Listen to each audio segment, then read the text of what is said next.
Oh, goodness. Hello, everyone. How are we all today? Real quick, wow, look at that. Thanks so much to Scion of the Emperor for celebrating his official 2-year anniversary for being a member on the channel. Look at that. 2 years of support here on the channel. What a boss. And thanks so much to Prince of Sins over on Twitch for using your Prime sub. Could we get a round of applause for Scion in chat? What a king, dude. What a king. Alright, let's get through our hello queues. Hello, hello. While we're loading into the campaign. This should load into the right campaign, but I guess we'll find out. I was looking at some stuff earlier, so it might load into a different campaign, but I think this will be the right one. Alright, so, over on YouTube, good afternoon to Lord Inquisitor Ignis, servant of the Great Horned Rat. Nope, this is definitely the wrong campaign. Adam Beline, Jacques... I'm just going to leave it there. Jacques, Kiro Haas, Luke Morrish, Dom, Brendan Miller, John Novak, Zerzernov, Jake Wu, Roman Woolner, Trivia, Great Scholar, Joachim Shipner, Phoenix Kelly, Ollie M, Sibs Mad, Tobias Emick, Jeremy Collar. Over on Twitch, hello to Puro1704, thanks for being here. Allander, I'm going to actually make a comment on that in a minute. Undertaker number 1, Julia1020, hello. Alright, so first of all, I gotta switch campaigns. I was messing around with some Norska stuff, because I'm finishing the next wave of Heroes of Legend proposals. And I had to load into a Norska campaign to check a couple things about how I wanted to pitch one of them. Jamon 2021, hello. Joachim Shipper, thanks man, that was a fun match. Okay, so a couple things we gotta talk about today. We have one really serious thing to talk about, and then we have a couple of little things to talk about. So let's start with the little things, and then we'll do the serious thing, and then we'll get into smashing. Azhag's like way over here. Sometimes when you load into a campaign, they like come up somewhere different, so it looks like Azhag's running away. It's funny. I find out any lore about the lake around Scavenlight. You know what? I can check that right now. Let's see.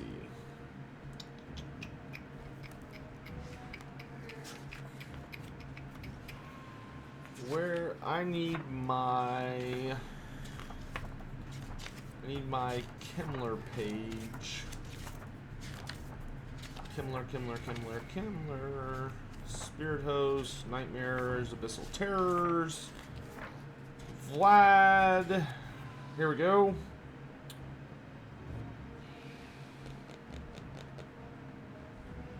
Border Princes.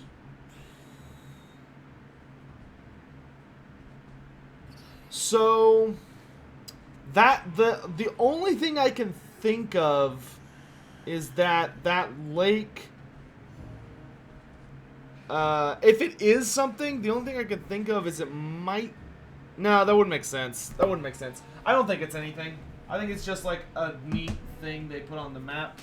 I mean, if I look at my Skaven book, which of course is at the bottom of the pile. Give me a map. Map. Oh, there's no map in this book, is there? Hold on. So we got Skaven runes. That's some old... Oh wait, here's a map. Yeah, I don't think it's anything. I think CA just put that there for fun graphical stuff. Alright, so let's talk about a couple random things. First and foremost, as we're loading into this, someone asked about the beta build.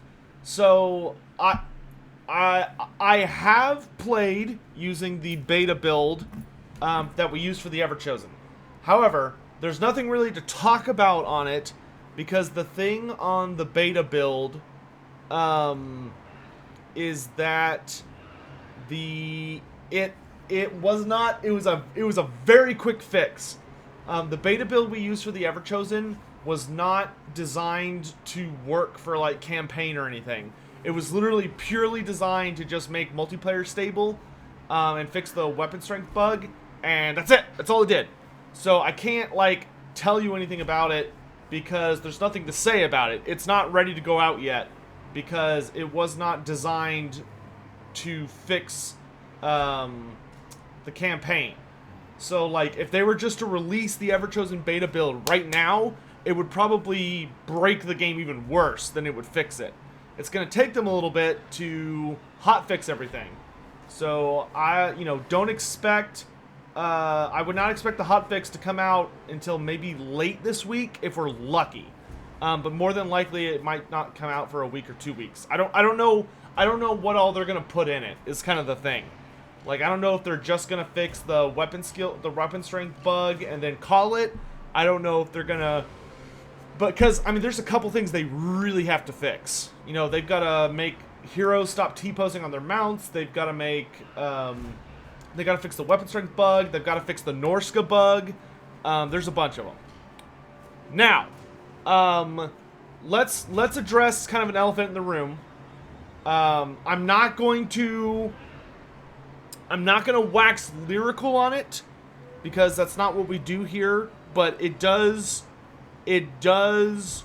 warrant a comment that as many of you know, I live in Texas. I live in what's called the DFW area, which is the Dallas-Fort Worth area, because Dallas and Fort Worth are two very large cities by Texas standards that are like right next to each other, and there's like a whole bunch of suburbs, like tons of suburbs around it, and I live in one of those.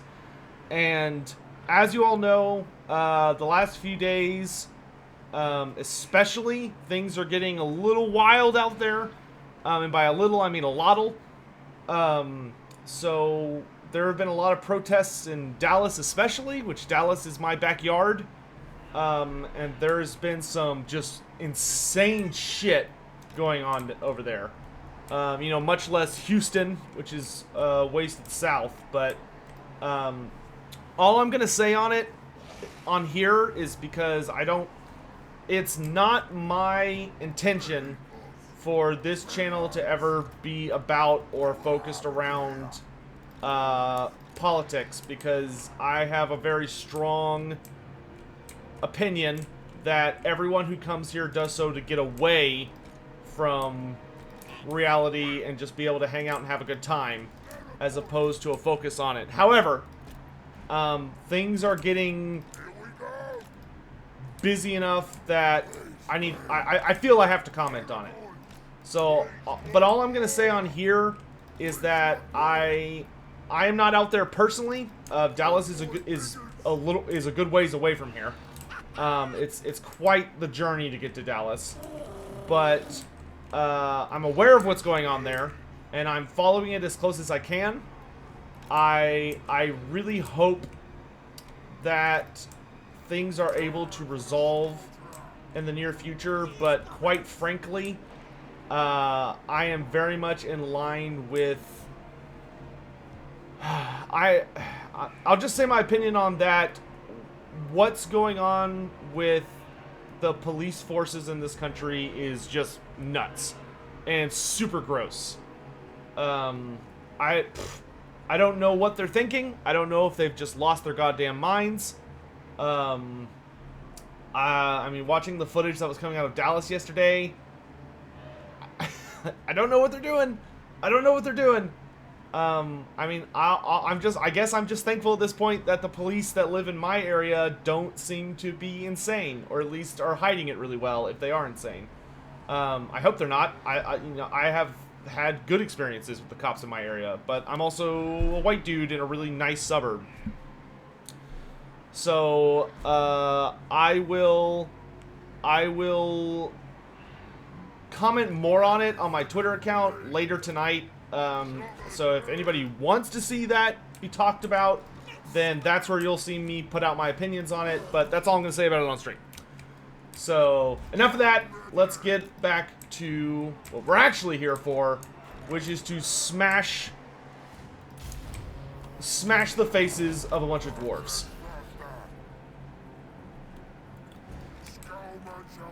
And I will say that I really hope you all stay safe. Whether you're someone that's going out to protest, or you're just at home, or maybe you're somewhere where the protests are happening, and there's like a just insanity, please, please stay safe. Do everything you can to take care of yourself. And those around you. Check up on the people around you in your life. We're living in strange times. You know, there's never been anything like this before. When you combine everything together. And I know sometimes it may feel like the world is ending. I don't think that's the case. I think we're going through some ugly growing pains, but I am a firm believer in optimism, and I think we'll get through it. But things might be rough for a little while. But take care of yourselves, my dudes. Take care of yourselves.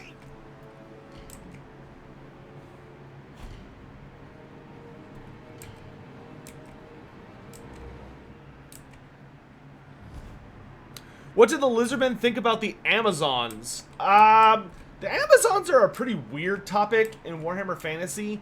Mostly to do with they were such a... So the Amazons have made an appearance in every single Lizardmen army book. For like multiple editions. And the general consensus seems to be that they understand the Lizardmen on a much better level than all other warm-blooded races, and the Amazons seem to go pretty out of their way to not piss the Lizardmen off. Like, they seem to have an understanding of what's important to the Lizardmen, what's sacred to the Lizardmen, and are quite heavily, seemingly, invested in ensuring that the Lizardmen do not see them as a threat. Because obviously, if the Lizardmen viewed the Amazons as like a problematic group, the Lizardmen would probably curb stomp them in not a small amount of time, or a not significant amount of time.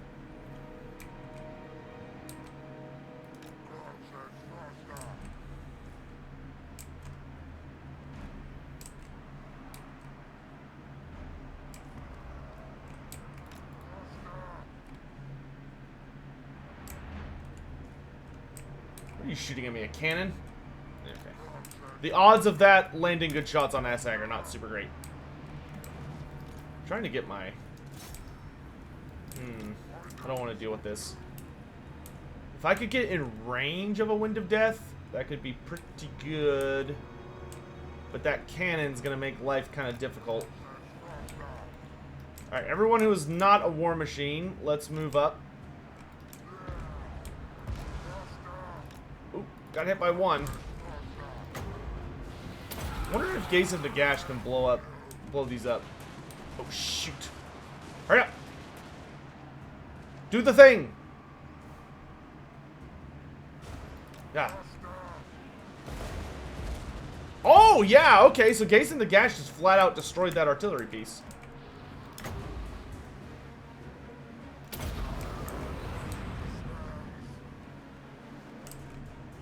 Use the iron hat! No, don't run away!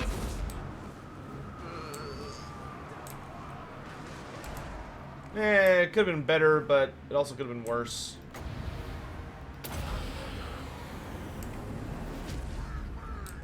Purple sun! Oh, that was a good one. That was a good one. Ha ha ha, see you nerds.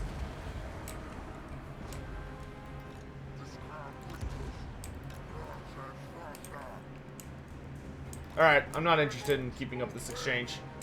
Greenskins, forward!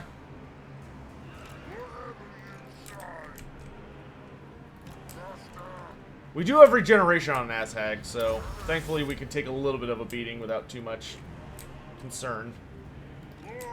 Okay, let's send the pigs the long way around.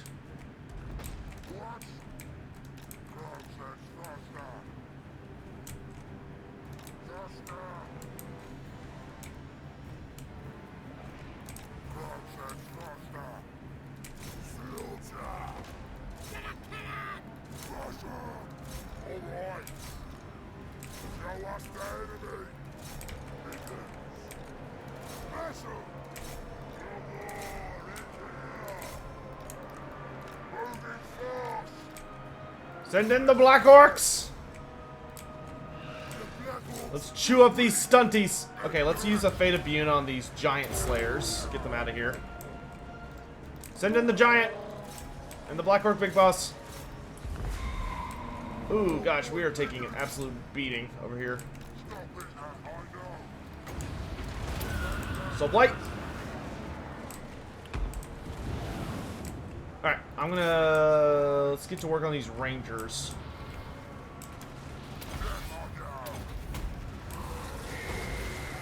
Good job, Azhag.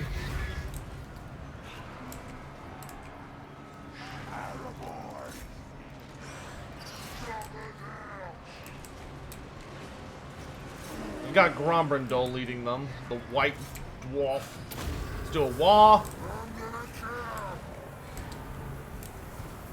Alright, let's start Spirit Leeching Gromby here. Okay, good. Broken Tusk Mob. Y'all finished up. Up, Azhag, up!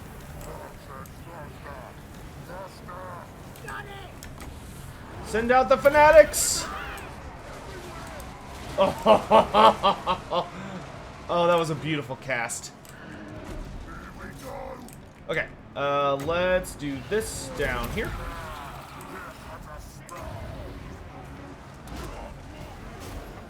Get another one of these. Do one of these. Okay, Giant is kicking the crap out of Grombrindol, so that's good. Let's dive down into this mess.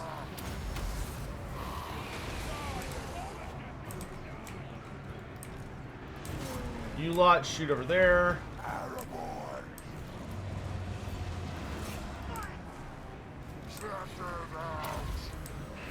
Why were Archon the Black and Krell so loyal to Nagash? Well, Archon the Black didn't really have a choice. Archon the Black, when Archon the Black was alive, he was incredibly dedicated to Nagash. And basically the explanation behind that particular story was that Archon lived a really, really, really horrible life. For like, he was basically little better than a slave. And so he was extremely loyal to Nagash because Nagash actually, like, gave him a fighting chance and cared about him kind of a good bit. Cared about him in the sense that Nagash could care about anything, which wasn't a lot. But when Nagash brought Archon back, while Archon had fragments of his personality, you have to remember that whenever something undead is brought back to the physical plane, they don't really get, like, free will as an option. Free will is not a component you get to enjoy with Nagash. But as for Krell, Krell actually made a bargain with Nagash. When Nagash was wandering the Grey Mountains, which in preparation for going after, or it might not have been the Grey Mountains, but Nagash was basically looking for, was wandering around before he would end up fighting Sigmar. And one of the champions that Nagash found and ended up picking up was Krell, because Nagash found Krell's tomb. And when Nagash found Krell's tomb, he basically started to resurrect him and made him a bargain. Nagash basically said, okay, I can take your soul from the dark gods, you can dedicate yourself to me, But if you do that, I will make you truly immortal. Like, I will grant you genuine immortality and will bring you back from the dead. Instead of just what Khorne totally gimped out on you and gave you. Because Krell was a mighty champion of Khorne, but Khorne did not give Krell immortal life. When Krell died, he was dead. And his soul was basically cast into the, like, Khorne's realm and, like, the eternal battle and all that stuff. Sure, I could beat this army, too. So, Krell, talking with, Nagash, basically was like, yeah, that's a way better deal. Like, I'll totally sign up with you instead. So, Krell basically just threw in his lot with Nagash, because he just saw it as a way better deal. And Krell, next to Archon, Krell is easily the most loyal puppet to Nagash. Like, there is no one other than Archon the Black who is more loyal than Krell was.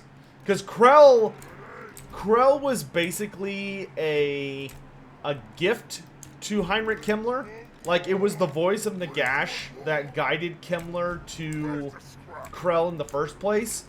And although Krell presented himself as Himmler's puppet, in reality, he served Nagash and Nagash alone. He just kind of hung out with Himmler because that was convenient to what Nagash desired. But, like, when push came to shove in the end times, Heinrich Himmler betrayed Nagash and Archon and all those guys and threw in his lot with the Dark Gods and tried to basically prevent Nagash from being resurrected. But Krell stood fast as and became one of Nagash's Mortarchs. Krell becoming the Mortarch of Despair. Thanks, John Novak. Have I watched Indie Pride's video? Yes. Yes, I did have time to sit down and watch Indie Pride's video. I will probably make my response to it. I think it's going to come out tomorrow. Maybe tonight, if I can, like, speed through it. But if I actually decide not to be lazy and actually do some editing, then it'll probably take me at least until tomorrow or the day after to get out a response to it. Weren't Himmler and Krell bros? They essentially were. Like, Himmler was always with Krell. And vice versa. Like, they were always traveling around together. But their relationship was complicated. Is probably the best way I can put it. God, I love Wind of Death for free. It is so nice. Those Slayers. Gonna go ahead and deal with that. Nice big fat Fate of Buna.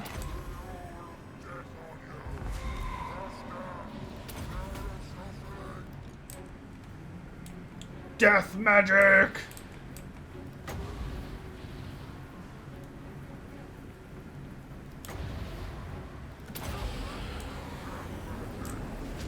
See you, nerds.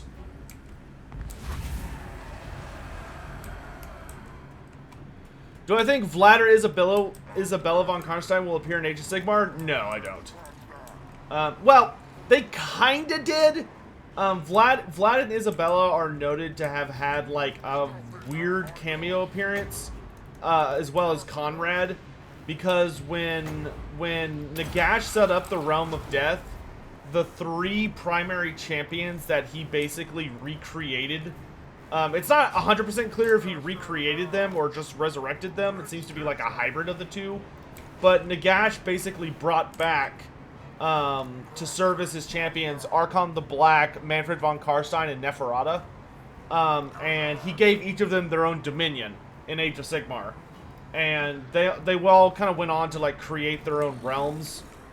And Manfred in his realm basically created, like, a new version of, like, a copy of Sylvania. And when he did that, he also created copies of Vlad, Isabella, and Conrad. Which is kind of sad and weird at the same time.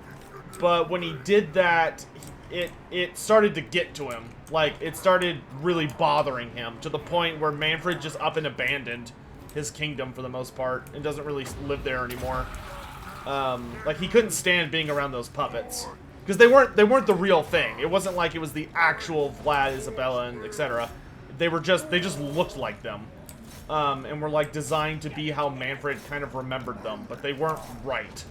And he knew that, like, so he really couldn't stand being around them. Alright, let's go eat some dwarves. Skull Muncher Dwarf is back on the menu.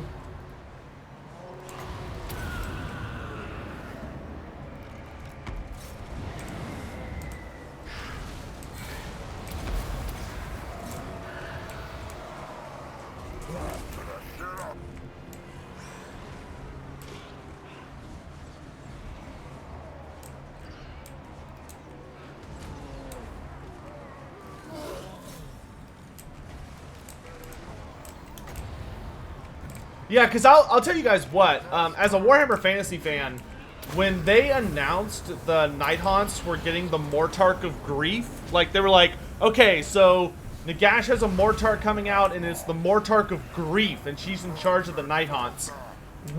So many people, myself included in the fantasy community, we were 1,000% certain that the Mortarch of Grief was gonna be Isabella. We were like, oh man, Isabella like was really important in the end times, and Vlad like killed himself in order to save her soul from Nurgle, and like she's without Vlad for all of eternity. She's gonna be perfect as the Mortarch of Grief.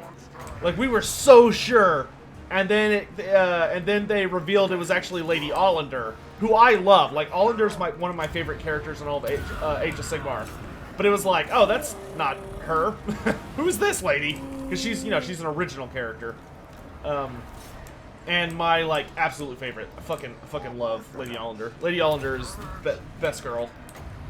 Best waifu in Age of Sigmar.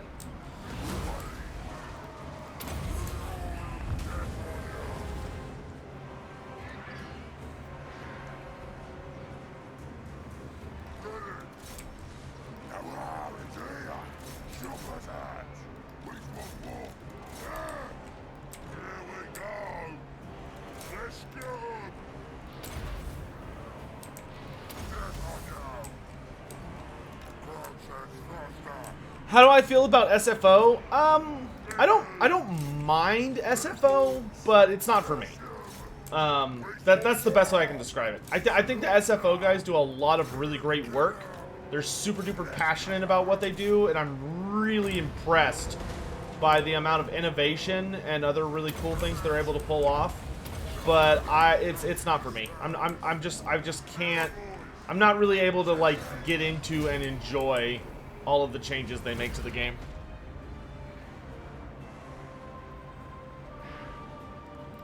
How can Games Workshop make the biggest trader in move them to AOS but forget about the Tomb Kings? Well, you have to remember, it's not that. I don't think it's that Games Workshop forgot about the Tomb Kings. I think it's that Games Workshop, when they were getting rid of fantasy, one of the primary ideas behind getting rid of fantasy was that they were trying to stop a lot of the companies who were, they were trying to stop a lot of the companies who were basically printing third-party versions of the Age of Sigmar models. So they were trying really, really hard to cut down on the types of factions that they could not strictly sue people for if they made versions of them. You know, so they couldn't just have, like, generic undead Egyptians. They weren't going to be able to get away with that one. They couldn't get away with Arthurian knights who have a French accent. They couldn't get away with that one. You know, that's why Bretonnia... That's one of the big theories on why Bretonnia and the Tomb Kings did not make the jump to Age of Sigmar like a lot of the other factions did. Was because they were not copyright friendly.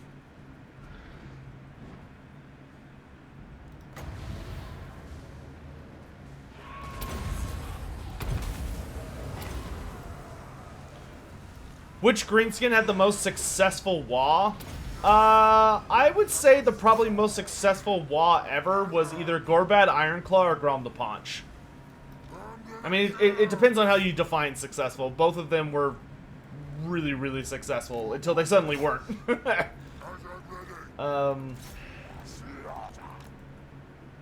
But like from a Greenskin historical perspective, those two are considered the most significant Waaaghs.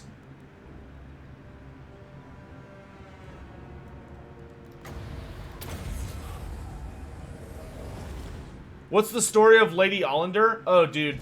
So, Lady Allander's story is actually super good. Like, she's a terrible person.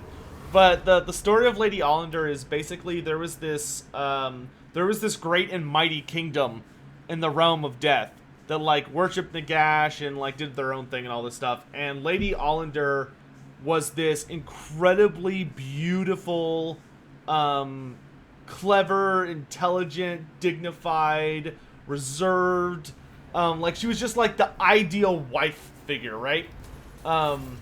In the minds of that kingdom.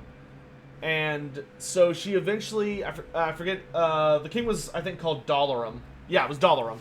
And Lady Allander, like, had this whole guise going that she was just like the most innocent, sweet thing in the universe, to the extent that she was she caught the eye of the crown prince of Dalaran. So, you know, he courted her, and after a while, he fell deeply in love with her, and they decided to get married. So they got married, but, you know, it's worth noting at this point that Allander is still just the wife of this crown prince of Dalaran. However, once Allander marries this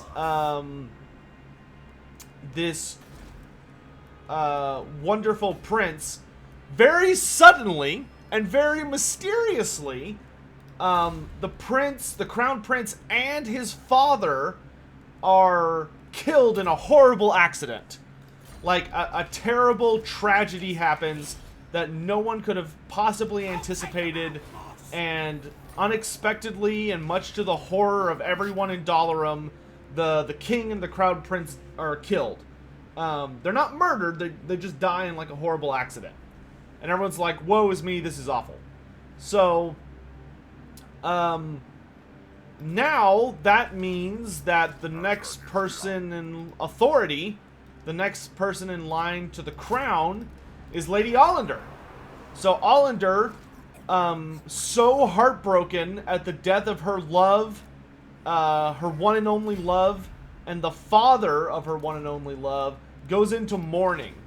And so bereft is she of, due to the death of the crown prince, her husband, that she basically comes out and says, like, never will I be able to recover from such a horrible tragedy. So she goes into a lifelong state of mourning. She wears a widow's veil, and commits herself that she could never love again.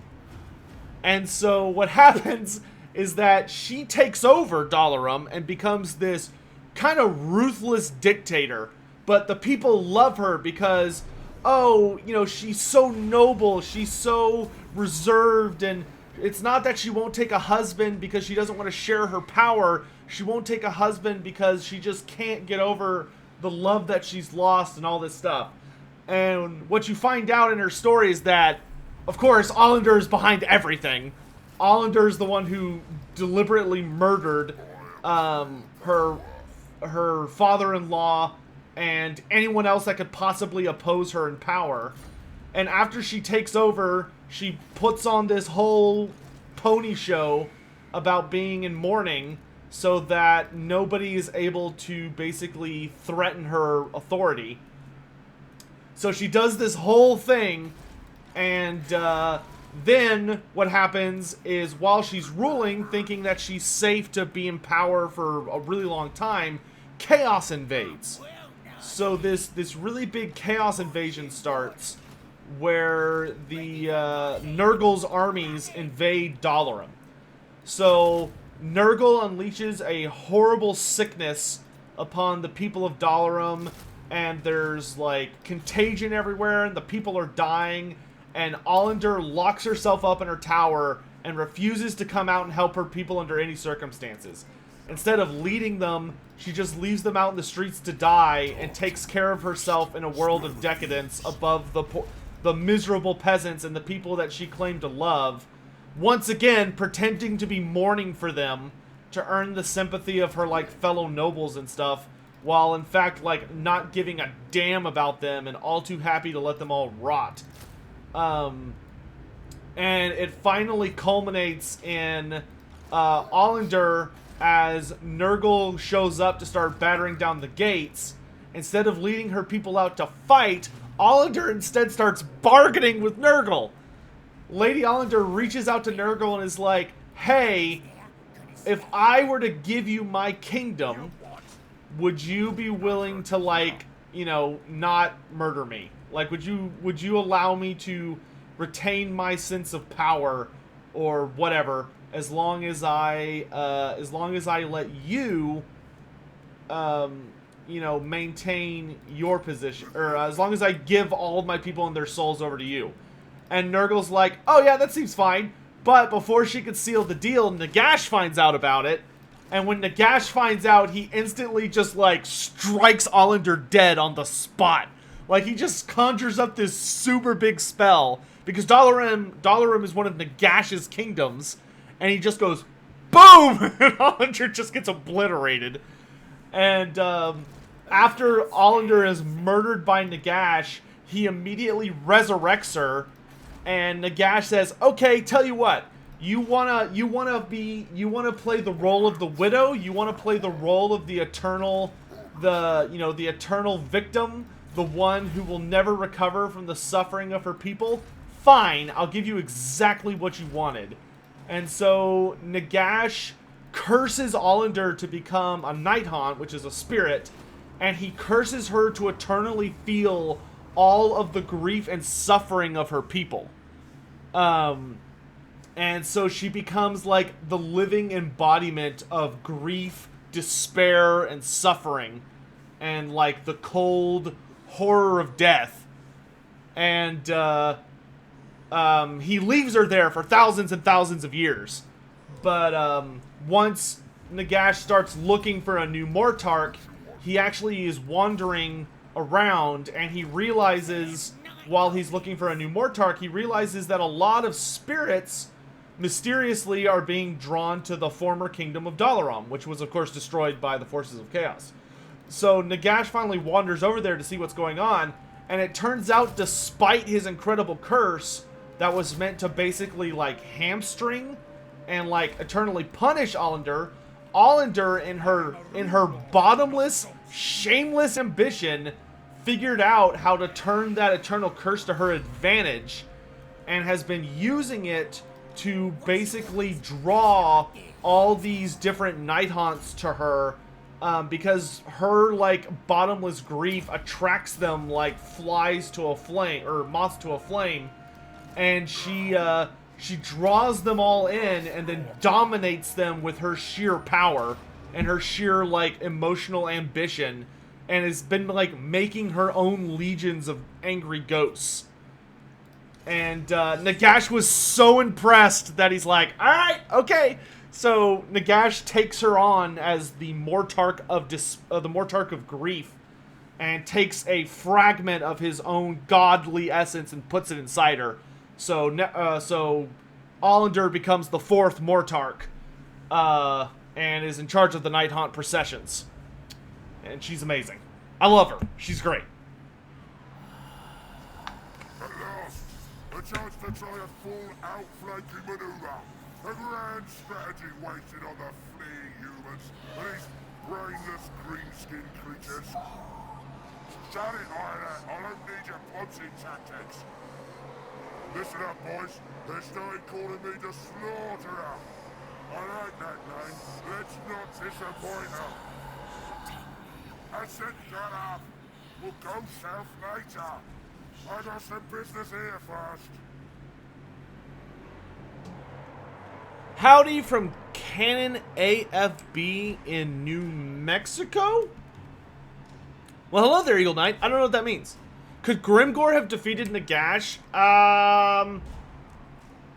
End Times Grimgor would have been a fair fight for End Times Nagash.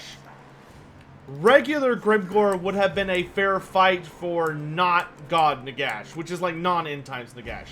Those would have been fair fights. Now, this battle is such a joke with the Vanguard deployment. You can literally just like come up here and just instantly win. Which is hilarious, and I love it. I need to get my Black Orc Big Balls on a pig.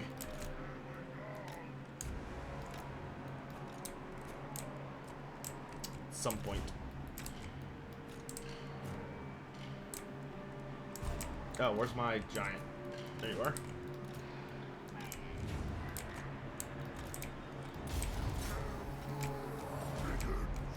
Kill them all.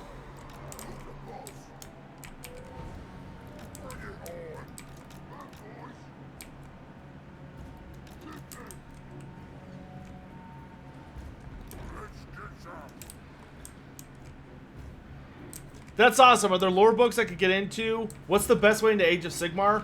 Right now, I think the best way into Age of Sigmar is through the anthology books.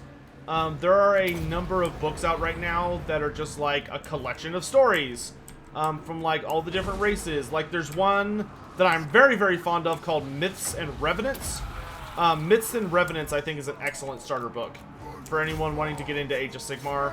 But of course, since Age of Sigmar is currently active, another great way to like start reading about Age of Sigmar is just look at the different army books. And if you see an army that you're like, oh, that looks cool, like I would love to know more about this army, then just go pick up their army book. You could do that.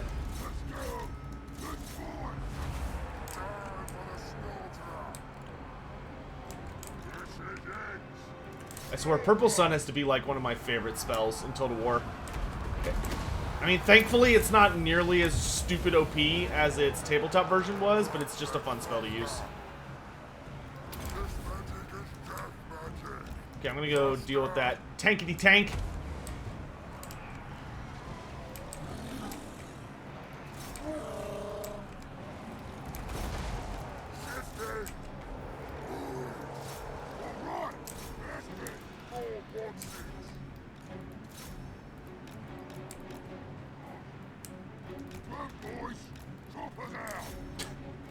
I was having a hard time clicking on that thing.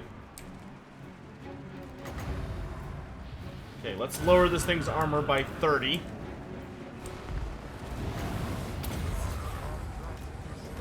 Surround it, you gits.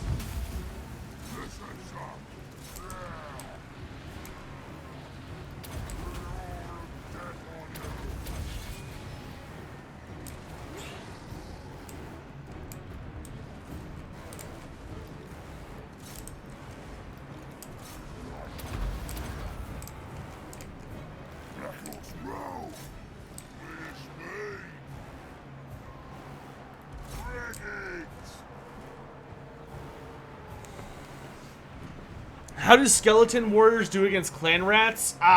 Most skeleton warriors will not do well against clan rats. Nehekaran skeleton warriors, I mean, with the fear they cause, they'll do okay. But it's not like, it's not easy.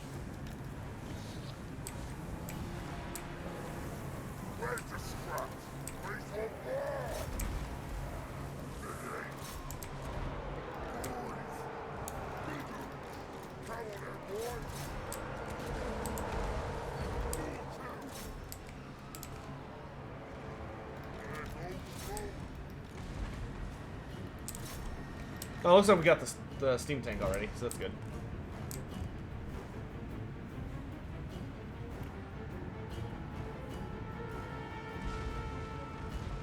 Since they upgraded Grimgor's model a bit, any lords I'd want to see changed a little bit?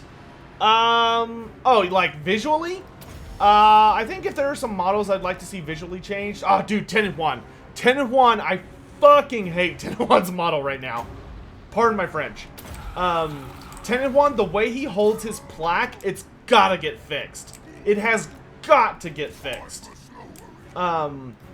You know, I'll tell you guys this. I actually had a conversation the other day, not too long ago with like I won't say who, but I was having some conversations with some CA like devs, and one of the biggest things I talked about was like I need you guys to fix this, and basically the response was like they were like, well, like it's just, you know, it's like it's a lot to go back and have to fix a lot of these things, like it would require like having to do a lot of work and stuff. And I was like, listen, just I would pay for that.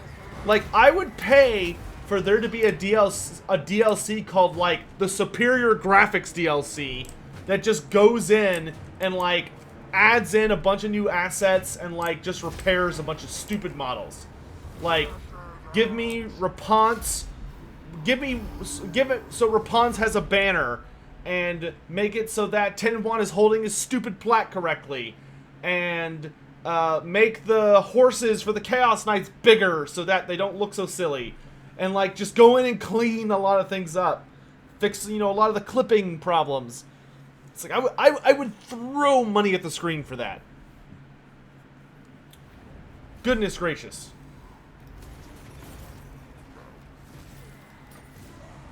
Raid the Moot. Okay, that's a little away from what I am currently doing, but I guess we can try and manage that. So let's get back here, and then our lads, which gives our orcs a ward save, which is nice.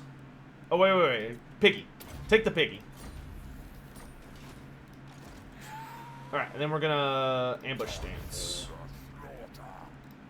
Alright, so I think our goal right now is to get a 20 stack on our Night Goblin War Boss. Once we have a 20 stack on him, we can focus on pushing out the Zuthbar dwarves, and we'll be good to go from there. A little worried about the vampire counts. He's struggling a little bit. Oh, Vlad's doing well. Hey, Slinger01, thanks so much for the bits, my dude. What Greenskin Warhammer book do I recommend to start with? Ooh, Greenskin Warhammer book to start with. Greenskin book. You know what? Probably a really, really good book if you want to know about the Greenskins and like get a real scope of how scary Greenskins are. There is a novel called The Doom of Dragonback. Great novel if you want to see about Greenskins. It doesn't really have a lot from their perspective, but it's basically, it's about like one of the largest Greenskin invasions that the dwarves had to deal with, and it shows how terrifying they are. Who would win, a Dreadsaurian or a Murworm? Dreadsaurian, hands down. You would have to have an Abyssal Murworm to even stand a chance, which are the biggest version.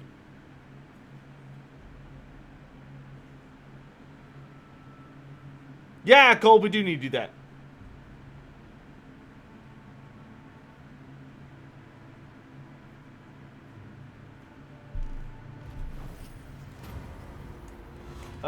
Make him take it back. Oh, wait, I remember. Somebody donated last stream for me to rename the Black Orc Big Boss. Oh, what was it? It was Karaz, I think? Like that? Correct me if that's wrong, but I think that's right. What a goofy-ass army.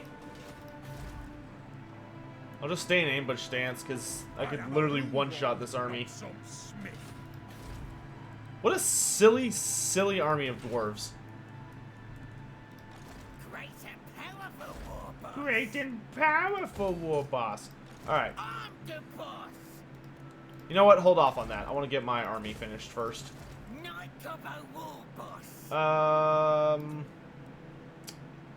Let's do...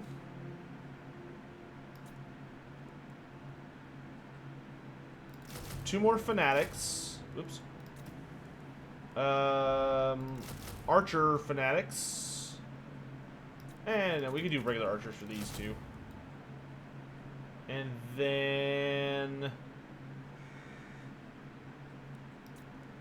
you know what? Let's do one more unit of fanatics, and then let's go 2 stone trolls. Stone Trolls will make up a nice final addition in that army.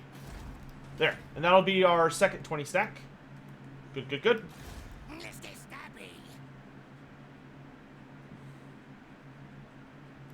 Undertaker, don't worry. We will be going back to that campaign in the near future. We will be doing that. Don't you worry.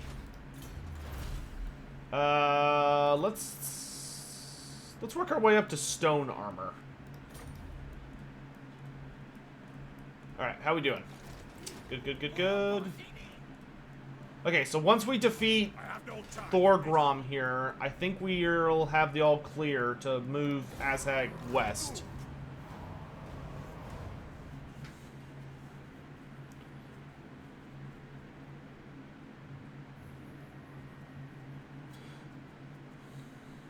What achievement am I hunting? I'm trying to get the greatest Waaagh ever achievement, which is just win a very hard campaign with Greenskins. Ah, we caught him. Nerd. Get eaten. Get eaten! Ulrich or Sigmar, who's stronger? Well, Ulrich was stronger than Sigmar for a really long time, but Sigmar eventually overtook his pappy.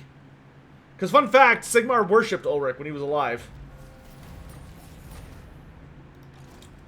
Sigmar was a very devout follower of Ulrich.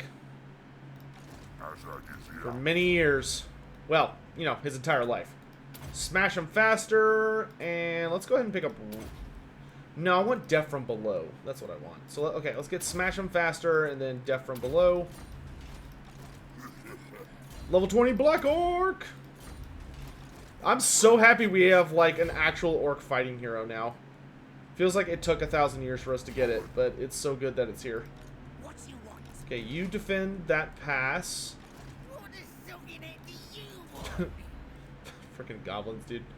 I want you to get better Night Sneaking and nastier Squigs.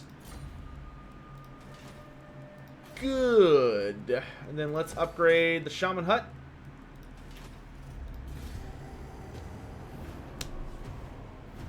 What the hell is Sigmar? That's like a whole thing. Would Sigmar be upset to see how much he overtook Ulrich? I don't think so. It's funny enough, Sigmar and Ulrich actually have a conversation during the end times. Sigmar has a lot of respect for Ulrich, but I think Sigmar also acknowledges that Ulrich is not what humanity needs. I think Sigmar very genuinely understands that Ulrich was important for humanity where it started, but not for where it needs to go.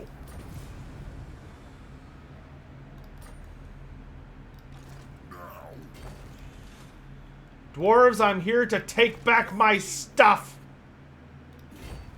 I suppose I might help. Getting it done. Who can I stab? Oh, I'm gonna enjoy this. Oh, Katakadrin is done. Nice. Give me a rain camp and give me gold. Because I need money. I need all the money.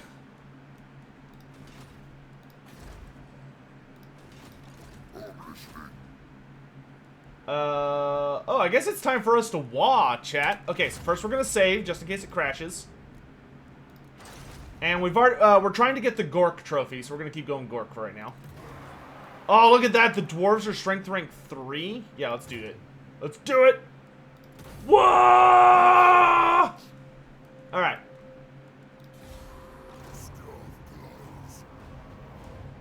This is gonna completely mess up my plans, but that's fine. I need Waaaghs in chat! I need Waaaghs! What was dwarf magic like in tabletop? Dwarves didn't have magic.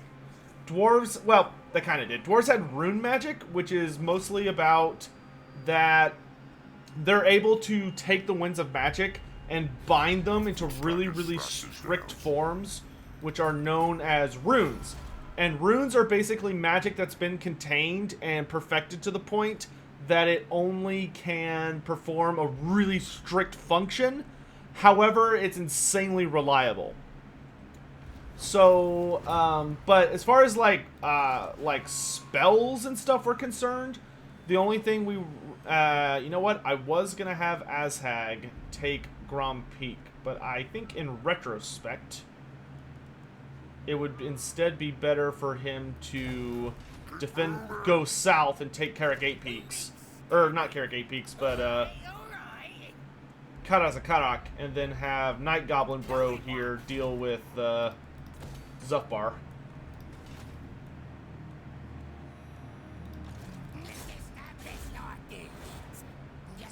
Ooh, nice. Oh, nice! Underhanded. Oh, that's so good. So he's slowing enemy faction movement by, like, a ton. Because it's 25% in addition to what he already slows them by, which is pretty significant.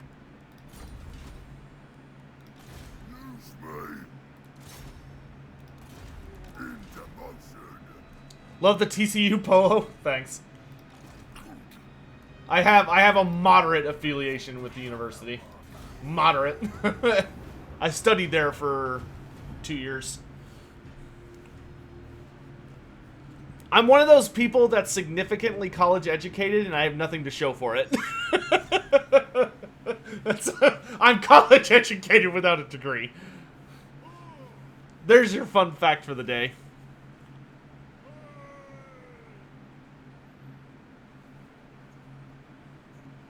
What WA units did I get? Let's check. See if we got anything interesting. On Azhag, oh, we got a Feral Wyvern for Azhag so far. That's good. And we've got Lava Spiders in our Night Gobbo army. So, pretty good stuff so far. Hello, Grombrindle.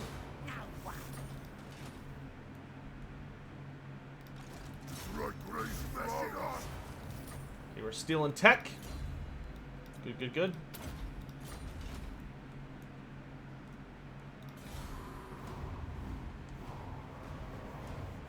Oh yeah, Scarstink. Yeah, Scarstink is an amazing book if you want to learn about greenskins.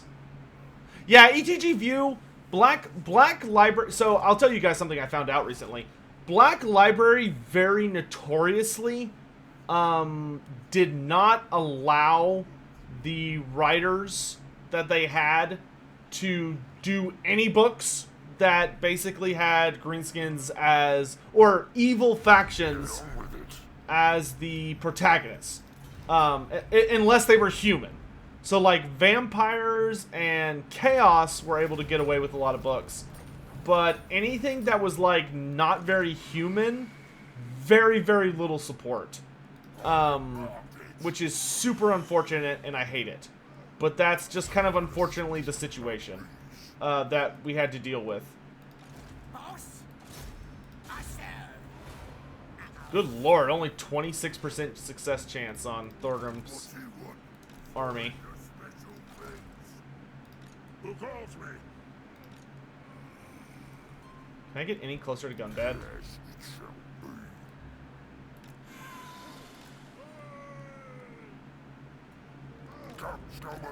Yep.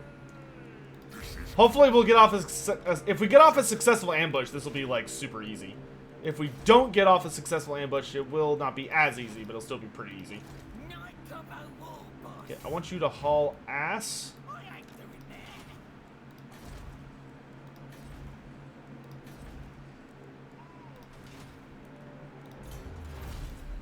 Stranger danger!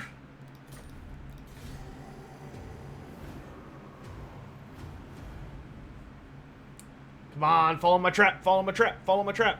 Why do they have that stupid rule? Because Black Library's an idiot. Ah, ambush foiled! At least he marched. Oh, this is gonna be a whole thing. Okay. I'm gonna let the AI control all this garbage so I can just focus on my army. Wow, this is gonna be a big fight. Y'all ready for this? What about King of Blackcrag? Well, King of Blackcrag is a short story. It's awesome, but it's a short story.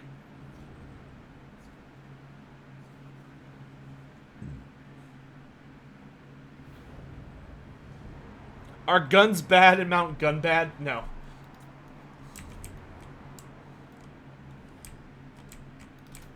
Okay, now the question is, does Grombrindal deploy right up in our face? Or does Grombrindal deploy way back by Thorgrim? Because if Grombrindal is brave and deploys in our face, we'll be able to just swarm and kick the crap out of him before he has the chance to do anything about it. If Grombrindal deploys way in the back, then I'm going to have to retreat to line up with my dudes.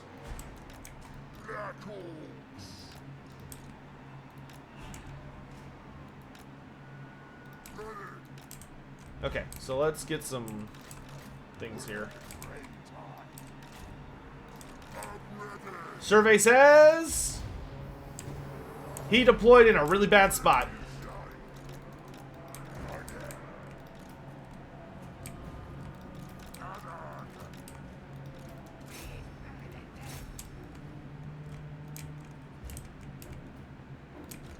Oh, you're gonna regret that, Gromby. You may have a lot of cannons, and I'm gonna take a lot of damage. I admit it. But it's gonna be worth it.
Get to work, you gits!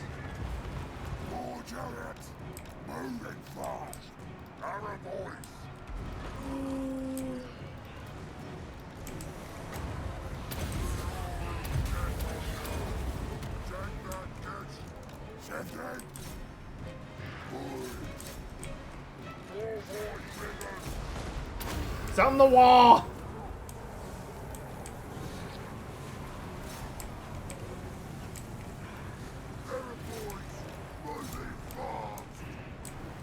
Okay, Grombrindal just popped his Unbreakable buff.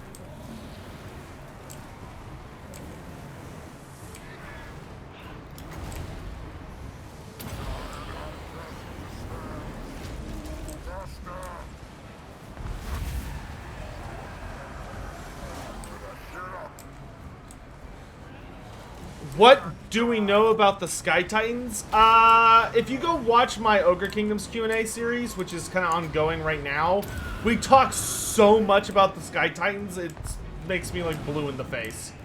But the long story short is that they were a very, very advanced race created by the old ones who had incredible skills of engineering and had the ability to craft powerful and creative inventions, the likes of which the world has not seen since, before or since. However, they were incredibly isolated creatures, and they very, very rarely had any desire to basically go out and mingle among their own kind, much less deal with the likes of other races. Which their super-duper isolated nature is kind of what doomed them to get wiped out by the ogres. Because they got wiped out one at a time, very, very slowly over the course of many years. In a big war that we now know as the War in the Sky.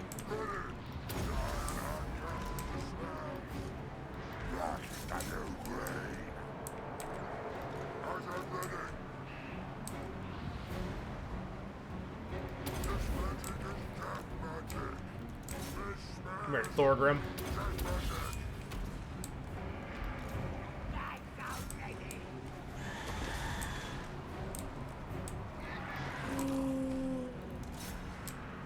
Ah, yes. My massive horde has showed up. Okay, let's actually have my army fall back.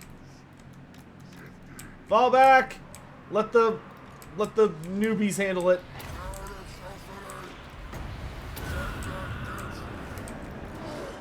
Giant, come help me kill the High King.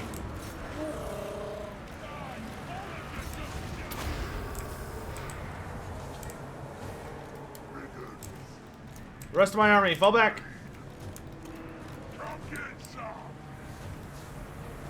We'll let the Waaagh armies handle it.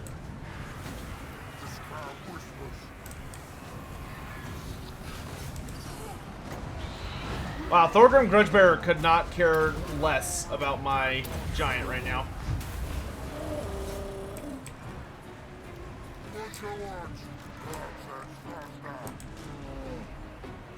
He must have all of his items, because he is kicking the shit out of my giant.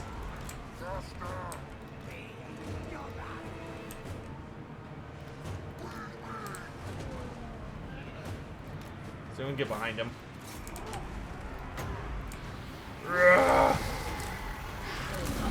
Okay, now we're starting to hurt him.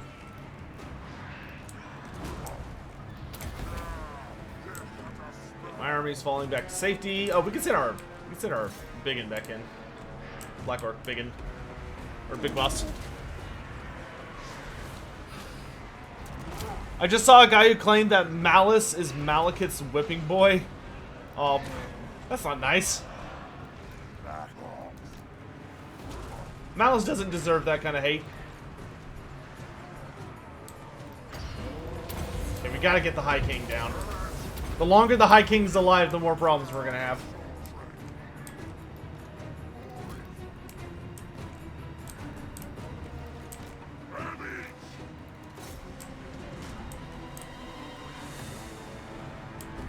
Archers, you have my... You're not archers. Archers. You have my permission to engage. Alright, Thorgrim Grudgebearer is almost dead. Kill the High King! He must die!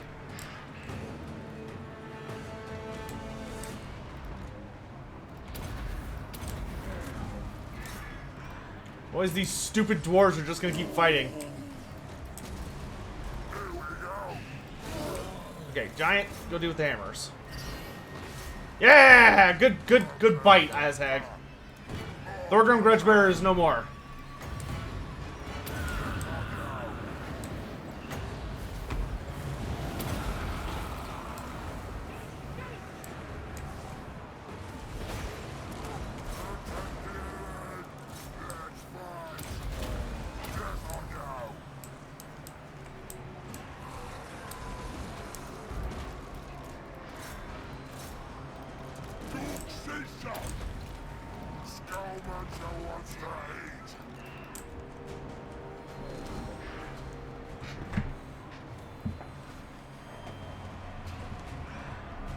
Poor Gorst? No poor Gorst.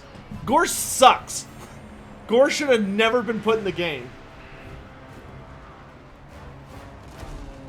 Gorst is not worthy of meme status. He's just a piece of garbage that managed to slip past due to some jerk at CA not giving a crap about actual good characters.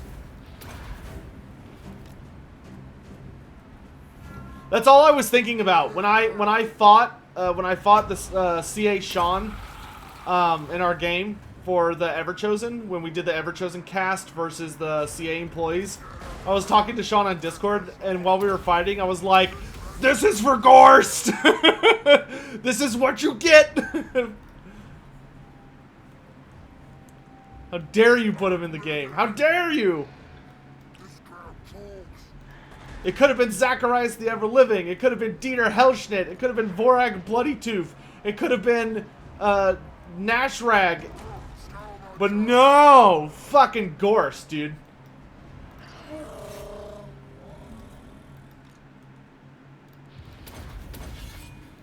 You know, all those people out there who wonder when this timeline started to go wrong, Like, everyone's like, man, the world's just going to shit. What happened? Gorst is what happened.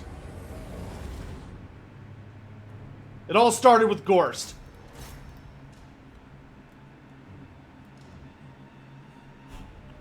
Hey, that guy in yellow, thanks so much for reaching that 2 months of sub, dude. I appreciate the continued support, and I hope you're enjoying yourself around here.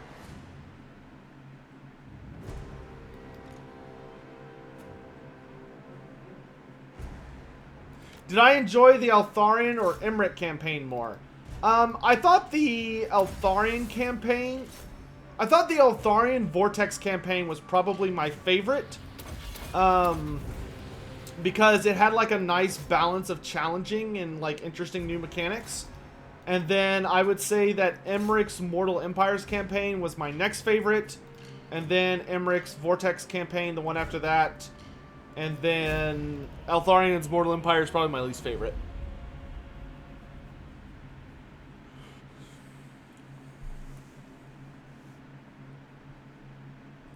Who would I want instead of Gorst? If they had to give us another Master Necromancer, it should have been Dieter Hellschnitt. Because listen to this. Dieter Hellschnitt is a Master Necromancer who rides a fucking Manticore. He has a giant undead Manticore that he rides, which is so much cooler than a freaking corpse cart. Dieter Hellschnitt, the Doom Lord of Midland. Go look him up. He's great. He's an old character, but he's really cool.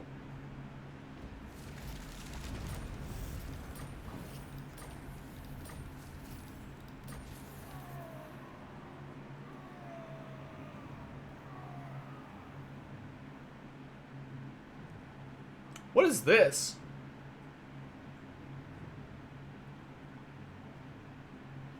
Oh. Huh.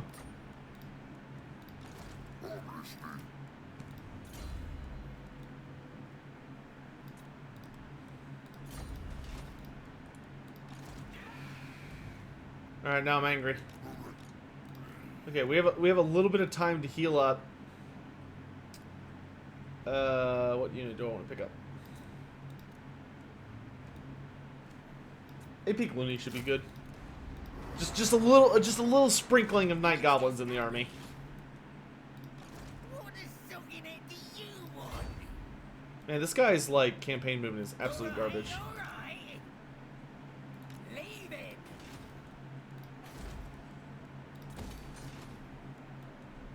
Alright, progress though. Hopefully my Waaagh army wasn't like completely... Oh, okay, my Waaagh army is actually healing. That's nice. That seems to be kind of inconsistent on whether that happens or not.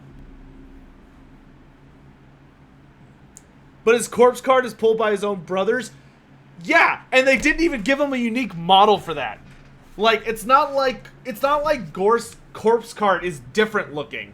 The only thing unique about Gorst is the actual model. If you wanted Gorst so bad, he could have just been a hero. Like, it would have been way more sense for Helman Gorst to, like, be, like, an upgrade you could give. Like, you know what Helman Gorst should have been? Helman Gorst should have been a Regiment of Renown. There should have been a Regiment of Renown corpse card called the Brothers Gorst corpse card that had improved stats and, like, a unique ability. And then be like, boom, there you go, done. And instead, CA, like, showed up and spits in my face every time I even think about it. Because it burns me. It burns my soul. How could they play me dirty like that, chat? Because everything's about me, and they did it to me. So clearly, like, it was meant to punish me. Because I'm all that matters.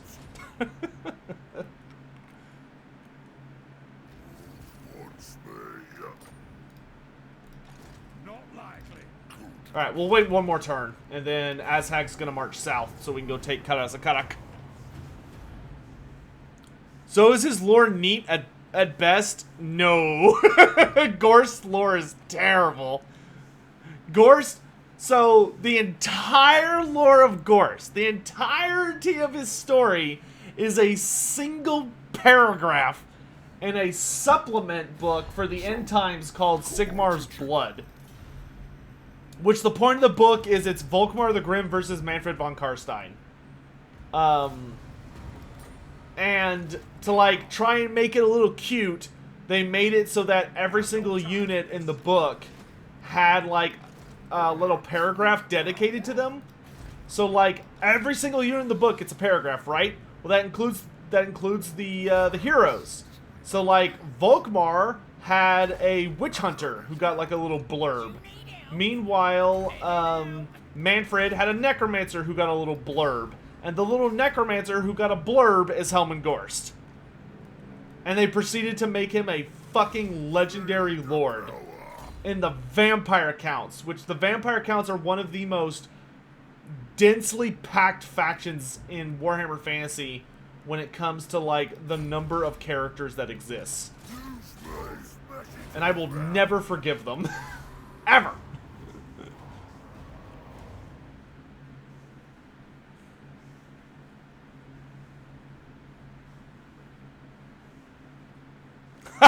Thomas Eck, that's right.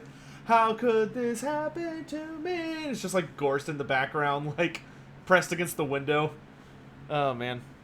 How do I think about Solostra Deerfon and the CA creating legendary lords? That's fine if you're dealing with a faction where like they just don't have anything else to work with. Like if Creative Assembly did a Norska DLC and added like a new Norska lord or a Norska free DLC and was like, boom, here's a new Norskan lord.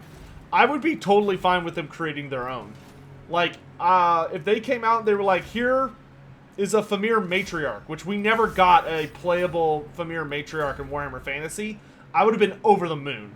Or I would be over the moon. I would be so happy if we got a playable, one of those. Okay, I want you to... Where the hell is that dwarf army that was just here? Let's do sneaking. Yeah, Sirtha Ek would be a nice free LC lord. Sirtha Ek would be kind of nice.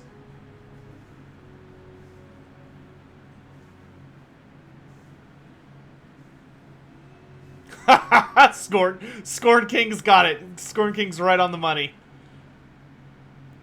I'm gonna be on my deathbed, hopefully surrounded by like many descendants of my family, like kids and hopefully some grandkids. I've lived a fruitful life, I've done things, I've explored the world. You know, maybe, who knows what kind of crazy stuff will have happened to humanity by then. And they're gonna be like, do you have any last words? And I'm just gonna be like, fucking Gorst, and then I just die. Like, my last words are just gonna be like, me like cursing Gorst. And then he spoke no more. That was the end of Loremaster of Sotek. Long may he reign.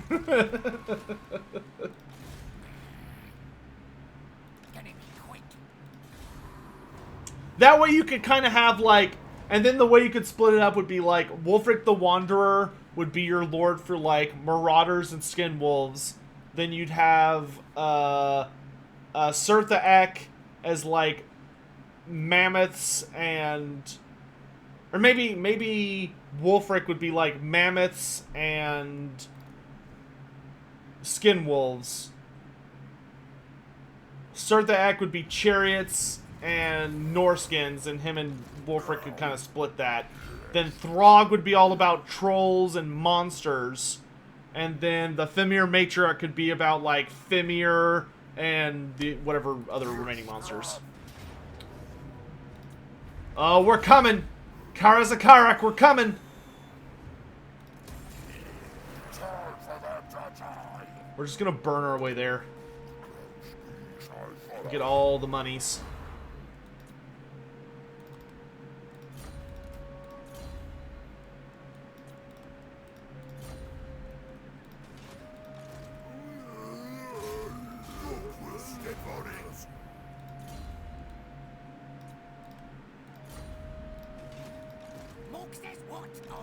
Your job is to make sure nobody sneaks up on me.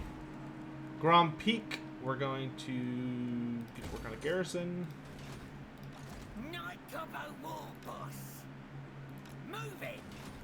And then I take Zufbar, and there's then the dwarves will be... I will raise them up high and cast them from the mountaintop.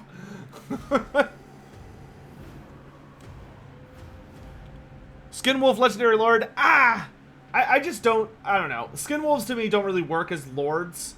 They're a little too high on the absolutely, completely insane department. Oh yeah, Surtha Ek, you could do Chariots and Cav. Okay, that would make sense. So Chariots and Cav, you have Surtha Ek.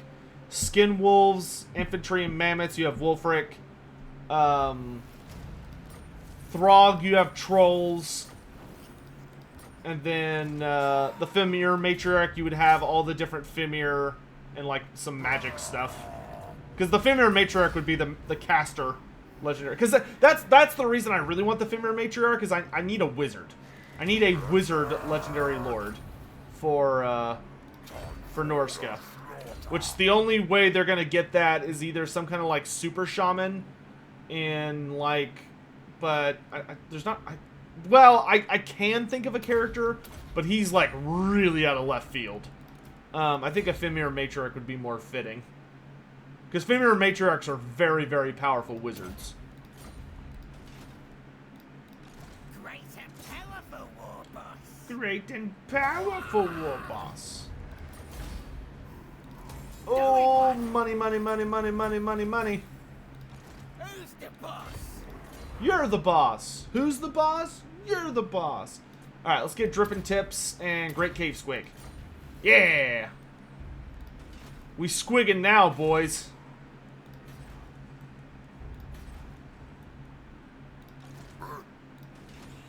I love that. It's like, huh?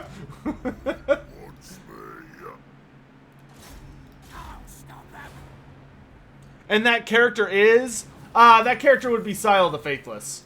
But like I said, Sile the Faithless is pretty out of left field. Especially because he's a Tarmacon character. So you would think that it'd probably be best to like just get Tarmacon in the game and have Sile the Faithless be like one of his optional lords or like heroes or something.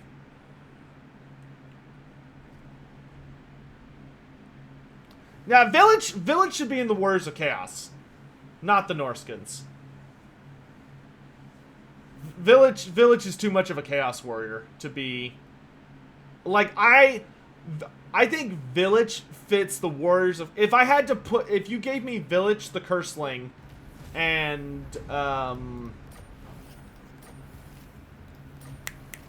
Dang it. Dragon Boy.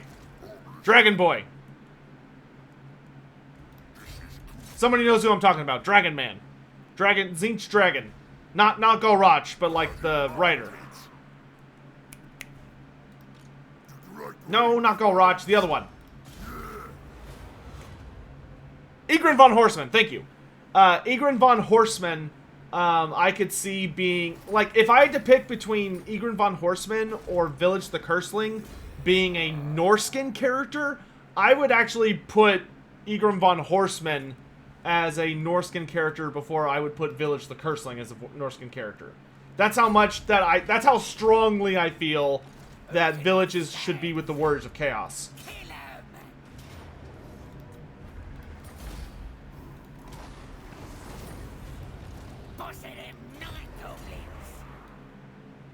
Okay, let's do Dagabos.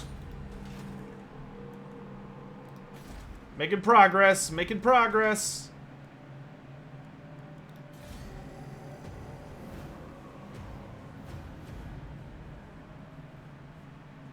No, Egrin von Horstman. Not Horseman. Sile, yeah, I mean, Sile the Faithless would work. Don't get me wrong.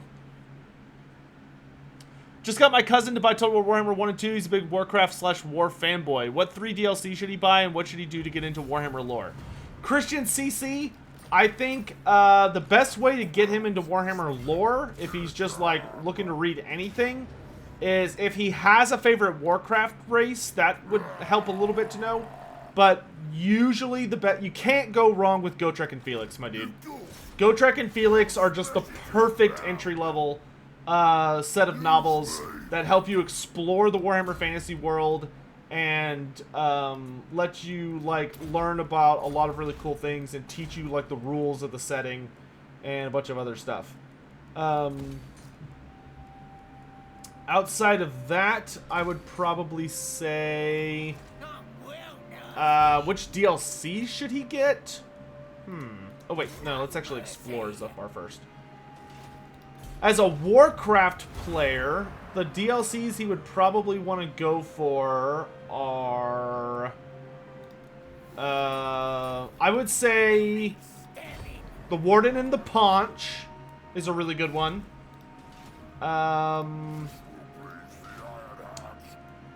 then I would probably do the Warden and the Paunch, Vampire Coast, and Tomb Kings.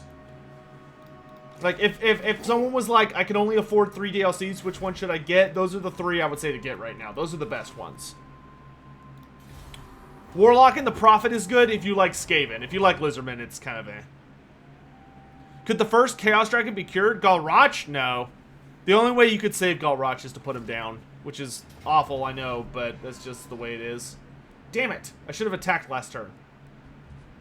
I don't want to fight Gromberdil and the garrison. Maybe I can lure him into a trap.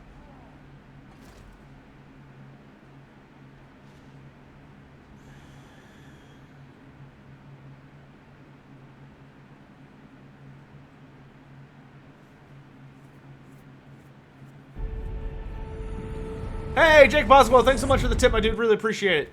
Working through a Wood Elf campaign, but I'm finding it really tedious. Any tips? Yes. My tip for a Wood Elf campaign is wait until they patch it. If you're determined to finish it, the best thing I can think of to get through a Wood Elf campaign is to do everything in your power to manipulate the diplomacy system. So find out whichever faction is the strongest faction, like the faction that owns the most territory. Find out who they're at war with and attack everyone they're at war with. Make sure you get the diplomacy tech that gives you a bunch of diplomacy bonus with that faction. And just spam everything you can. Like, give them a little money every turn. And check every turn if you can make some kind of new deal with them. Because the only way you're going to get enough amber to complete the campaign is by being a military ally with a race that owns so much territory that you're able to just farm all of their space. But the Wood Elf campaign is in a really bad spot right now. I would not recommend playing it until they patch it, hopefully next. Ambush foiled. Great. And, oh god, there's so many dwarf armies coming. We need to wrap this up, like, right now.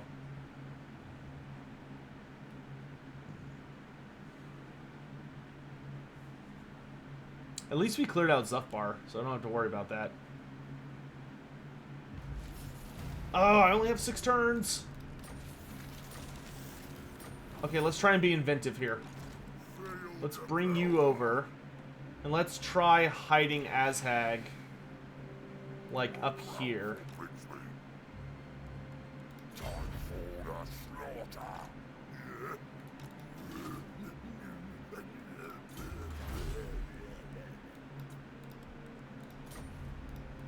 Well, I got 6 turns left.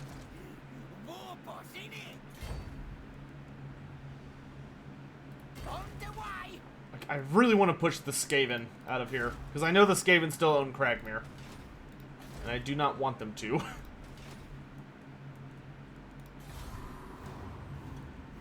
What about Bjorg Bearstruck as a Werkin Lord Legendary Hero? Maybe as a Legendary Hero. I'd have to double check the storyline behind that character. Man, I'm just not making any of my ambushes. Oh my god. Oh my god. Yeah, no thanks. Ooh, it's time for us to skedaddle.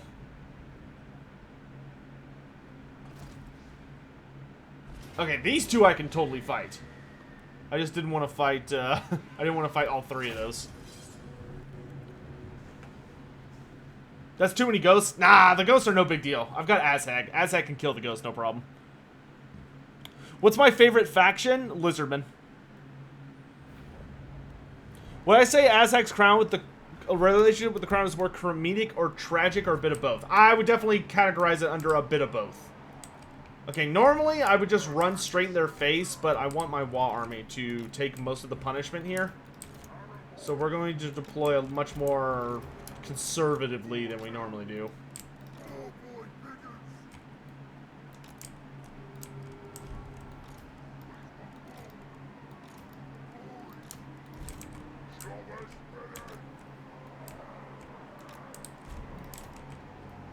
Probably need to switch out, like, all of my orc boys for biggins, and then switch out all of my biggins for black orcs. But we'll get around to that.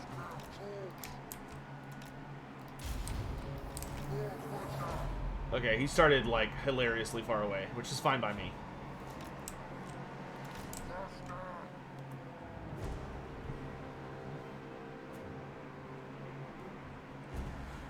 Do I think they should include the tunnels under Ulthuan in the... Oh, Lore King. So those are not... Those are not tunnels under Ulthuan. Those are like almost like a pocket dimension known as the Paths of the Old Ones. And the Paths of the Old Ones are like these super... It's this kind of weird... complicated system where it basically connects a bunch of very, very important how do I describe this, focal points, you could say, around in the geomantic web that stretches across the globe. And it connects a lot of those places, but it is a super dangerous place to try and travel through. Like, comically dangerous. To the extent that doing so is borderline suicide if you are not traveling in small numbers and, like, really know what you're doing. So, no, I would not think of that being an acceptable travel format. It's a little too dangerous. Is the crown that Azhag has the same that Manfred collects for Nagash in the end times? Yes. Azhag is wearing the crown of Nagash. So that is the same crown that Manfred steals and uses to resurrect Nagash, and it's the very same crown Nagash wore when he was alive. What faction am I playing? We're playing the the Bone Rattlers, which are Azhag's faction. And I'm about to land on this dwarf and kill him. Because he's a little too separated from all his little buddies. Any day now. Man, that spell takes for frickin' ever to cast. Alright. Let's get to work.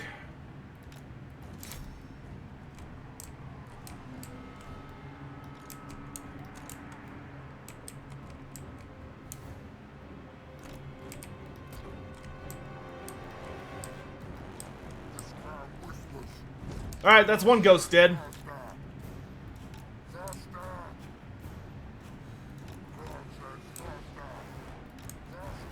I love Azhag. He's such like a terror in the night kind of character. You lot! You know what? Wait until we're even with you. Okay, I do need to be a little wary of the guns.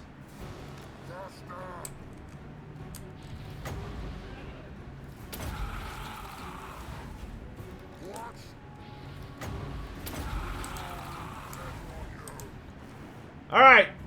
Everyone! Except that thing. Forward!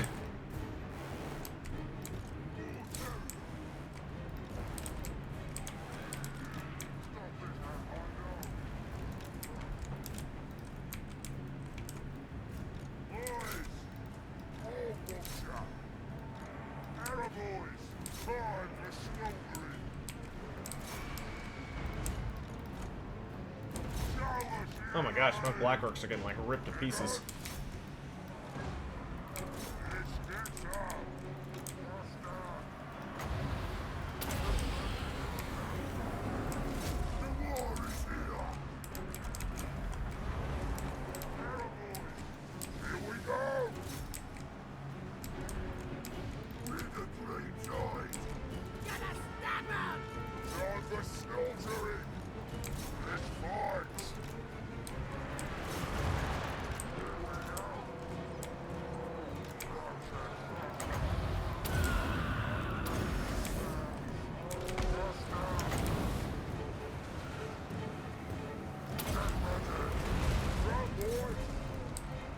Where are my pigs? Come here, pigs.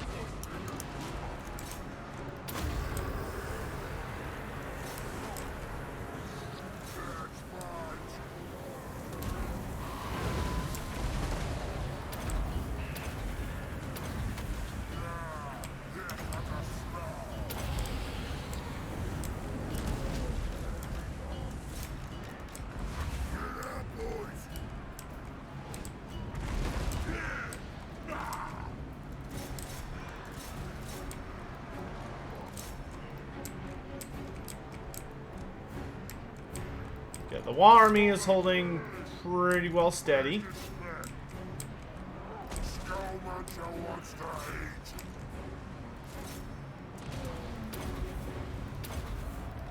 Oof, man, I'm taking a beating.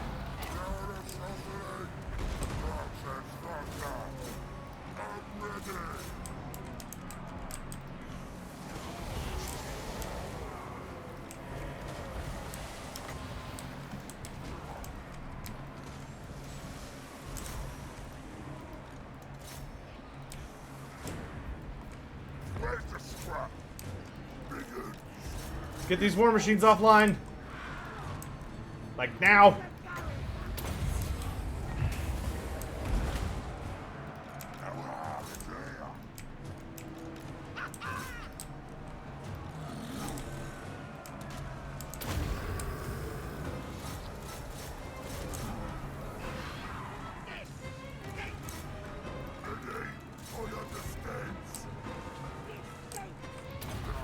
Go eat this stupid ghost engineer.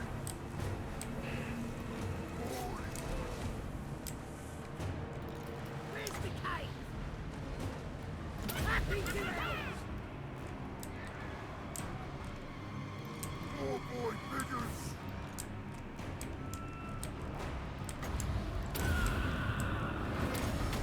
Okay, there's another one dead.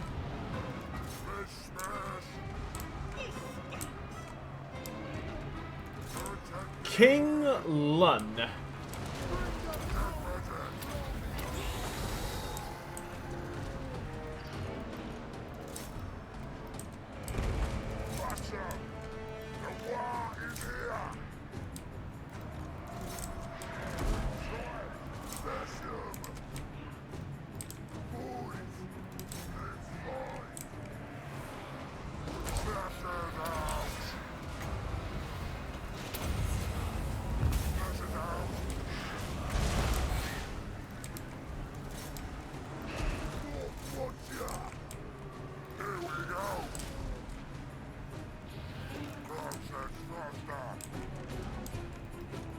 This is still a lot closer than I like.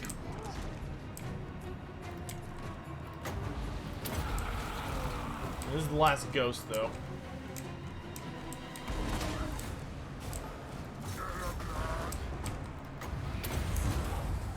Okay, he's dead.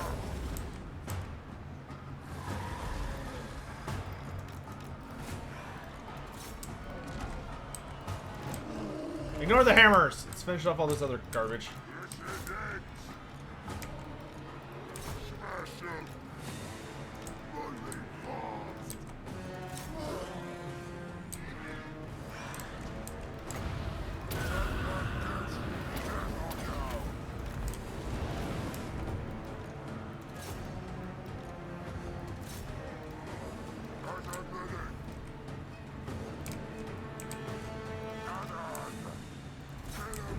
There's still so much like fucking shooting left. Just trying to get it to stay away from these iron breakers.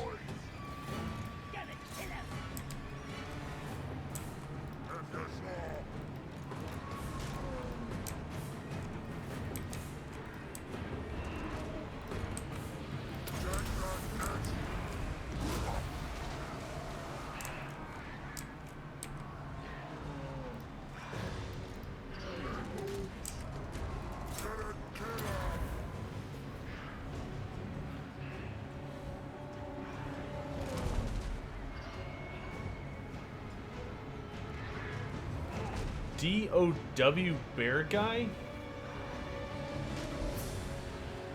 What would DOW stand for besides Dawn of War? Because that can't be it.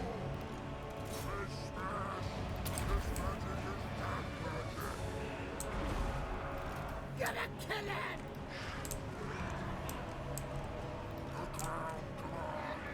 Man, we're gonna fail to take the hold. I should have just bum rushed it when I had the chance.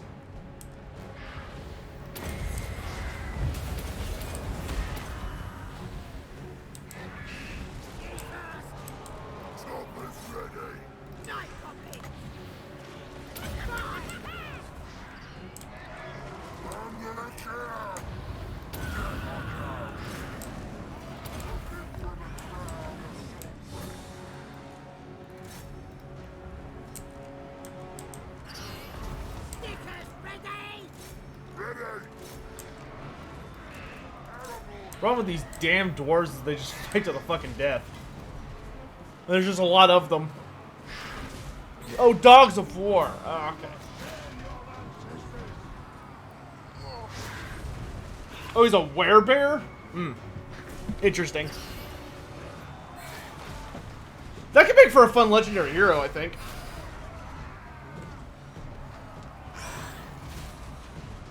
Alright, yeah, we definitely lost this. Army's just like nothing but freaking hammers.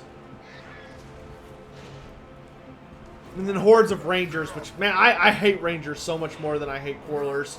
Just because I can't see them. Fall back!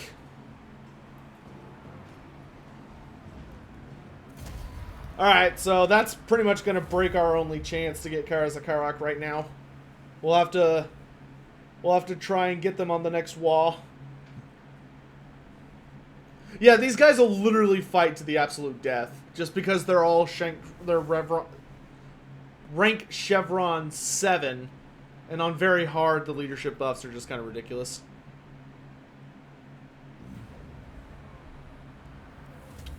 Dang.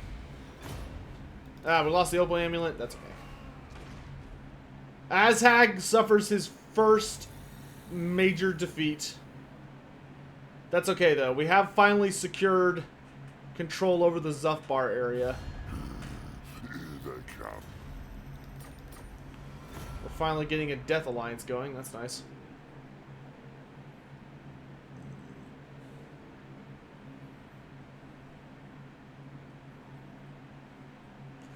Would I say the Crown of Nagash affects the wearer in the same way that the Ring of Power does? It's very similar, yeah. Because, yes, the Crown of Nagash does offer incredible power, and it's been wielded by many people, but it does come with some really dangerous side effects that all pretty much have to do with that it offers you incredible power, but at a price. In that Nagash tends to kind of like take over. So in that sense, yes, it is very similar, if not identical. Okay, so we probably need to put someone in charge here who at least will hold the line.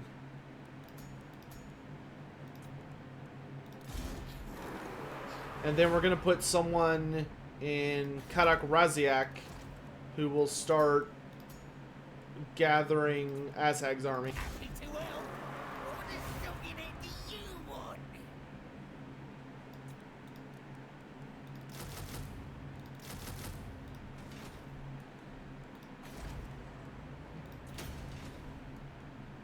That way when Azhag's ready for deployment, we'll just have like a full legion ready to go. Nice.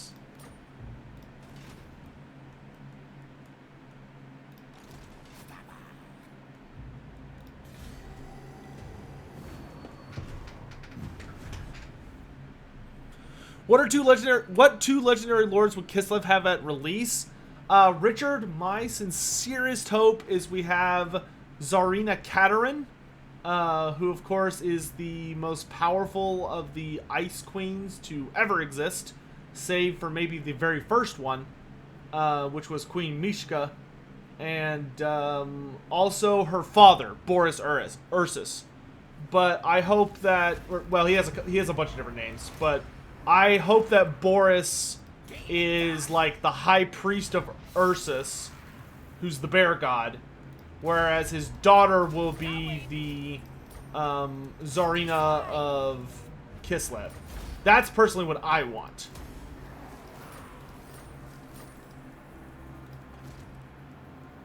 If we could manage to actually take and hold this, this would be such a good staging ground into the world.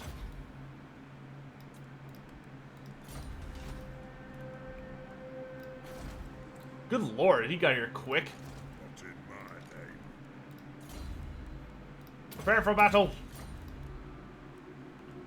Gunbad must hold. Summon a great army, full of regiments of renown, to hold the line. Orcs will. Get going. Great and powerful war boss.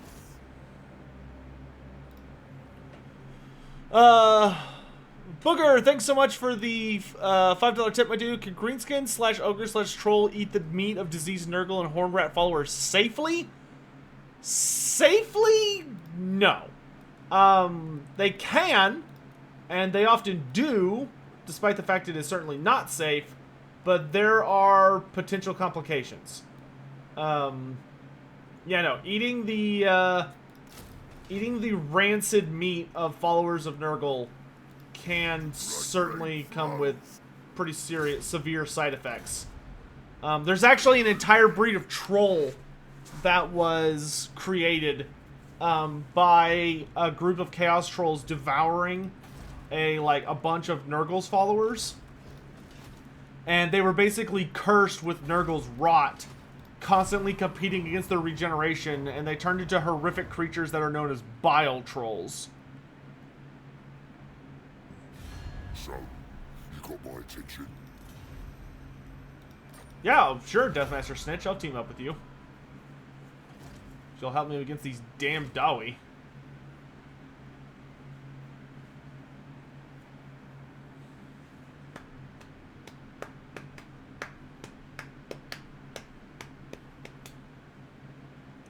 Korra, yeah, for me it's worth it to spam it, especially because you can get permanent buffs. If you play your cards right, you can get stuff like the, if you, please Mork or Gork enough, they'll give you, just a permanent passive for the rest of the campaign that gives you, just a flat 10% increase to damage or stuff like that, which I really, really like.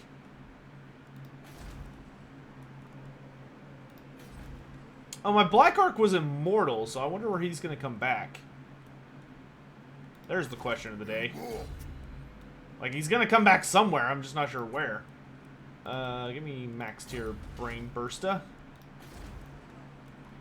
And then... Who needs stabbing?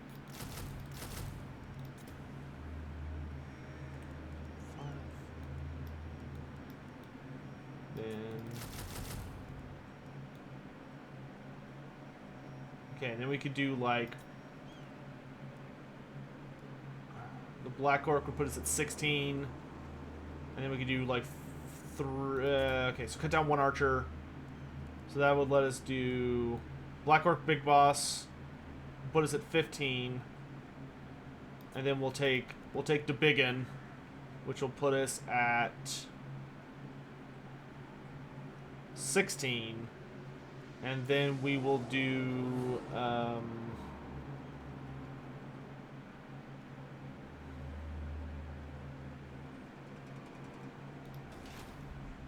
Boar, pig riders. All right.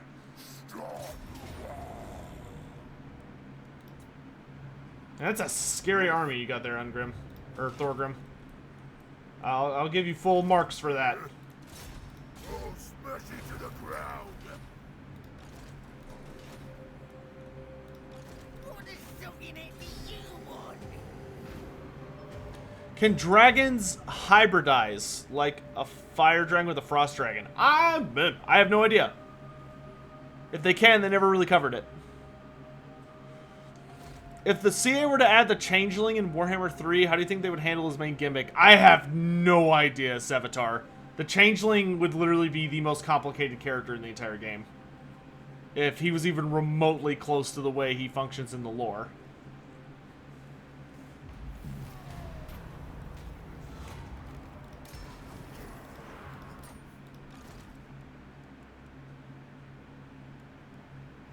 Doing one.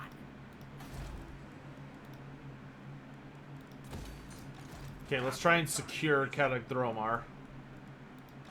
Gobbo war boss. Next turn, you can start to head south.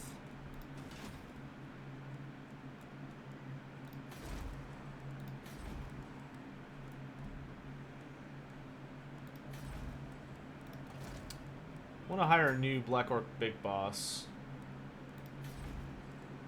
Isn't this building supposed to buff them? Oh, dang it. I was looking at the wrong place, I think. No. Oh no, it just increases your capacity. Yeah, that's a bummer. Because I want one so I can use him to assault units.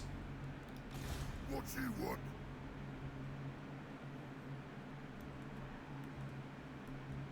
Let's go.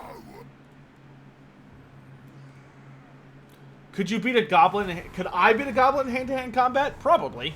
Unless it was like an especially skilled one, just because I'm so much bigger and weigh so much more.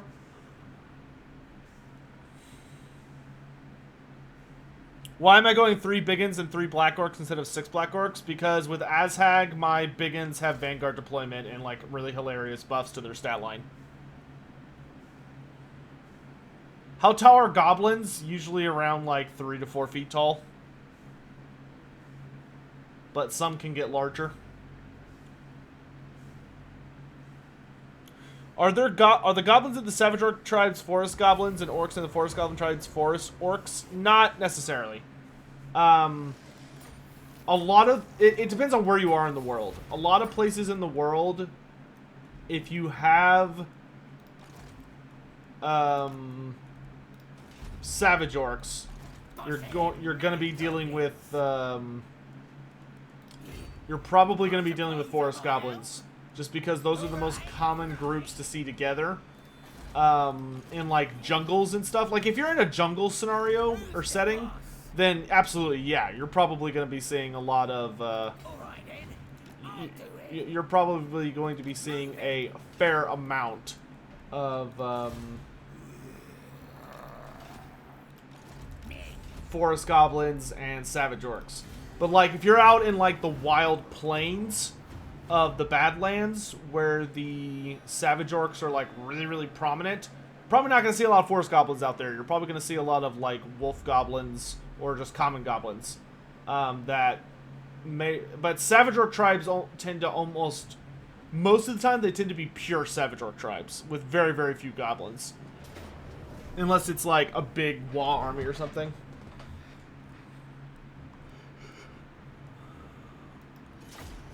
Okay, well this is going to be a bitch. We'll definitely want to fight them on the walls.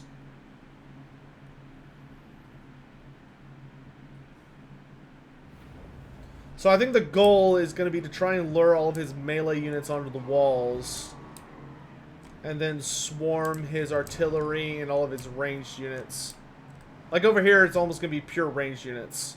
So we could like swarm all of this stuff to this side of the battlefield to deal with that.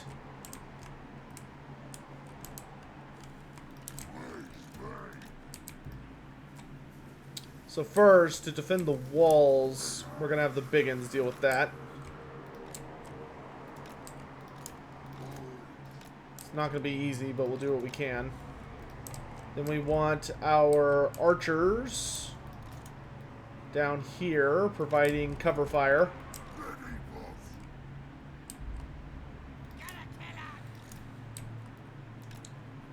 Then I want all of you guys ready to surge out of the hold,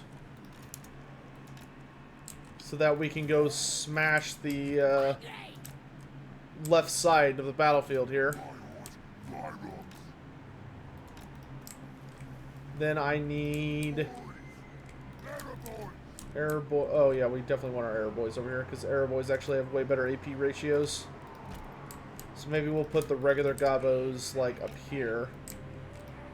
And then we could put these guys up here and spread them out a little thin. So they minimize the damage they take. We can keep some troll, and we'll take the trolls with us outside. Big boss we'll keep over here, just in case.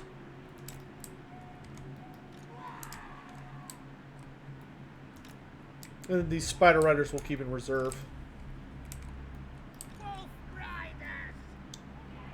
That'll work.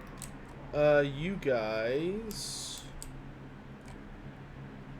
can come over here, just in case we need some more troops there. Alright, that'll work.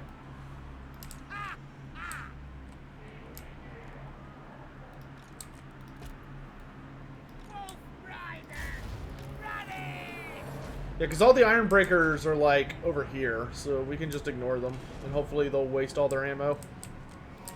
Towers, focus the cannons. If we could get those to take a lot of damage, we'll be in a pretty good spot. And the thing I'm looking for right now are like all of the rangers and stuff.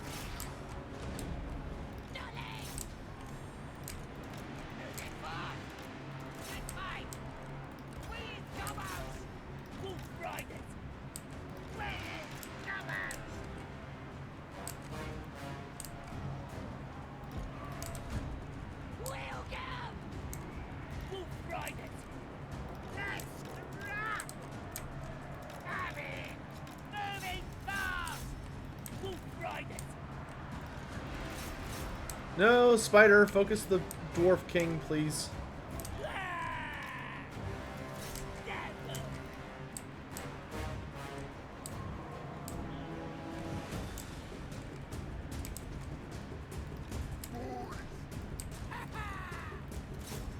Sound the wall!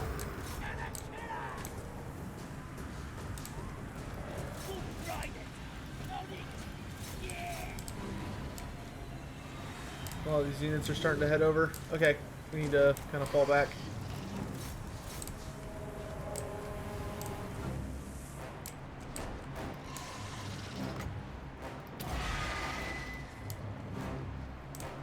If we could at least take out, like, some of these ranged units here on the flank, I'd be really happy.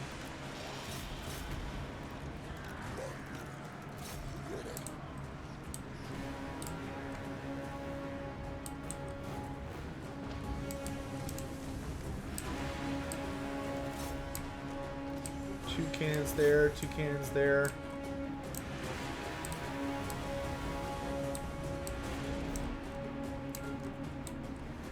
This is getting a little dicey.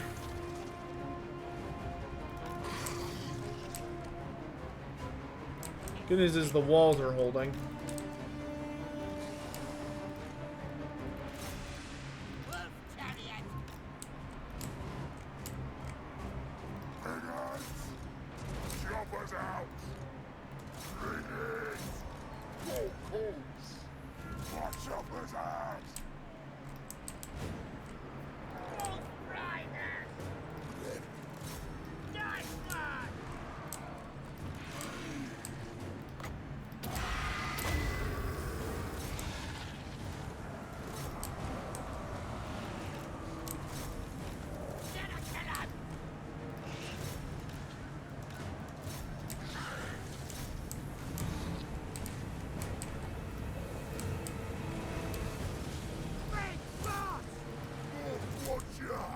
Where the hell did they get inside? Oh, the cannons must have blown that door open.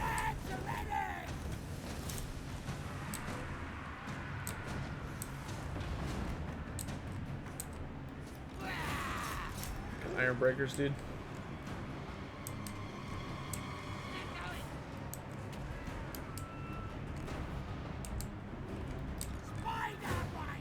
Man, I have like nothing to deal with these copters.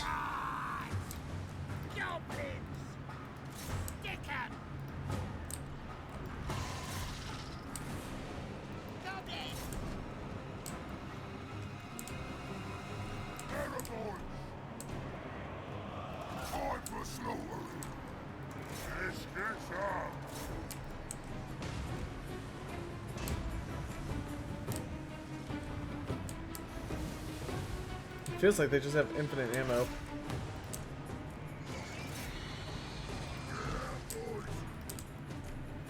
Okay, let's pull you back.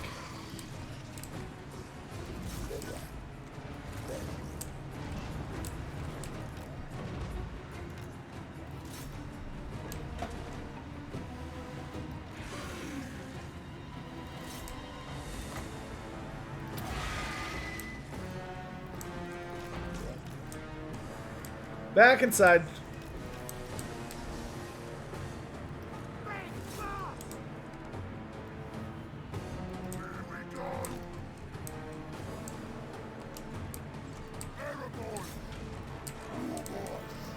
Okay, we killed those guys. Let's go over here.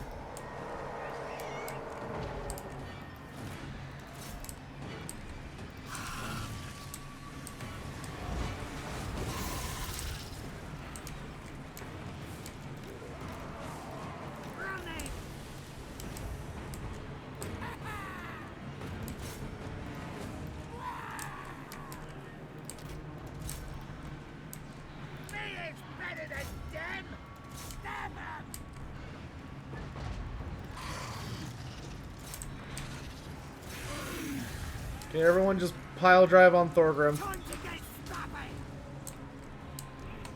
River trolls.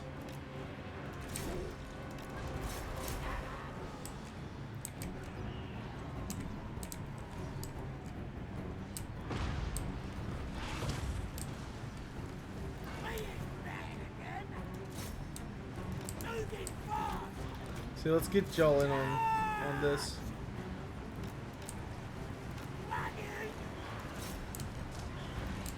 And if we could successfully kill Thorgrim, we might have a chance. Fucking cannons, dude.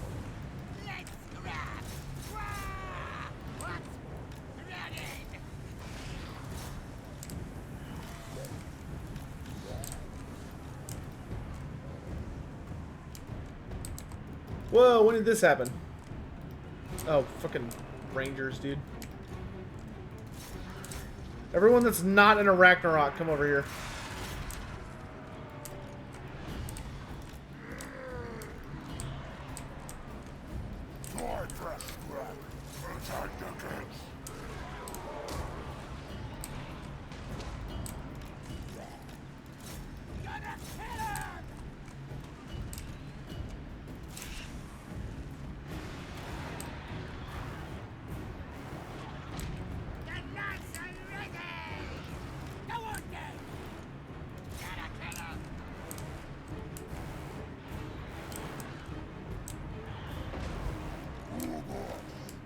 Okay, let's get out of here.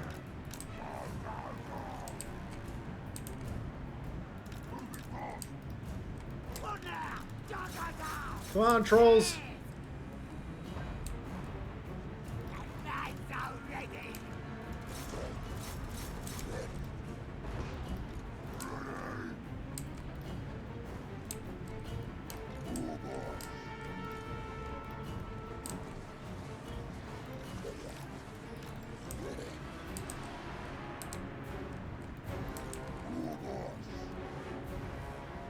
Oh my god, this looks still like a very heavily ammoed. Okay, they're throwing up on the walls at least.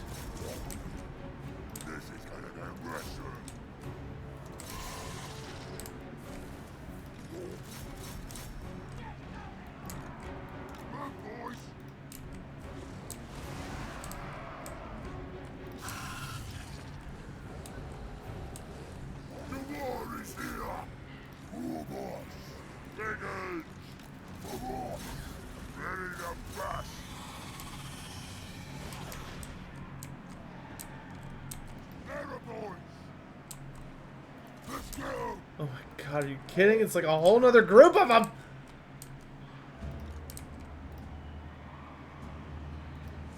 Thorgrim just has like 1 billion health.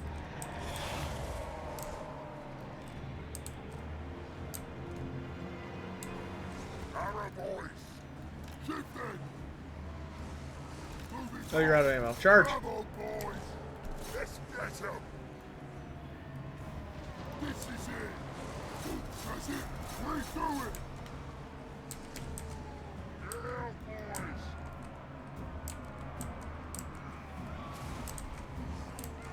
Arrow boys. Right then.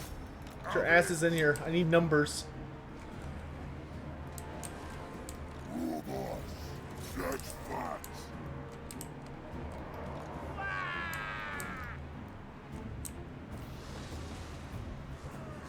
This is it. Time for slaughtering.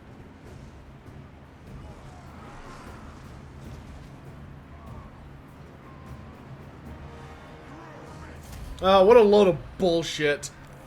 That was a load of bullshit. Oh, whatever. God, I hate Gunbat. Gunbat is like one of my least favorite settlements on the map because it's a 2-province settlement that's like in one of the most busy crossroads in the entire map. But because it's only 2 settlements, you can't... It has like the slowest fucking growth rate in the game. So getting it below, like, getting it above rank 3 is fucking impossible for the longest time.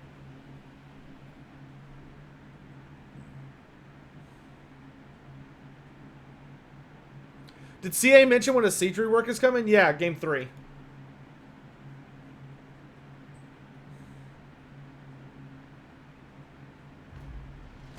Alas, your war has failed, my lord. Yeah, whatever. What is sucking it do you want? Heading out. Great and powerful war boss. Okay, I think we're good here. I suppose I might help. He's probably going to go for Grand Peak next, but that's okay. Who's the boss? I want to save to get the big one until the last possible chance. Your job is to harass Thorgrim as much as possible.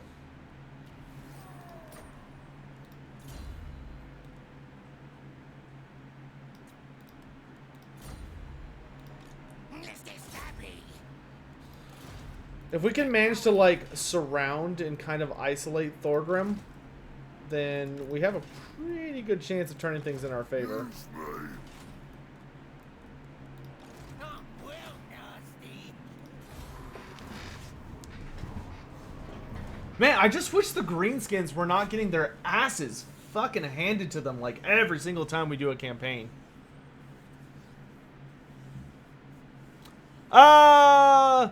Fiora the Tank Girl. Hello there. Thanks for the raid. Don't worry, I just saw it.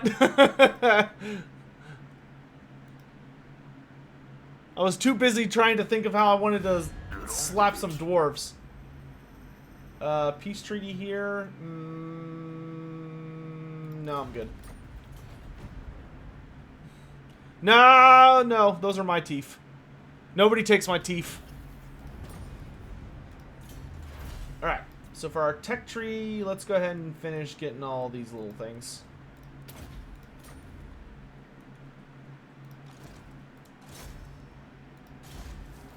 Oh, look at those. He keeps succeeding even though it's like a 20% chance.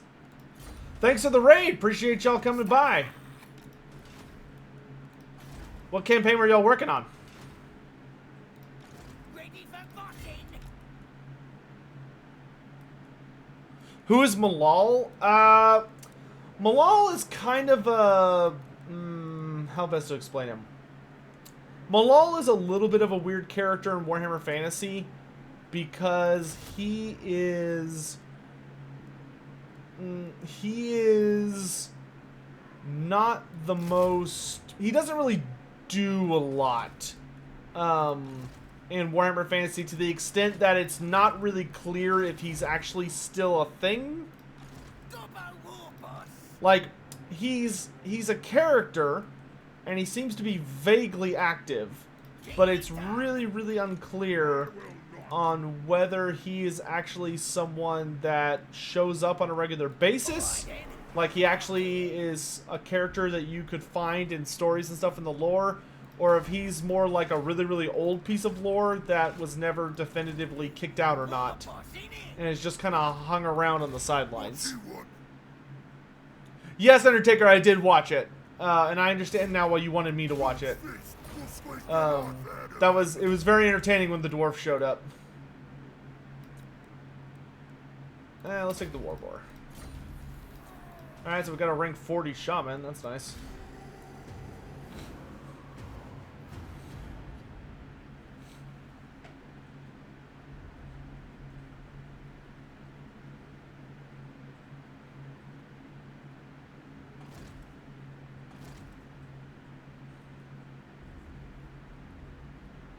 Are you sure you want to use Boar Boys? I love Boar Boys. And Azhag gives them Vanguard deployment, so you can just immediately run them around the back and start slapping people. I thought I knew how magic or fire attacks work, but I keep hearing different things, so how do they work? Hurricane Irma, can you give me a little bit more of like do you mean in Total War Warhammer?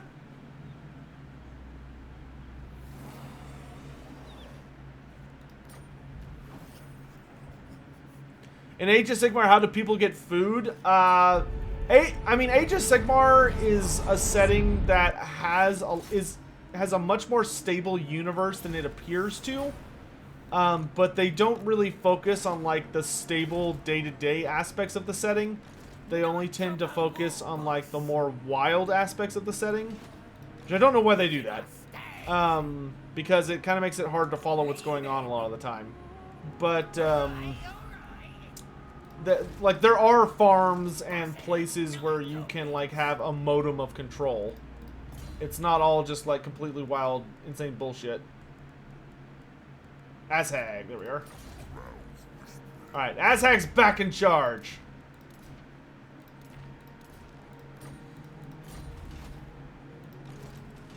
Once I get my pigs, we'll head south to deal with Thorgrim.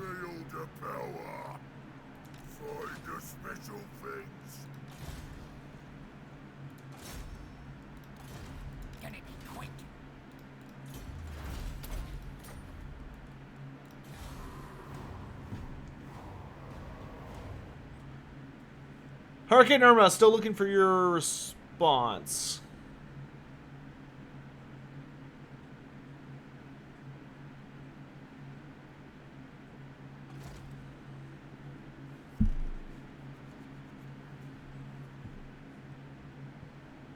Do forest goblins still worship Gork and Mork? Yes. And why don't they wear war paint like savage orcs? Well, goblins are not the type of creatures to run out in front of like an enemy line full of guns and just present themselves to the enemy and charge wildly forward like without a care in the world. Goblins are much too skittish and prone to thinking about wanting to survive to tomorrow for them to consider that a viable strategy. Whereas orcs, that's totally fair game. Orcs could not care less. That's kind of the big reason you see that, is that orcs are all too happy to, like, throw themselves into a suicidal situation. Ooh, gosh. Okay, I think we can win this. I just have to upgrade my Squig Riders. Brandon Miller, thanks so much for the tip, my dude. Keep up the awesome videos. I will. Thanks for the nice words. Damn it, that, like, ate all of my movement. That's super annoying.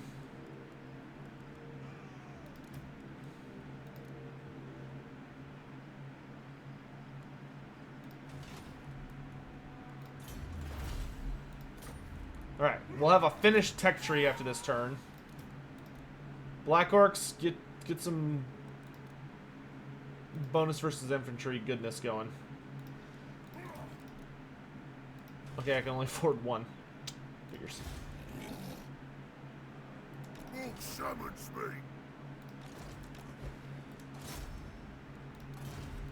Man, Thorgrim's like literally immune to agent action right now. It is super annoying.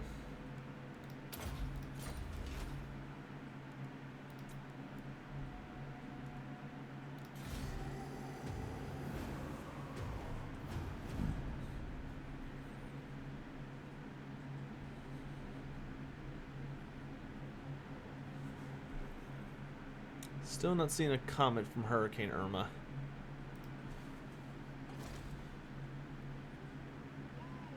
Good God, where the hell did all this crap come from? That's 3 full 20 stacks of dwarves. Wow. Jesus Christ.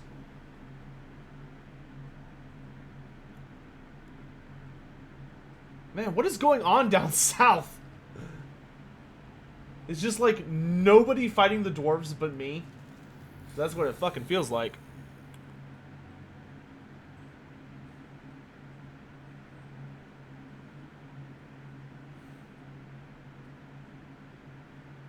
Ah, here we go. Someone said the Waaaghs army's magic attacks go through armor, another say it's added. Okay, so when you have something that deals magic damage, magic damage will cut through physical resistance, right? But what makes Waaaghs army so special is that Waaaghs has the ability to Waaaghs has the ability to, as one of his skills when he levels up, he has one that literally does something along the lines of it will reduce the enemy's magic resistance.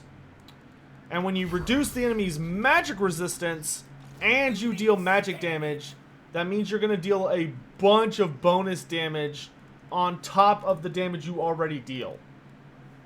So in that case, if you were to take your army of against the Waaaghs Legion, then all you have to do, or with the Waaaghs Legion, then you want lots and lots of magical attacks because Waaaghs removes magic resistance. Which is just crazy. Because essentially that means that physical resistance and magic resistance just don't work against Waaaghs. Like, those are two entire categories that don't work. So you do still have to get through armor, but you can get through armor pretty easily with, like, Savage Orc, Boar Boys, and stuff like that. Hey, Chess Bleedsword, how you doing? Think dwarves are a little too overpowered in this game? Nah, dwarves are only a little over much on, very hard and higher, which is the difficulty that I'm currently playing. They're a little heavy on this difficulty. And it's just because their leadership is so good that they literally fight to the death, which makes them a little difficult to deal with. But I don't actually find them to be that overpowered. You just kind of have to be careful.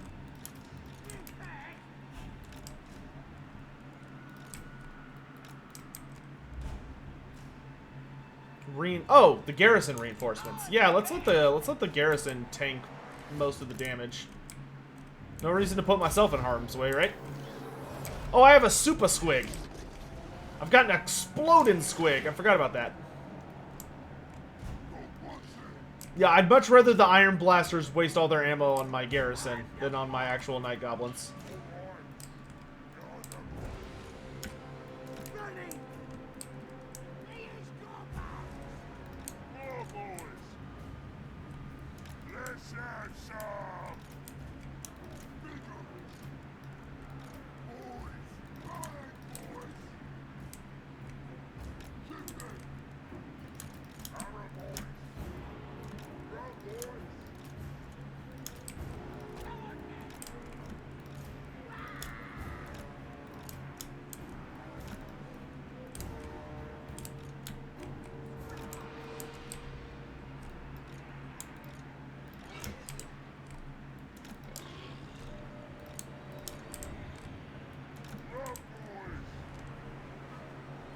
In the lore, which of all the mounted greenskin units are the strongest? The strongest mounted units are boar boys in the lore. Like, boar boys are terrifying in the lore.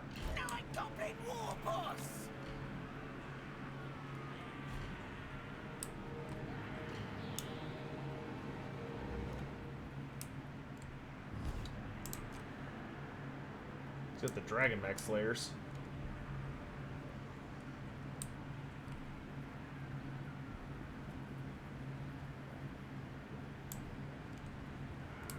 Positions, everyone. Positions. We have a shitload of fanatics, though, so we should be in a pretty good spot.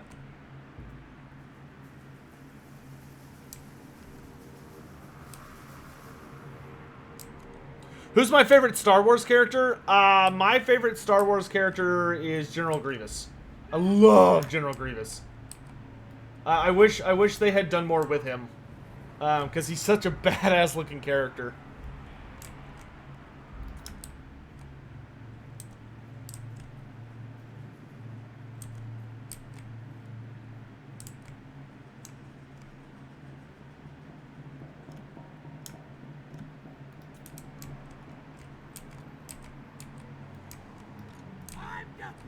Okay.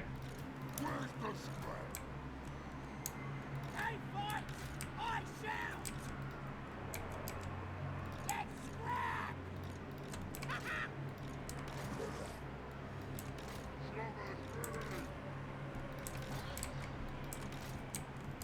Stickers ready! Night Goblin War Boss! Night is here! Let's do this! Alright. Let's do this, I agree. Charge.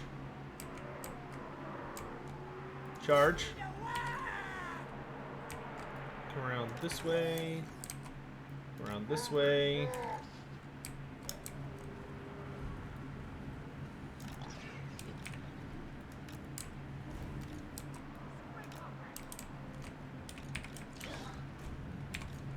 Running! Moving fast! Goblins! I'm here to help! Night Goblin War Boss! Ready! Smash 'em!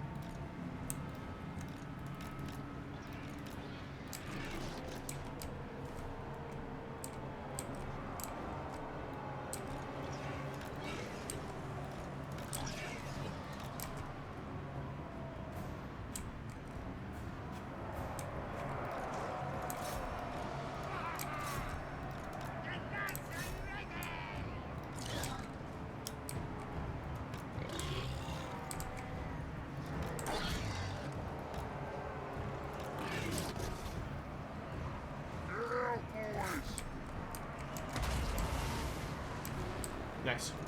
Squeak hoppers!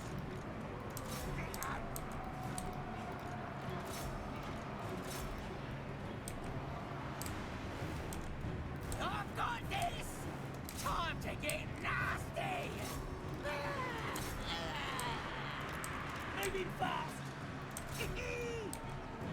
Let's fight!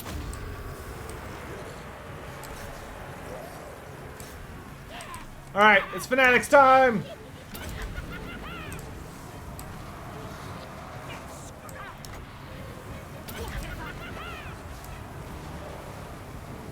Stabbers ready! Doing it!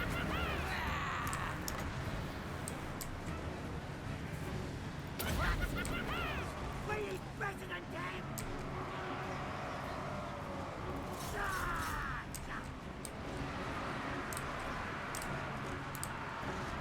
Night Goblin War Boss! This stinks! Alright! Alright! Get going! Mighty War Boss! Yes! I'm ready! Running! Suppose! There we go. The boss lose! You're off! Stabbers ready! Night Goblin War Boss! Mop him up!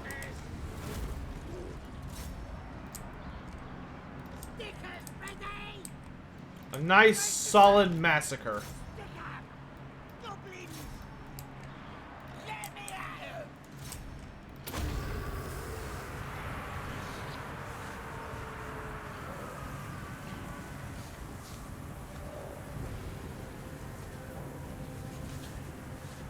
General Grievous was the first Necron. General Grievous, I think, is a little goofy to be a Necron, but,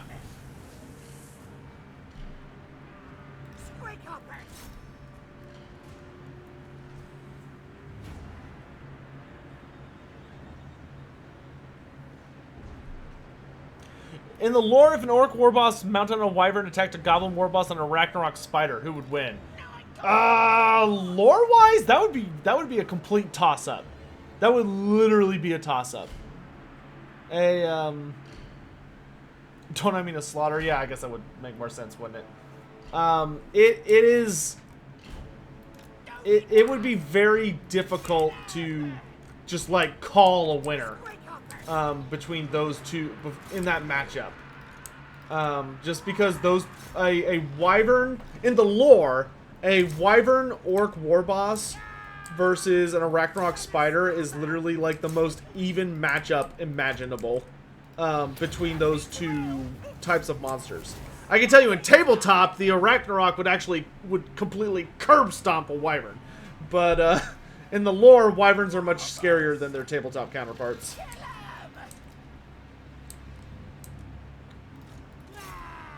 Same thing for like Griffins.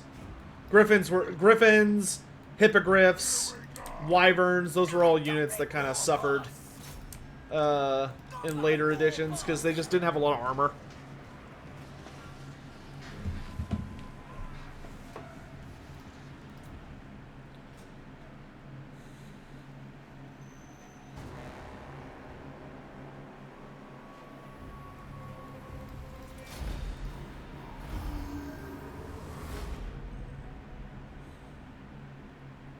Dese 9, I'm doing well today. How are you doing? Is this also live on YouTube? Yes. I'm live in both places. Such is my eldritch power.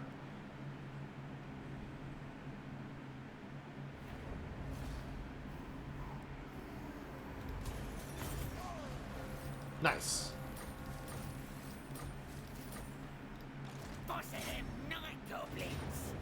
Rats. This way. All right, Carrick Dromar is secure. So that's good. Let's get Ambusher and let's get to Big Vlads, I guess. Well, no, let's do Ambusher and let's do Riders because I do have a lot of squigs. Okay, and I want you to make haste for Cragmere.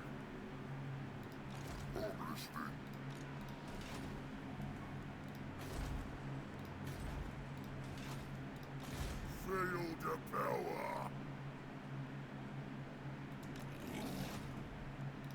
What do you want? You know what? I want you to come up here to slow these guys down.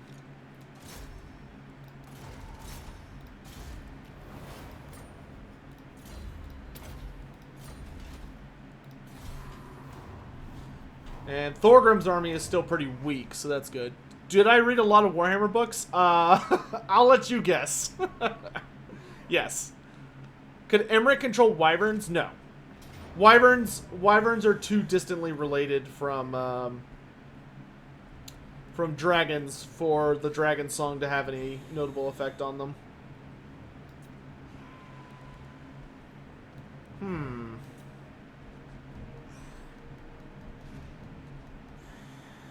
Yeah, I guess I'll fight this. He only has 2 ranged units. So Azhag is going to be able to bully the crap out of this army. I'll just deploy my army super duper far away and let Azhag just go to town on him. What's the opinion the dwarves have of Eltharion in the lore? I mean, he's an elf. An elf's an elf as far as dwarves are concerned. Dwarves do not have a terrible amount of nuance when it comes to how they feel about certain ideas or types of creatures.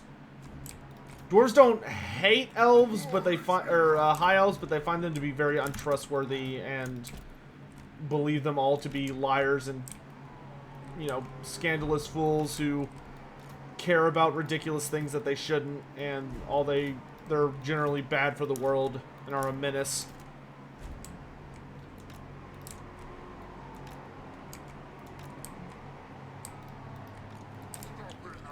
Alright, Azhag, let's go cause some chaos.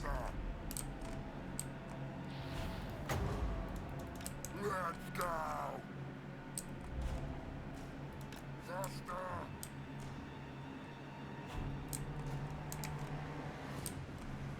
Process faster. Faster. See if I can get a good wind of death here. Real quick.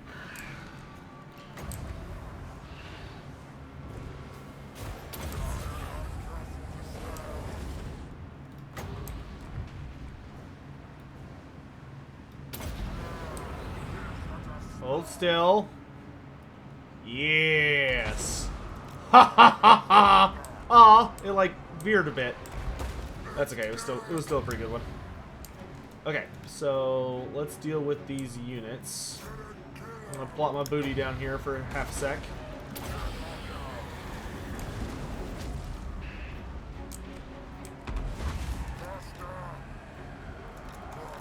Lead all those dwarves into the purple sun. Oh yes. This pleases me greatly.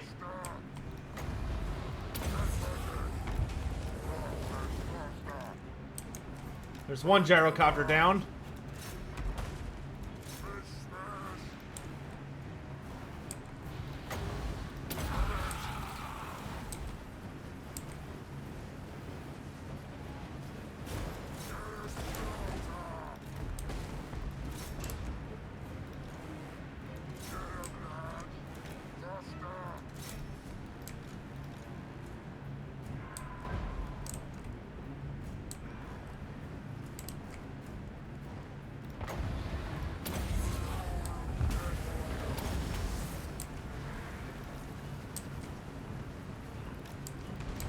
Bring out the pigs!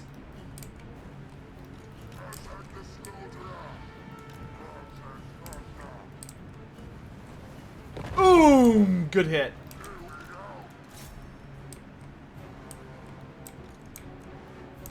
Pigs, pigs, pigs, pigs, pigs. You just crush one of those?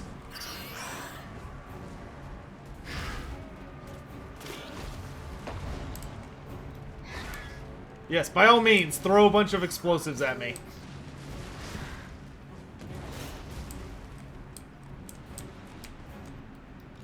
Here we go. Let's fight.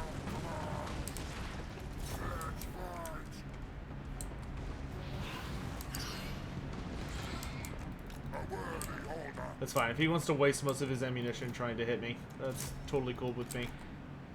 Flush it out.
Moving fast. Where's the scrap? Run, boys. Run, boys. More boys. Shifting. You lot pull back, I'll deal with the hammerers.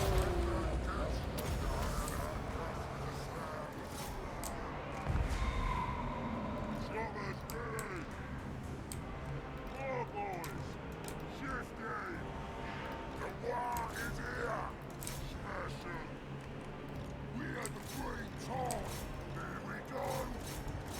Into them! Let's get out. Let's go.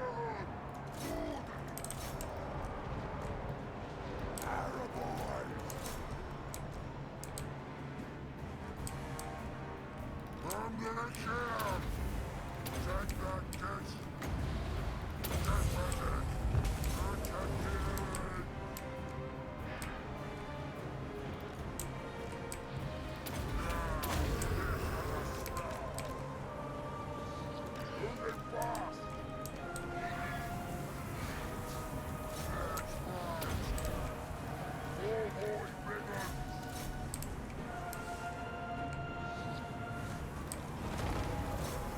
The day might be rapidly approaching where I need, like, an army that's just, like, all idols.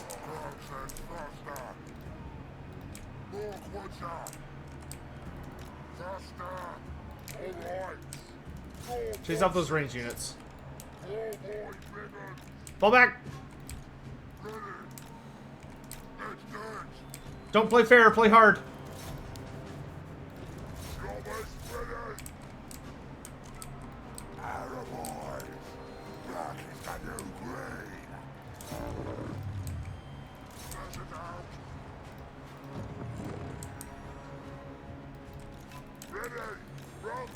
Run away! Run away! Disengage!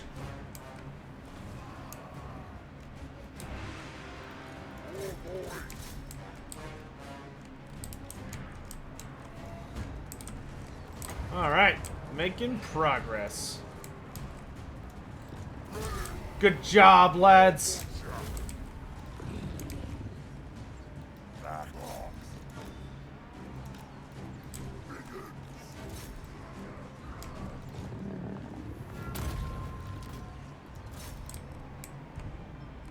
Pigs! Chase them down!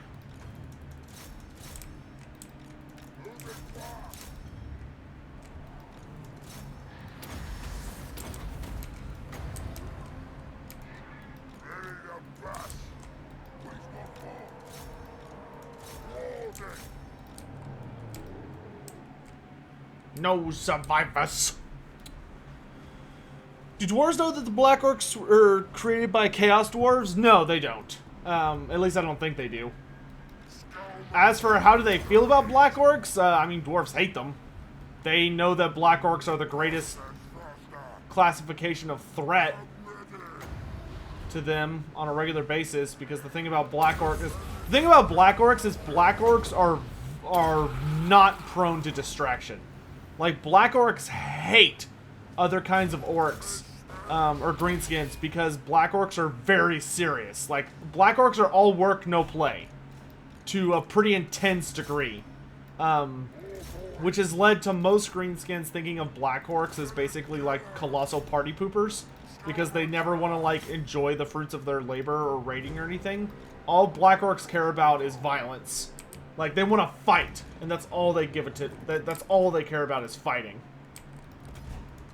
If they're not fighting, then they're probably in a bad mood. And, like, Black Orcs are really big on, like, taking care of their weapons, and they're fairly militant, and they have a really strong sense of focus, and, like, everything you would not want a greenskin to have.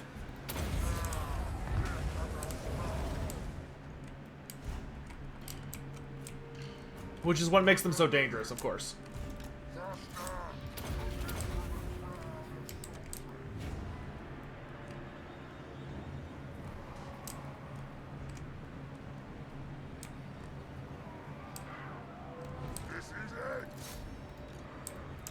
But most greenskins are happy to put up with Black Orcs because Black Orcs are so absurdly good in a scrap.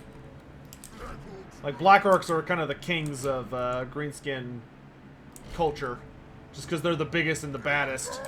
And that's really all you need to be the boss. At least most of the time.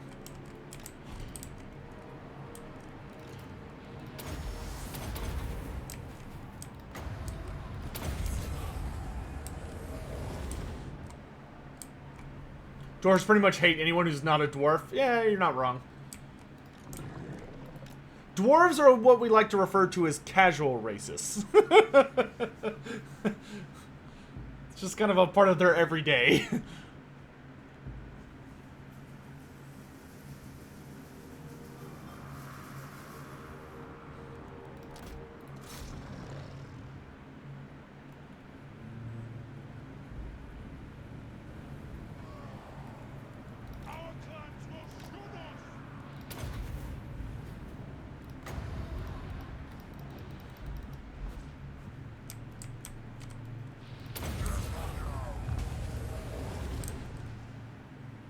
We're just cleaning up the survivors here as best we can. Man, I'm getting like a frick ton of text messages. What the hell is going on? Stop!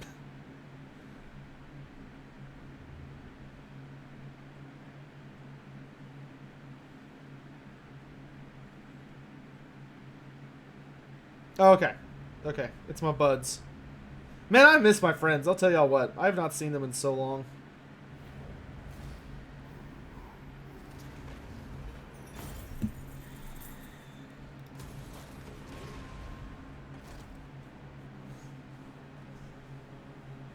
Alright, there's only 2 dwarf armies left standing between me and the capital. At least right now. Isn't everyone in Warhammer racist? Yeah, at least a little bit. What do dwarves think of halflings? Dwarves do not like halflings. Halflings are very much kleptomaniacs. Like, they have a really bad habit of stealing anything not nailed down. And that is not okay in dwarf culture.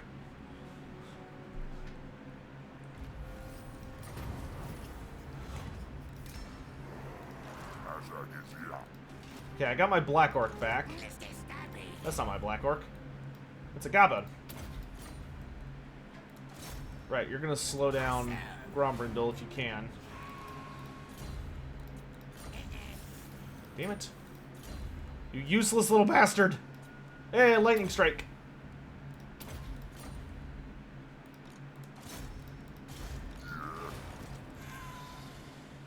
Okay, I'm gonna hide back here and heal for a hot minute. And we're just gonna start throwing out upgrades. Can I get armor-piercing shots on these guys? No, but I can make them shoot faster. I might do that.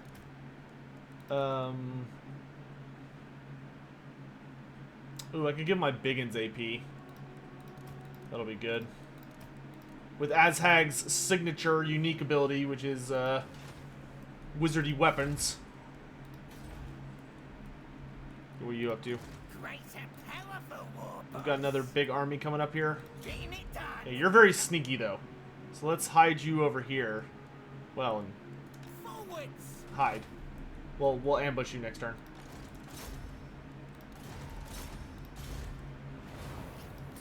You just keep at it, bro. Do your best to level up. Bishop of Cheddar.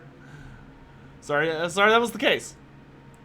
Who do you reckon has the least amount of grudges in the Book of Grudges? Like, race-wise? Probably the Lizardmen. I imagine the Lizardmen probably have the least amount. Goodbye. Boop. We lost some units, but that's okay. That's like a full... That was like a full dwarf army for free. I'll take that in a heartbeat. Reichland is dead. Whoa. Okay.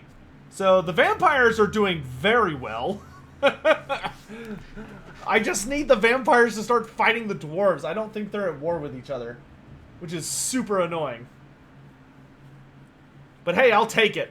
I'm buddies with the undead. So I will take it. What is happening? Okay, there we go. Ooh, aim for the head. That's nice. See, the dwarves are strength rank 2. Yeah, okay. Talk to me, beast. I want to be military allies. Sit by my side. Yeah, they're not fighting the dwarves. They're fighting like everybody else. Sons of bitches. Alright, Shadow Walker. damn it, you're not even at war with the dwarves. Chosen. Who are the dwarves all fighting? That's the real question. It is time. Me, the Greenskins, and Clan Moors, who I've not discovered yet. Okay. Are Chaos at least at war, or the vampires at least at war with Bretonia? I hunt. Nope. Frickin' deadens. Alright, give me... there we go. Okay, so we're no longer, like, just draining money every turn, so that's nice. Let's do thick-skinned. You need to fall back so that I can get some more replacement units.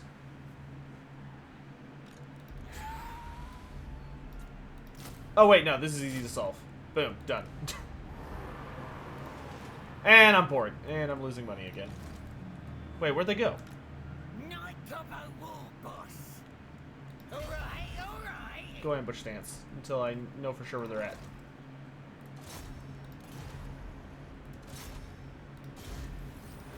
Nice, good job. Keep it up.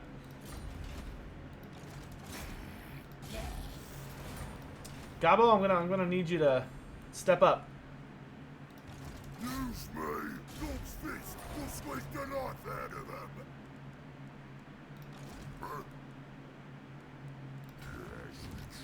Yeah, I don't need Azhag that far back. We're so close to strangling the dwarves. We're so close. I got to the gates of Karazakarak before he was able to push me back. No, he wounded my Black Orc Big Boss. I'm gonna win this, so yeah, sure. Yes, another auto kill on a dwarf army. I'll take it. Okay, Grimgor is waaaghing wherever he is. I'm just like strangling the dwarves bit by bit. Do the dwarves know that the Lizardmen triggered the earthquakes and started the Age of Woes? No. They do not know that.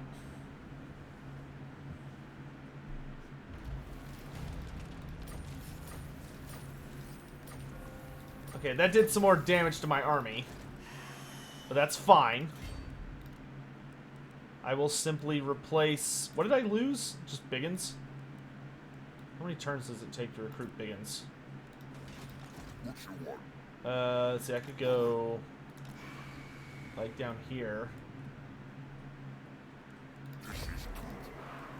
3 turns? What a ripoff. Yeah, just give me Orc Boys and Fanatics. Sebastian Bergman! Thanks so much for the generous tip, my dude. I'm fairly new to the channel. I like your videos. I hope you and your family are doing well in these crazy times. Do I ever play with SFO? In my opinion, the Beastmen and Widows are actually enjoyable with it. Sadly, not even SFO can save the Warriors of Chaos. Okay, so a couple of different components to that. First, thanks very much for the generous tip. Really appreciate it. Thank you very kindly. Second, I have played with SFO. I consider SFO to be a very, very, very impressive piece of modding. However, I kind of run by a system where I try and keep my game as close to vanilla as possible. And the reason behind that is not because I hate mods, but more because I'm in the privileged position that I am. I work with CA on a lot of projects and like have early access to a lot of things. So I have to be able to like flip my build around at kind of a moment's notice to deal with various changes. So if I like have a really heavily modded game, it would just be a lot of work, especially because if I got like used to the game, especially an overhaul mod like SFO, then if they release something new and I'm trying to deal with just that, it could result in some problems. And then the last part of your question, yeah, I'm personally really hoping we're about to see the Beastmen and we're about to see like the Beastmen side of like type DLC. If we got Beastmen and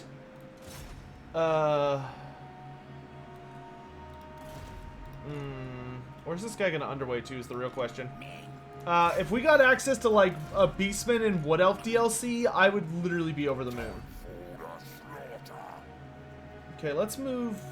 I don't want to move like I don't want to move in range of him. So let's go like right here. But I want to be close enough that I can attack the hold. Maybe like here? Can you slow him down? 27% chance.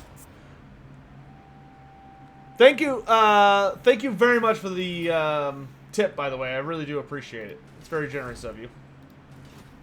And I'm glad you like the stuff we've got around here. boss.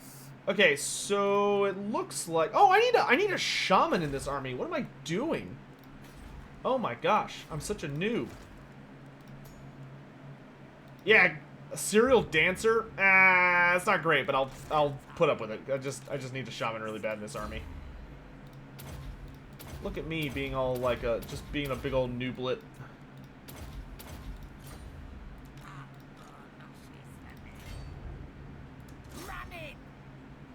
Okay, we'll take Kragmir next turn, and then hopefully we can capture Zufbar. Part of me thinks I probably shouldn't be this close to Gunbat. I should probably just hope to catch this guy as he underways and kill him. But we'll see what happens.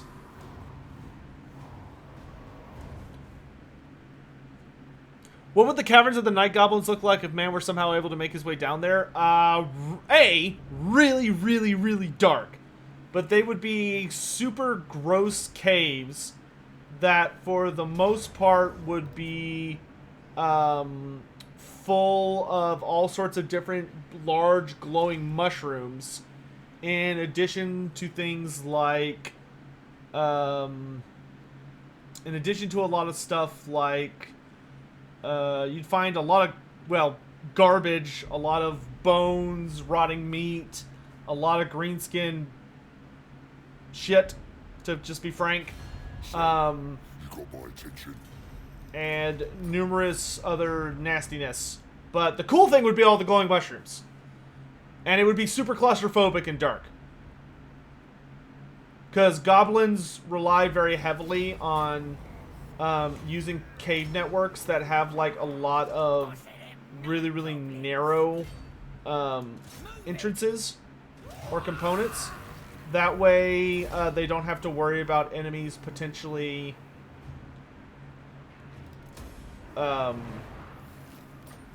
finding a way in. Which for us would be nightmare fuel. Because I don't know about you guys, but for me, the concept of like having to crawl into a cave that's so small that I can't like stand up straight and I'm just hoping the cave doesn't close in on me the entire time, that's what I classify under nightmare fuel. So yeah. Oh, you leveled up. Nice. Ah, why do you suck? Well, at least we caught this guy out. Even though the balance of power is like, oh, you're gonna lose at this. Oh my god, he's got 5 units of Bugman's Rangers. Oh my god. I hate it. I hate it. Alright, let's see, he's got a he's, okay, so this is actually one of the ones where I think I'm gonna wanna, wait. I would Vanguard deploy in his face, but I forgot most of my army is Black Orcs, so I can't.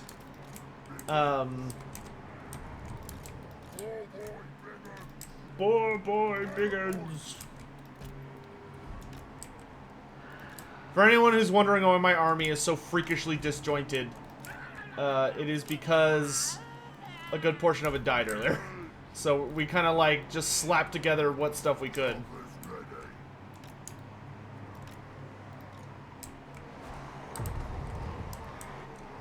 Okay, I don't think we're gonna have him spend as much time throwing rocks. I think we're just gonna have him charge on in.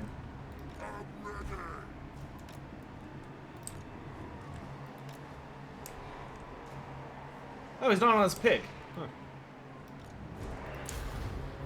Forward!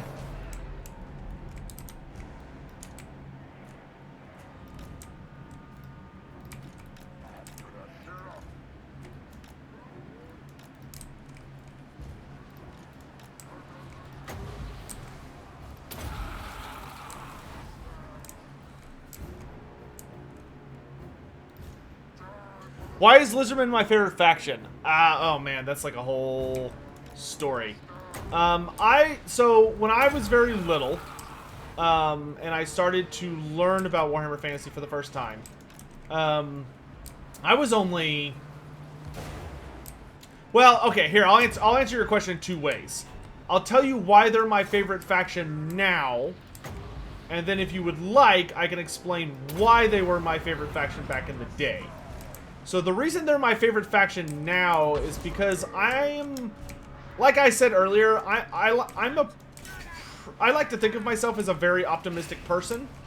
So I am very heavily drawn to factions and races that have a distinct theme built around the concept of, like, preserving the world or making it, like, a better place for people to enjoy and live in. Which is kind of what the Lizardmen are all around, right? Like, Lizardmen are the custodians of the planet.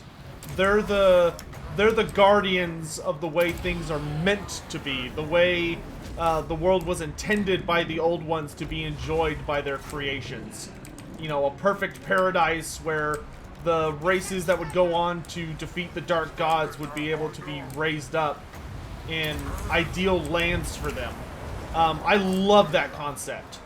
You know, it's like, if I was given supreme power as a deity in our world, I would probably commit a substantial amount of my effort to trying to just repair the world and, like, do everything I could to help humans figure out a way to live better as a part of it instead of, like, making a huge colossal fucking mess every 5 seconds. If you'll excuse me the slight hippiness of that. And I know there's someone that's like, slight?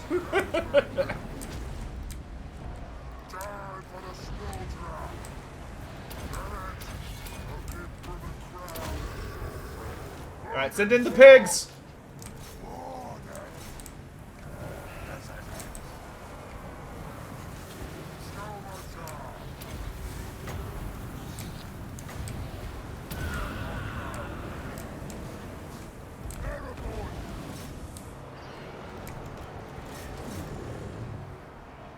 I'd be really busy this year especially. Yeah, fuck yeah, I would. But it'd be worth it. Like, my literal favorite hobbies these days revolve around things like gardening or, like, trying to find useful ways to recycle old garbage and stupid crap like that. I'm just trying to help people. I really enjoy just trying to help people. And I think the Lizardmen are the epitome of that, even though they're super murdery about it. But, I mean, let's be real. There are days, that, like, especially this week, or since this whole thing started, there are days you look outside and you're like, this'd be a lot easier if I could just kind of brutally slap the people who are making this a lot harder than it needs to be. You know? Not that I'm advocating anyone should do that.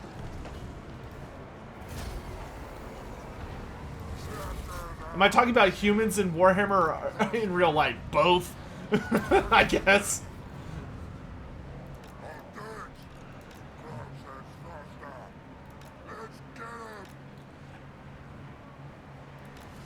As for how I got started, why Lizardmen are my favorite factions from, like, a nostalgia perspective, or, like, growing up, quite simply, when I was very little, I started getting into Warhammer Fantasy. Oh wait, these guys march. I don't have to chase them. Because my parents were looking for, like, a good hobby for me to do. And, so my folks found this store called Games Workshop at the local mall, and they were like, oh, this looks like something our son would like. So they took me there, and let's keep the politics out of chat, please. Let's behave over there. What was I saying? So anyway, so my parents took me there, and I'll never forget the first day I went into a Games Workshop, and the staff, surprisingly, was super duper nice and helpful. And I'll never forget that, like, they kind of talked my parents through what it was going to be like. They were like, you know, it's a painting, it's a collection thing. You know, you paint models, you put an army together, and then you learn to play the tabletop game. And my parents are like, and because, you know, every Games Workshop employee is sitting there like, how much money would you like to spend? But as they're trying to, like, pitch you on this thing to addict your child to. But my parents were like, yeah, that's fine. So I got to pick an army.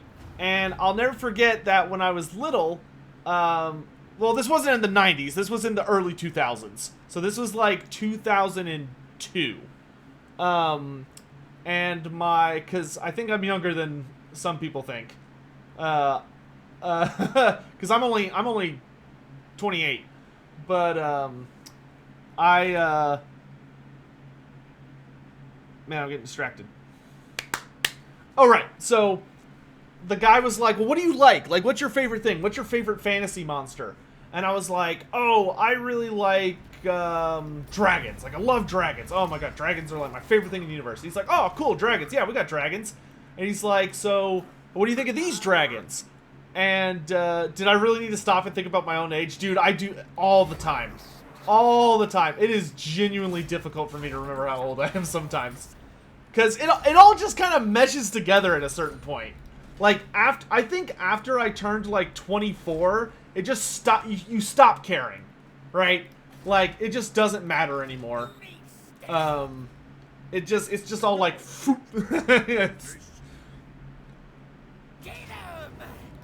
this is mine now. Ooh, Armor of Fortune. But he was like, okay, you like dragons. Yeah, we can do dragons. So he showed me a dragon. And he's like, what do you think about this? And I was like, oh yeah, it was sick. Like, he showed me a high elf dragon. Which at the time, they just had like the star dragon. Or no, they didn't have star dragons back then. Sorry, it was just the high elf dragon. There was only one version. So I was like, yeah, this is sick. I love this. This is like so cool. And he's like, great. So if you like the dragons, then here's the different armies you can take them with. And they were all elves. So the wood elves, fun fact, the wood elves were on hiatus, so to speak, because their model range was basically being revamped to prepare them for 6th edition. And I was like, I don't like elves. Like, I saw the high elves and I was like, oh, I don't really like that, because you'd only get to have like one dragon in an army. And they were like, well, what about the dark elves? And I was like, no, I don't really like, I wasn't really into evil armies. And so they were like, okay, well, you like dragons, but you don't like elves. So how do you feel about dinosaurs? And I was like, I'm sorry, what? They were like, how do you feel about dinosaurs? And I was like, I fucking love dinosaurs. And they were like, well, how would you like a T-Rex riding on a bigger T-Rex? And I was fucking sold. Like, that was the end of any hope I had for any other type of hobby. I saw the 6th edition Krukar model and I was like, I'm there. Nothing else matters.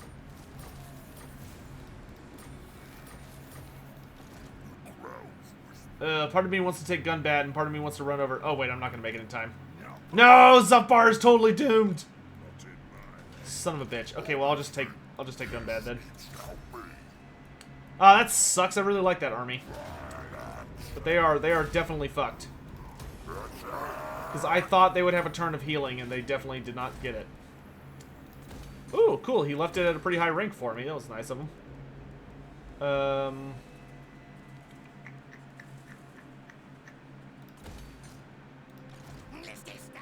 want you to go this way to delay anything that may be coming south. Or east.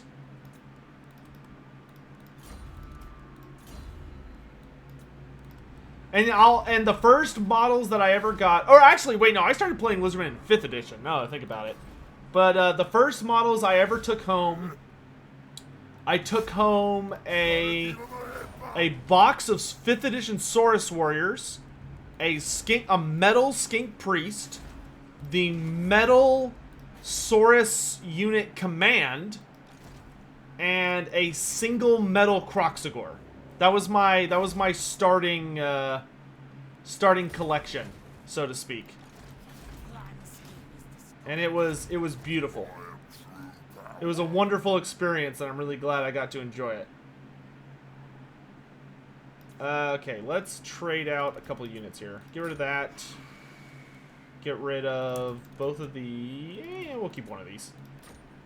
And then give me 2 units of bigots. This is not in the Damas This army wasn't so damaged I could easily go punch Thorgrim, but like we literally just captured this settlement, so the garrison's totally dead. Yeah, unfortunately, yeah.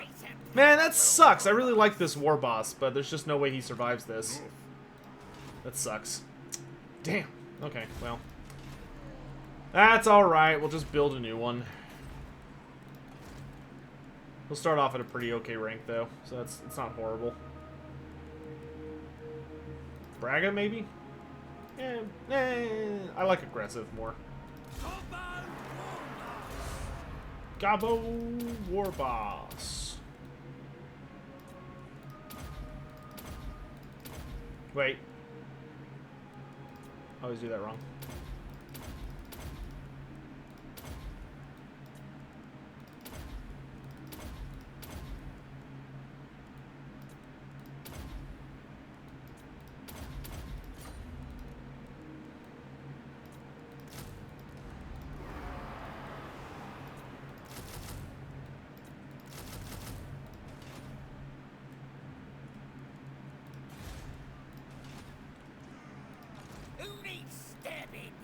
Though I think we will go ahead and march out here against Thorgrim. While we have the, while we at least have the chance.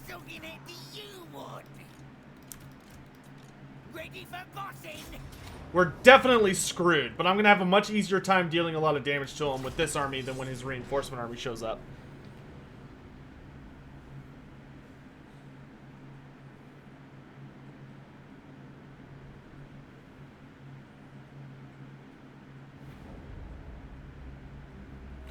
Oh, Drabo. That's a really good idea. Wait, can I do that? Hold on. Hold on. I'll go back in time if I can totally do that. Because I would much rather this guy survive than anything. Because I don't really give a shit about anything else. I just want this guy not to die. If it turns out that I could just switch him out, then I'll just do that. That didn't even occur to me.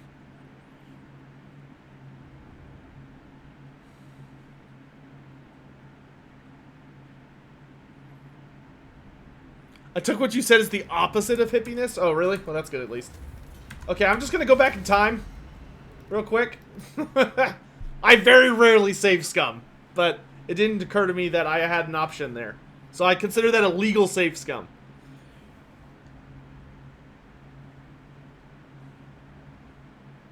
Do I still have my models? Yeah, I have a good amount of them lying around.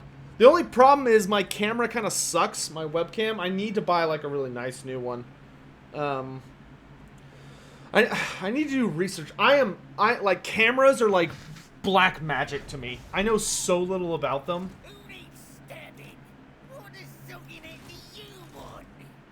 You know what? I could just run away with him.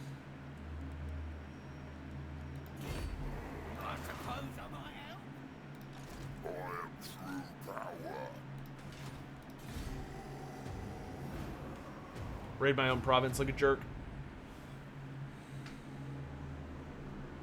Hey community, in this DLC, which side do you think is stronger or overpowered? Well, I would say from a single player perspective, it is...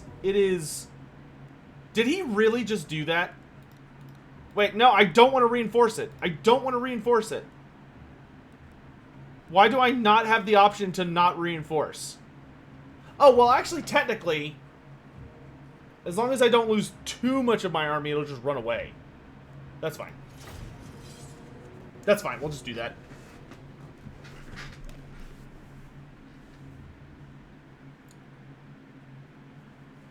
I don't think I'm even going to try and fight. I think I'm just going to put my army at the back and tell them to run away.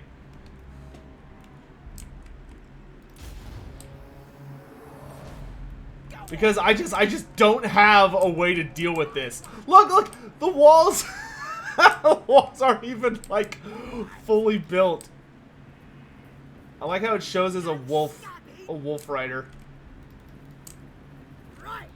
Wait, they're not able to run away? Is the army gonna die? 'Cause that would not be fair at all. Activate the towers, you dummies.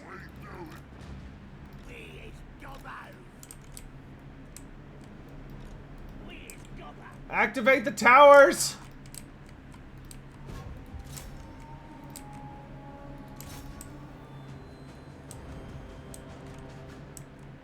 Hold on, now I just want to satisfy my curiosity. I don't even want to fight this because it's just going to be super annoying. Yeah, so Hozcob Tifraba lost 0 troops. So, and I wasn't in march position, and I wasn't, like, caught. So does he just die, or does he run away? Because if he just runs away, then, yeah, it's like, whatever. Okay, yeah, he just runs away. Okay, that's fine. Hop away! Into the vampiric corruption. Glorious. That's fine. Sourcing, yeah, dude, I want new source models so bad.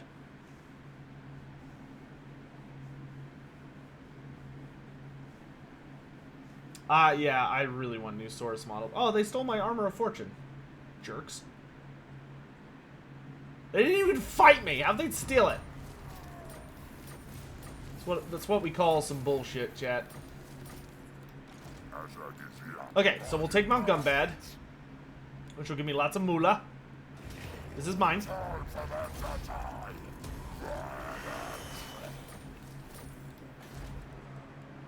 Oh, dang. Last time when we took it, we got it back at, like, level 3. This time we took it and we got it back at level 2. We want you to have out-clevering, so I'm good at ambushing. Thick-skinned. Get rid of the Orc Boys. And let's combine the Fanatics. And I'll pick up 2 more units of Biggins. I want you to go over this way. Pig Boy, do this. Good job.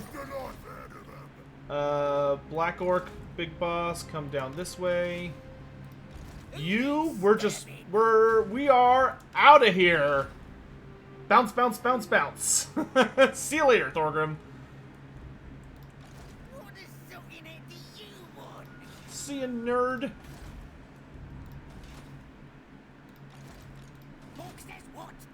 Alright, so there are 2 incoming large dwarf armies. But I should be able to... The question is, do we strike south and try and take... Oh, wait, no! Go back, Shaman! Ah, stupid Shaman. Kroxigors need the remodel the most. I like current Kroxigor models. I actually really do not like the one used by Creative Assembly. I am not a fan of Creative Assembly Kroxigors. I like the Blood Bowl Kroxigor. The Blood Bowl 2 Kroxigor is my favorite version.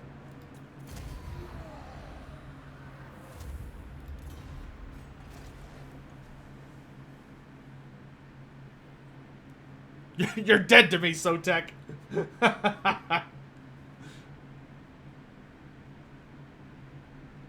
How did that army escape from the siege? They weren't in the siege. They were next to it.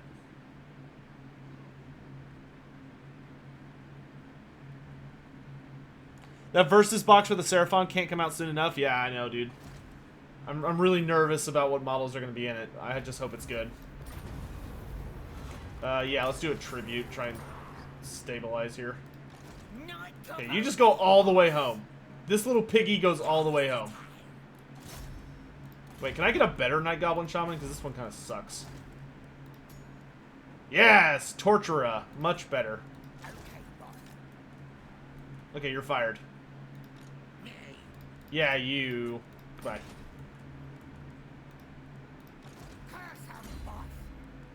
Boop, boop, boop, boop, boop, boop. Boop, boop. You will join him. The rest of you nerds are going south to mess people up. Azhag's gonna be busy for a few turns.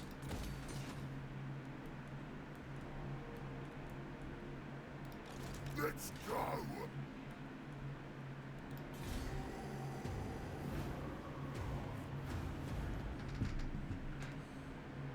Oh, yeah, good point, Scorn King. Scorn King, we can agree on that. The cold ones are the worst. The, yeah, Lizardmen cold ones are awful in tabletop. They are hideous models.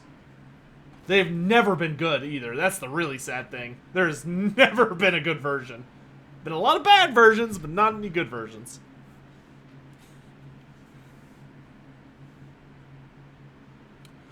Kill notes, I started the battle. So the unit was deployed outside of the castle.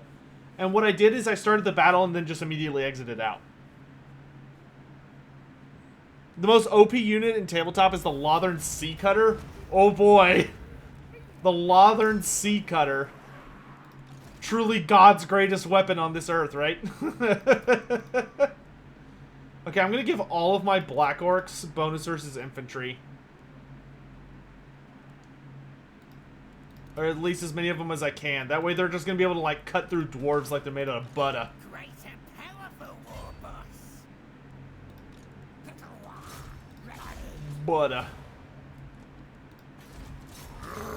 Get out! Okay, I was just curious what the balance of power on that was. We almost have a wall ready.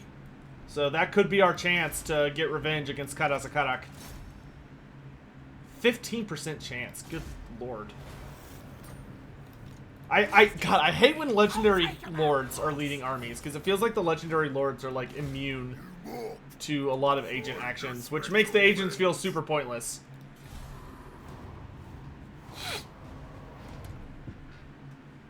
Yeah, Dark Elf Cold ones are much better looking.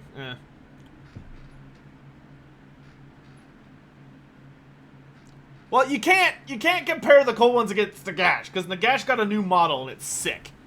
I love Nagash's current model. The Sky Cutter? Oh, dude, the Sky Cutter. I lack the eloquent words to tell you of the Lothern Sky Cutter. It's a magical chariot that flies in the air, and it's pulled by I think it's technically pulled by a rock, not a... Which, like, ROC, like the giant bird. Not a great eagle. But it's pulled by some large, high elf affiliated bird. And, It actually could be kind of nasty in tabletop, because it had a bolt thrower on it that could shoot 360, if I remember right. Which could be spooky if you weren't ready for it.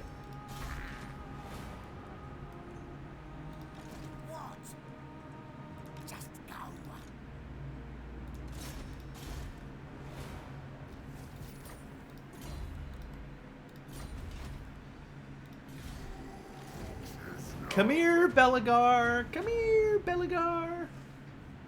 You know more lore than me, so are there any other Norscan legendary lords that they could bring in? Dom Doom Titan, there are a ridiculous amount of characters that if they really...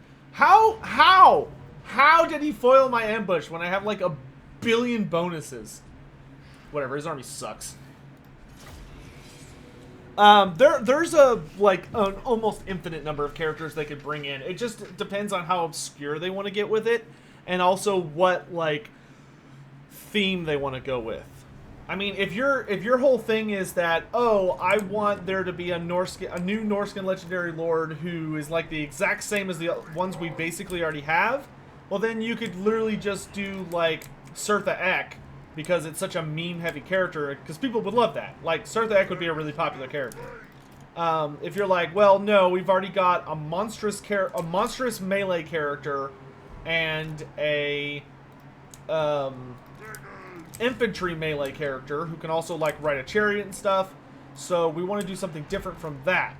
So in that case, it would be like, well, okay, in that case, if you wanted to get like a pure wizard, you could do like Sael the Faithless. If you wanted to do a monstrous wizard, they could do a CA original character and do the Ephemer Matriarch, because the Ephemer Matriarchs are like they're the leaders of Femir society, and they're like really, really big and scary. They're like monstrous size, like they're huge. And they're really well known for being like powerful wizards. So you could go that angle with it. If you wanted a Skinwolf legendary lord, or like a were legendary lord. If you dive deep into the Dogs of War, there's like a werebear character, so you can use that. Like it just depends on what you want. But there's like a virtually endless amount of resources available.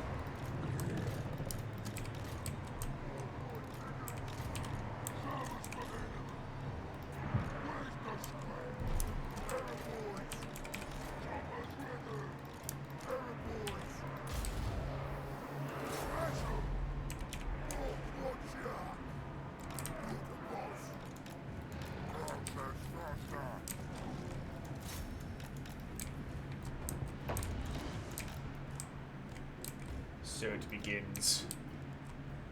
The great battle of our time.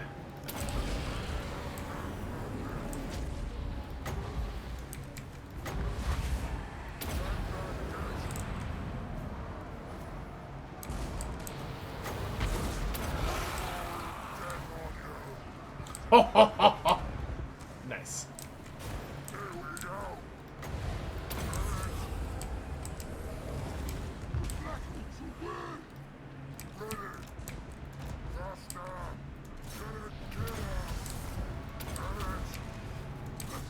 Forward!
We're finally starting to actually, like, get a reasonable amount of victories. What do dwarves think and halflings think of gnomes? Dwarves and halflings, for the most part, don't know that gnomes exist. I do have a book that does, like, state what they think of them for those who know they exist, but I'd have to go look it up. It's not something I have, like, immediately stashed away.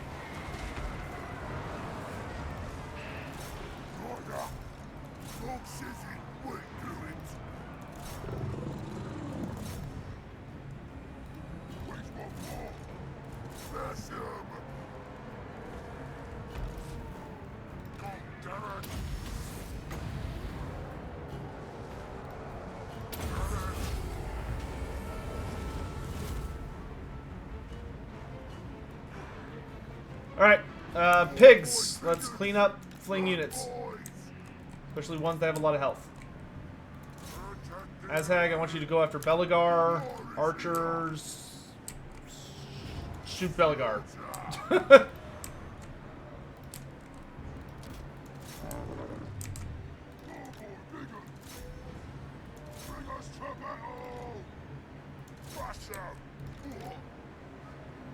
Ooh ha ha. Ooh ha ha.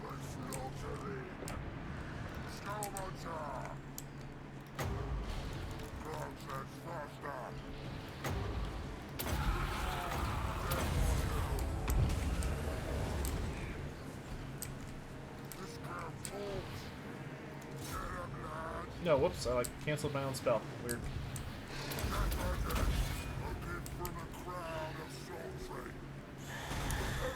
Ultra fire!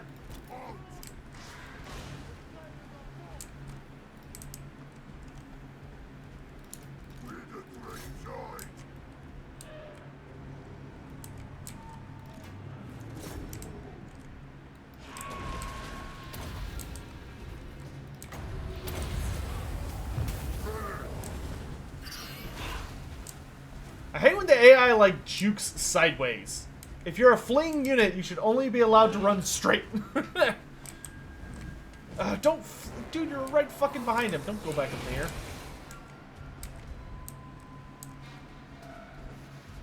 Bite him and... Good bite. I'm just gonna speed up time while we chase Belagar around.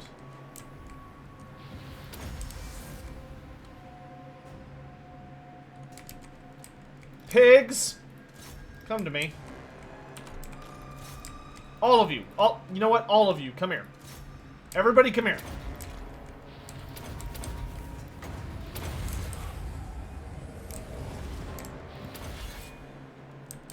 Oh, Azhag, you finally figured out how to chase? For longer than 5 seconds? Yeah, just yeah. Yep, there you go. Good job. Good job. Gnomes exist in Warhammer Fantasy? Yes, and they're very scary. What would dwarves think of modern humanity's reliance on credited debt? Oh, dude. Dude, dwarves would not like our economy and the way it works. Oh my lord, Warhammer Fantasy dwarves would just think us to be just the worst. Why are gnomes scary? Because they're naturally gifted with magic.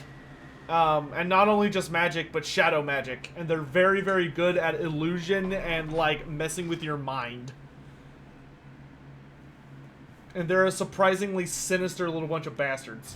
Be quick, humans, or I'll feed you to my wyvern. Wyvern. An ally with the Empire? For now? Sure. Maybe you'll be a useful guinea pig for me. Do the gnomes have cities? They have one. They used to have many, but only one still stands. And I cannot remember what it's called. But it does exist. It was unfortunately curb stomped very hard by Grom the Paunch. All their other cities. Like, the gnomes are almost wiped out completely by Grom. The only thing I remember off the top of my head is that Grom the Paunch was the one who almost wiped them out. And they also, their big city is hidden somewhere in a swamp known as the Mirror Moors, which is in the Empire.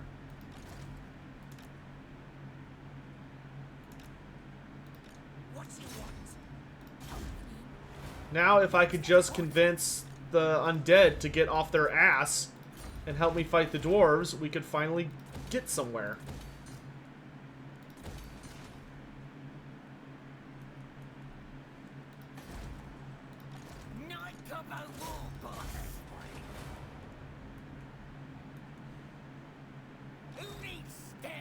All right, it's nearly time for another Waaaagh chat. Who died? Another freaking Biggin unit? Oh my god. Biggins, lads, you're killing me. You're killing me, Smalls. Let's pick up the AP Cloonies, I guess.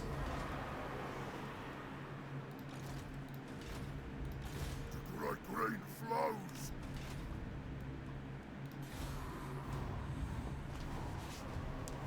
Do they ally with the Empire? The gnomes are a very secretive race.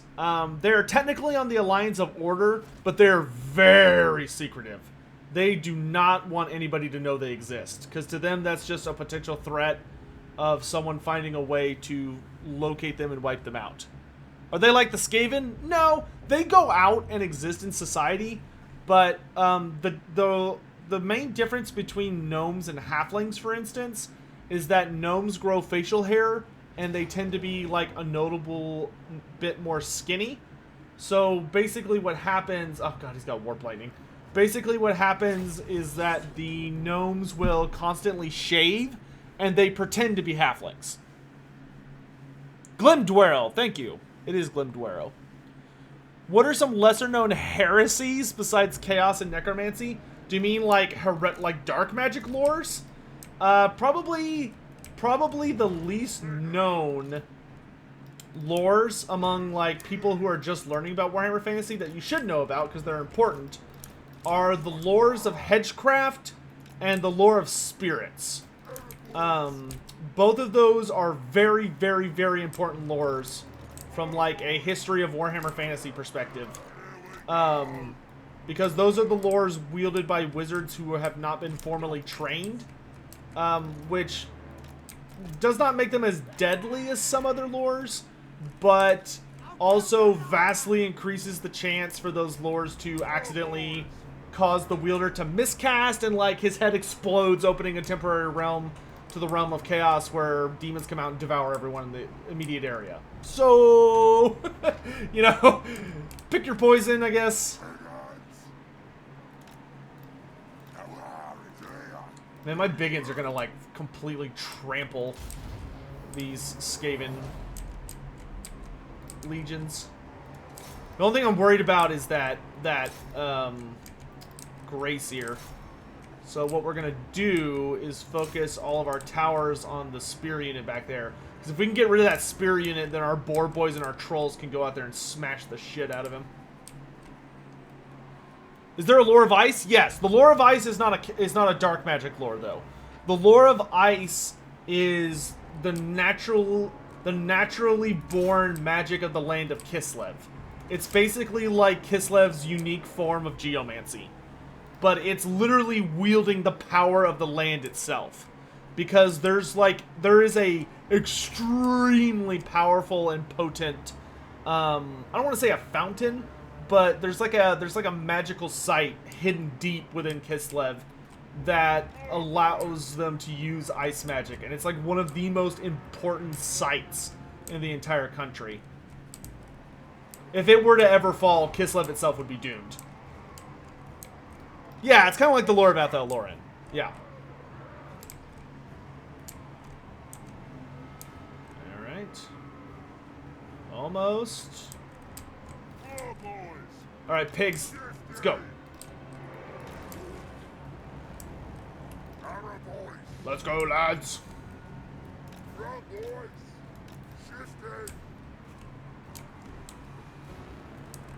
Ready?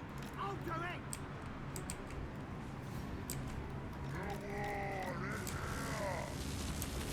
Oh, it's gonna hurt.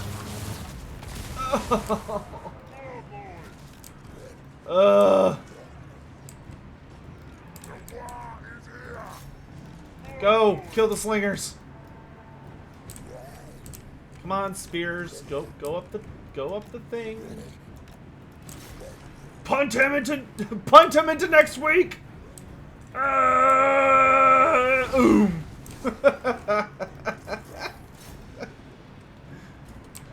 All right, hopefully they'll just beat him to death. No, stop. Okay, that actually had a lot more friendly fire than anything else.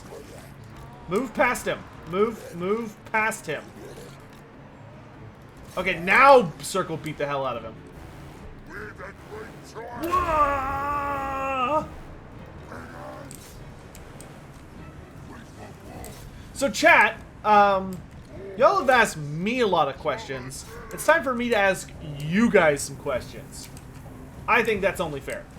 So, my first question for you guys this lovely evening, chat, is if y'all could pick any one character from a faction that's already in the game, so no Chaos Dwarves, no demons, none of that. If y'all could pick any one faction from any one lore in the game, or race in the game, and give them a single free LC character. One free LC character, who would you pick and why? So, Tech, is there a chance I'll ever finish the Warhammer Fantasy roleplay? There's a chance, but it's not a big chance. Aberash. Chalkhawks for the Lizardmen. Cool. Trolls, what are you doing? Kill him. Okay. You guys head back to the core of the city. Just in case somebody slips past us somehow. Yeah, these Skaven are getting just the absolute brakes beaten off them.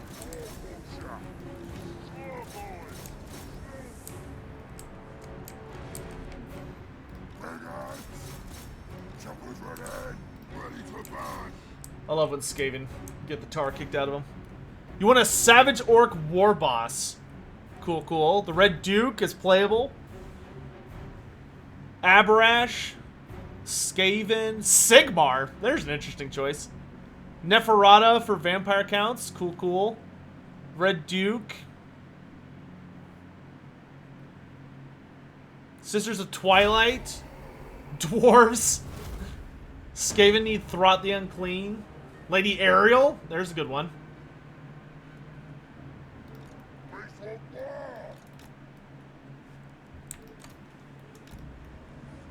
Throt the Unclean. Surtha Ek. Thoric Ironbrow, the Rune Lord. Christian, we might do something like that soon. Crag the Grim. Oh. Wander Alpha. I know someone your answer would make very happy.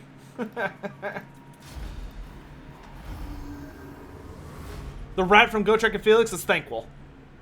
The Dwarf Tomb King? There's an interesting answer. Gimli, son of Gloin. I think Gimli would be a little out of place. Zacharias the Ever-Living. My man. Daith for the Wood Elves. Conrad von Karstein. Nyeth the Prophetess. There's a cool one. Prince Apophis. Very cool, very cool. Anarian the Defender. That would be interesting. And grossly OP, I would imagine. And also very confusing. Lady Allander. Just be like, get that... Somebody get that AOS character in here. I love it.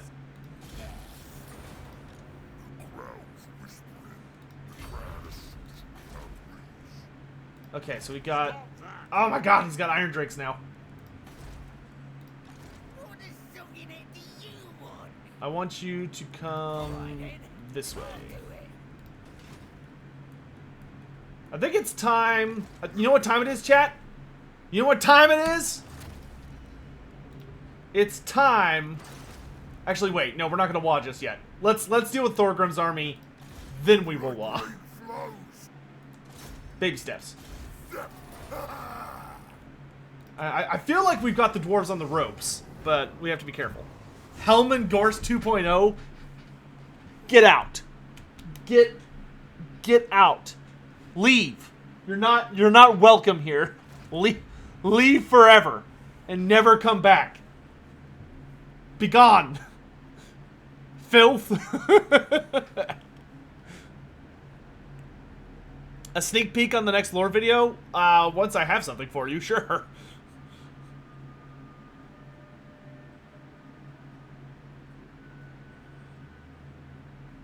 If you do the Q&A, I'll give you my life. Dude, Christian CC, listen.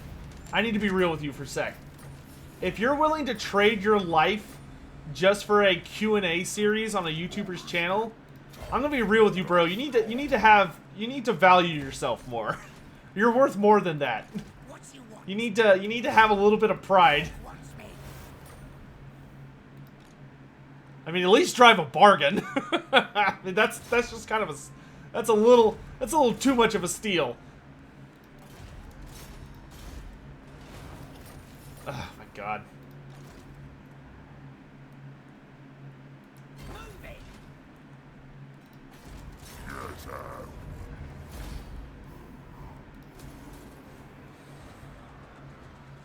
Will I yell for a Waaagh? Sure, I could yell for a Waaagh once we actually do it.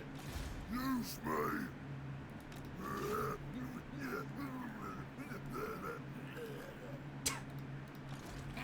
Some of the sound effects the characters have are just absolutely ridiculous.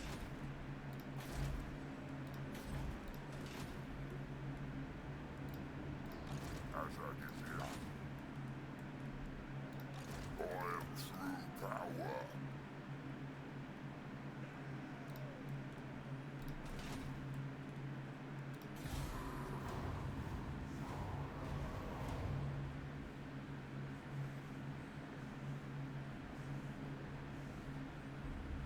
Four separate DLCs, every one of Gorst's brothers.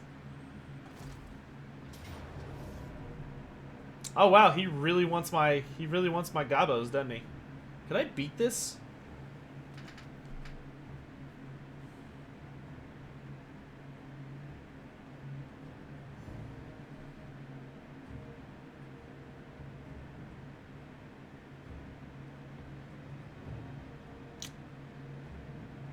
I've got enough fanatics. The only thing I'm worried about is the amount of ranged troops he has. Because if I were to win this fight, I would really have him by the gonads. Oh, man, but it's like a really far apart deployment. And he's got cannons.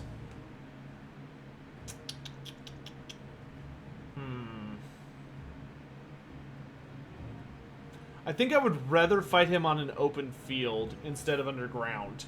Because the problem with fighting him underground is that I don't get my, like, vanguard as well. How the hell did he catch me? I mean, okay, well now we have to fight, but how did he catch me? Oh my lord, he's so fast! You can forward deploy? Yeah, but I wouldn't be able to, like, flank him. But now I can, because we're fighting in, like, an open field. Do I think Vultan will come in Warhammer 3? I don't know. Vultan's tricky, because Vultan is literally just Karl Franz. But, like, a little different. Like, he's Franz without the great leadership, but slightly better fighting profile. Cool model, though.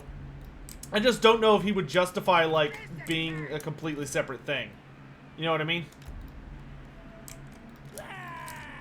Alright, the only way this is gonna work is we have to, like, run up in his face and just throw... We just gotta, like, vomit fanatics all over him. Good news is we do have a lot of stone trolls. Oh, God, this opening moment is gonna be so scary. I'm almost wondering if I should have the Squig Riders just charge straight into his face, so that my Night Goblins don't just get, like, obliterated by, charges. I think that would be the best bet. Okay, here's what we're gonna do. I want all fanatics in 2 groups. And then I'm just gonna select the rest of you guys manually. But on the other hand, I think it's better for them to go around.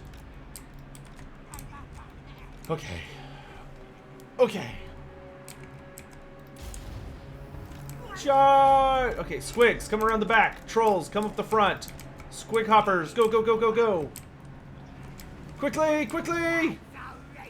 Before they have a chance! Into them, into them!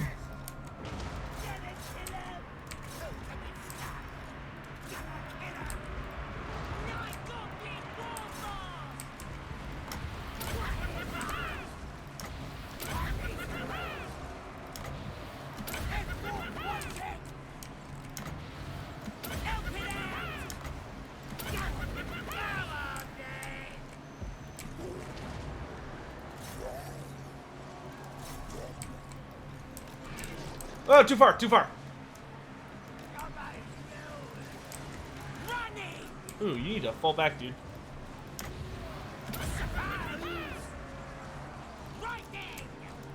Get out of there, gosh.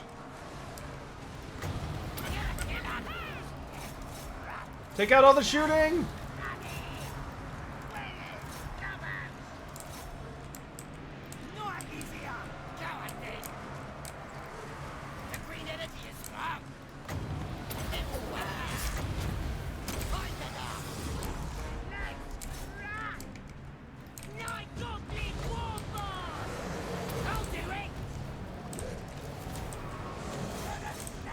Fight!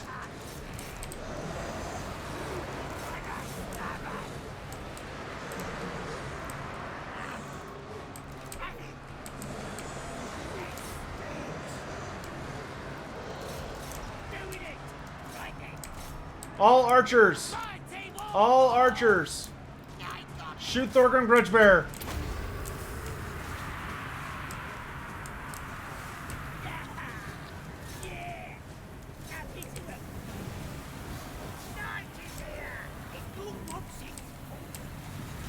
Oh my god, do we actually have this?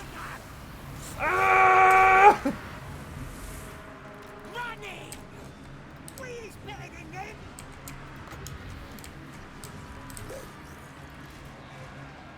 Guys, get on it! We do it! Please,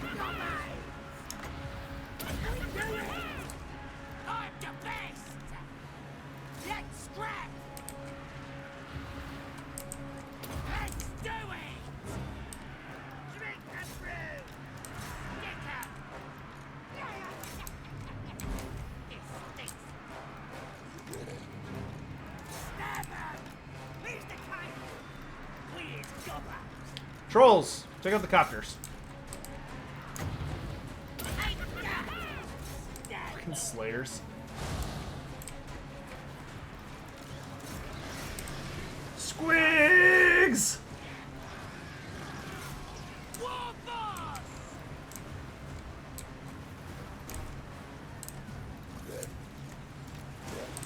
We won! Oh my god, we won! Good god, that was so scary. Oh, my lord. Kill Thorgrim, he must die. We cannot let Thorgrim get out of here. Where's my boss? Y'all gotta bring down Thorgrim. He's so scary. Is there a reason I recruit squig herds instead of regular squig hoppers? I just like squig herds. I like to do both. It's not a there's no tactical reason. I just think squig herds are cute and I like having them. Even though I acknowledge that squig hoppers are just flat out better. Okay, we'll pop fermented fungi so that his melee defense is way lower. And then everyone's just gonna try and attack him. I mean, look how adorable they are. Look at these little guys. They're trying so hard.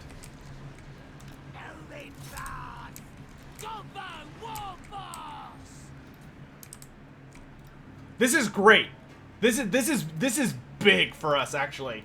Like, we really needed to catch out Thorgrim's army and defeat it, because the dwarves do not have a lot of big armies still up here. So this actually gives us a fighting chance to push the dwarves out really hard.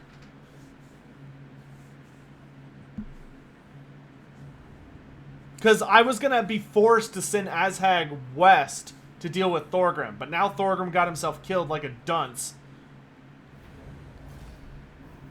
Oh my god, his army escaped just because of the stupid copters. Underway interception. Is it... I think it would be better to fight these guys in an open field. So I will not fight him in the underway.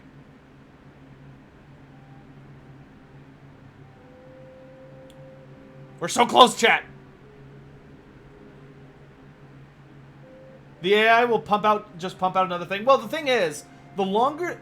At the end of the day, the longer the AI stays focused on trying to fight me, that is taking away resources and the AI's focus from the other AI factions. Which is a legitimate concern it has to deal with.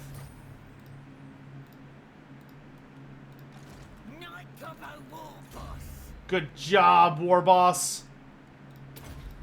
Way to make Pappy proud.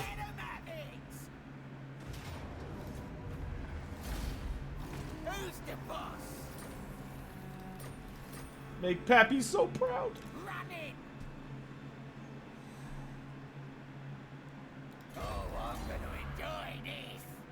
Okay, we want biggest and strongest, and then let's get the big lads for our trolls. Give me bigger Curse of the Bad Moon.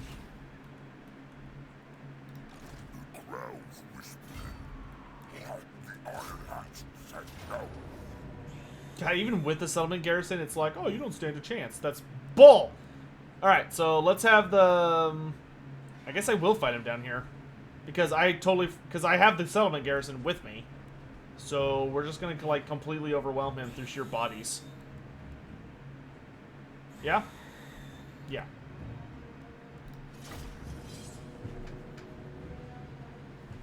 Do any humans live in the forest of Arden? No. No humans live in the magical forests of the Warhammer Fantasy Universe. The forest would not welcome them. And it would go really badly for them because it does not welcome them. Okay, all of you guys come to the back. Except you. You can stay in front. I'm gonna be so excited once we punch the face of Karak. Like, once we get to Karas and Karak and smash the gates down, oh man, I'm gonna be a happy boy, chat. I'm gonna be a happy boy.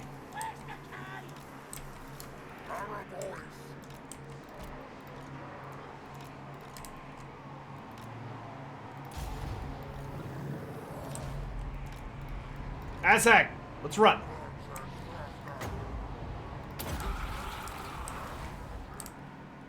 We'll have Azhag do a bunch of preliminary damage.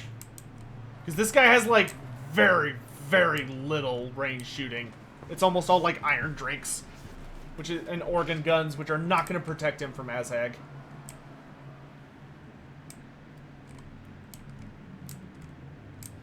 As a dwarf main, what you said deeply hurt me. Listen, I generally like dwarves more than I like greenskins. But when they've just been this... Okay. Easy does it. That was rude. Ha! Yeah, I don't think so. Haha! Oh, I missed.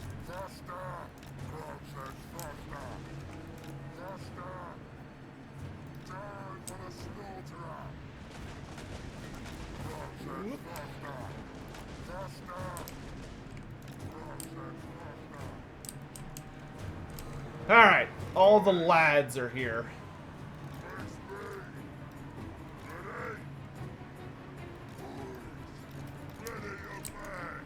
Lads! Of all shapes and sizes. Oh, I just realized they don't have cannons. So my big boy has a longer range. Well, don't mind if I do.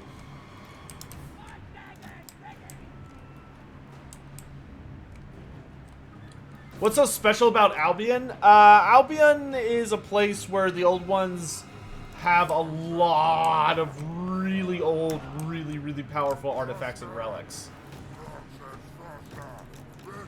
Nope. Nope. Nope.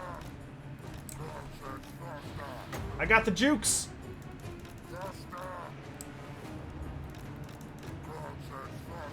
Okay, that one, not so much. Whatever, those things tickle. Fire!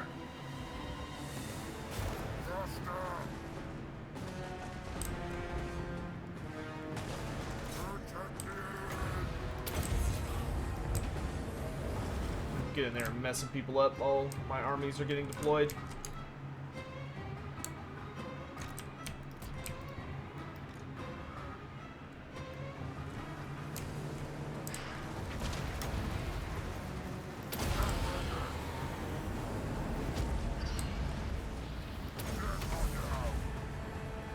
Let's get rid of these stupid things.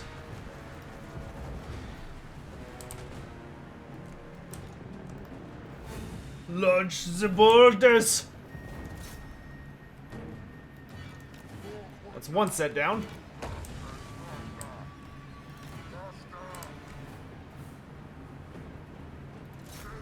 Rune Lord, you're looking a little lonely there, my friend.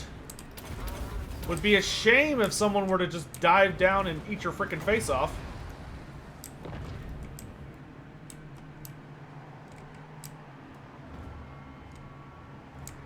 My friends! Forward!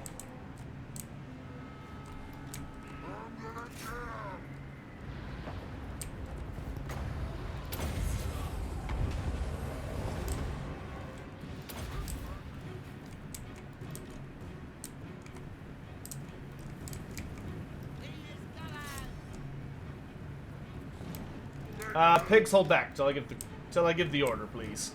Where's the scrap? Bring it on, bringers! Let's scrap! Let's fight!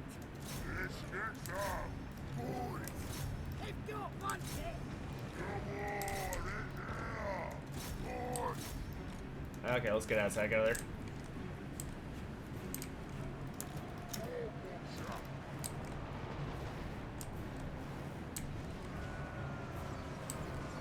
fanatics away! Stand up!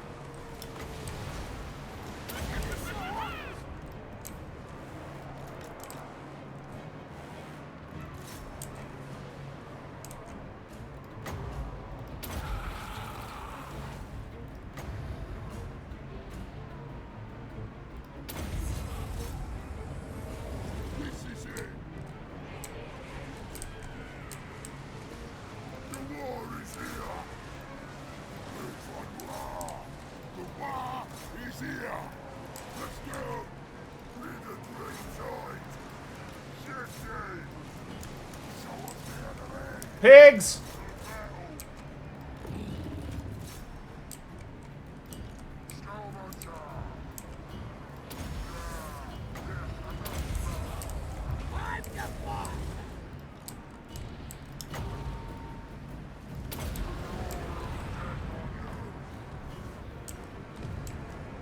Sweet pig! Oh boy, bigots! Slaughter! Smash 'em! I knows what to do! Take that, catch!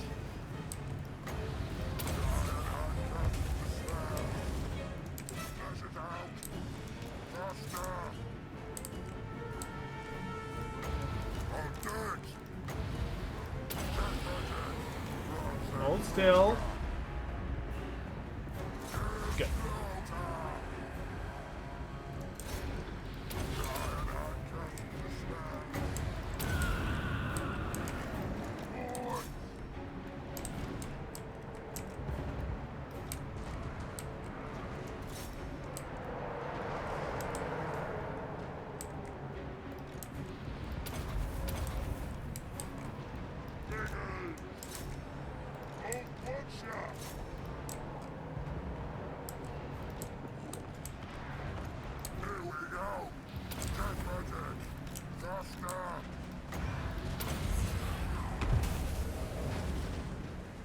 Is the new orc hero any good? Yeah, the Black Orc Big Boss, he's insane, dude. Giving orcs immune to psychology in a local area is ridiculously good.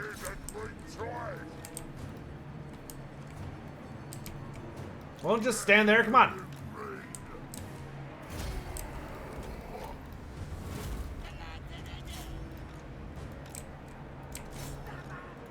I want them all dead.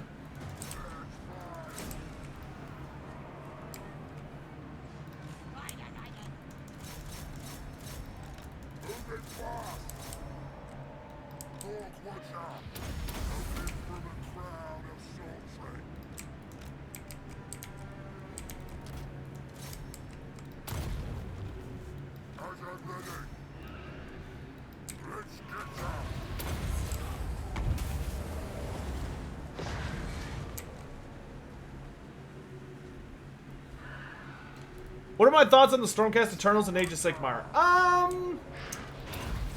I do not hate them. I used to hate them, and I have no issue admitting that. When they first announced the Stormcast Eternals, I literally thought they were the worst thing ever to be released by Games Workshop, because they're literally just fantasy Space Marines. That's all they are. That being said, when Games Workshop released Age of Sigmar initially, I think they very much approached it from the idea of, we want to make a fantasy version of 40K that has enough to do with fantasy that maybe fantasy fans will consider buying it. They released it, and it didn't go super well. First edition Age of Sigmar did not perform great. It did okay, but it did not do great. And I think a lot of that had to do with the fact that it was so absurdly to the point of being just 40K repackaged into fantasy that a lot of people just couldn't get over that hump. Especially because in first edition, for reference, there were 3 Stormcast Eternal books released as, like, factions. So there were 3 Stormcast Eternal books released. You had the first book, then the Extremist Chamber, and then the Vanguard Chamber. And it was god-awful. However, that has to do with the guys who were in charge of the End Times, which were under Jack Kirby, and Games Workshop realized that they were absolute trash and fired most of them. And they brought in a lot of the old people. So in second edition, which is the version of AOS that we're in now, Stormcast Eternals got 1 book release. And it was at the very, very beginning, revealed a new chamber, and that was it. So they stopped, they kind of pulled back on making them the main characters of the setting, and instead were like, no, they're a part of the setting, but they're not the main characters. They are simply a notable piece of the puzzle. And I think that helped out significantly with how a lot of people felt about the setting in general, and about the Stormcast Eternals if you were not a fan of them. Because a lot of Space Marine fans did like the Stormcast Eternals. You know, there were a number of people that were like, oh, okay, this is cool. And they started collecting them, and that's totally fine. But I will say that ever since first edition ended, and we started getting really heavily into second edition, a lot of the strides they have made with Warhammer, with the Sigmarines, as people call them, the Stormcast Eternals, have been really, really good. Like, they have made a lot of really genuinely substantial changes that make them a... they're not my favorite faction. They're probably one of my least favorite factions, because they struggle in the setting, I think. There are some very cool things about them. For instance, the concept of that they can die, but they lose a part of themselves every time. In second edition, they went really ham with that. And they started really introducing the concept of it's so bad that there are some Stormcast Eternals who have lost so much of themselves because they've been reforged so many times that they've kind of turned into bad guys. Like, they're still technically good guys in the sense that they're an order faction, but when you actually, like, read about what they've done, like, they're guys that have basically, they are these dudes who have become so reforged so many times that they can no longer tell the difference between, like, subtle forms of good and evil. So when they show up to, like, purge a village, they look around the village and they say, oh, this village has been tainted by Nurgle, we need to burn the village. And then what will actually end up happening is, like, they will... Okay, that's going to crash the game, but that's why we saved it. Instead of just killing the Nurgle demons and saving the day, they kill the Nurgle demons, and then they look around and they see all the sick people. And they look at all the sick people and they say, all of these people have been corrupted by Nurgle. It's not that they're... which in reality is not true. Like, they're just sick. They're gonna get better. Now that corruption has been removed, they'll recover. But instead, this corrupted, or this kind of way too much Stormcast Chamber looks at them and says, everything must be purged. Like, every single one of these people has to die. So they just start brutally murdering everybody.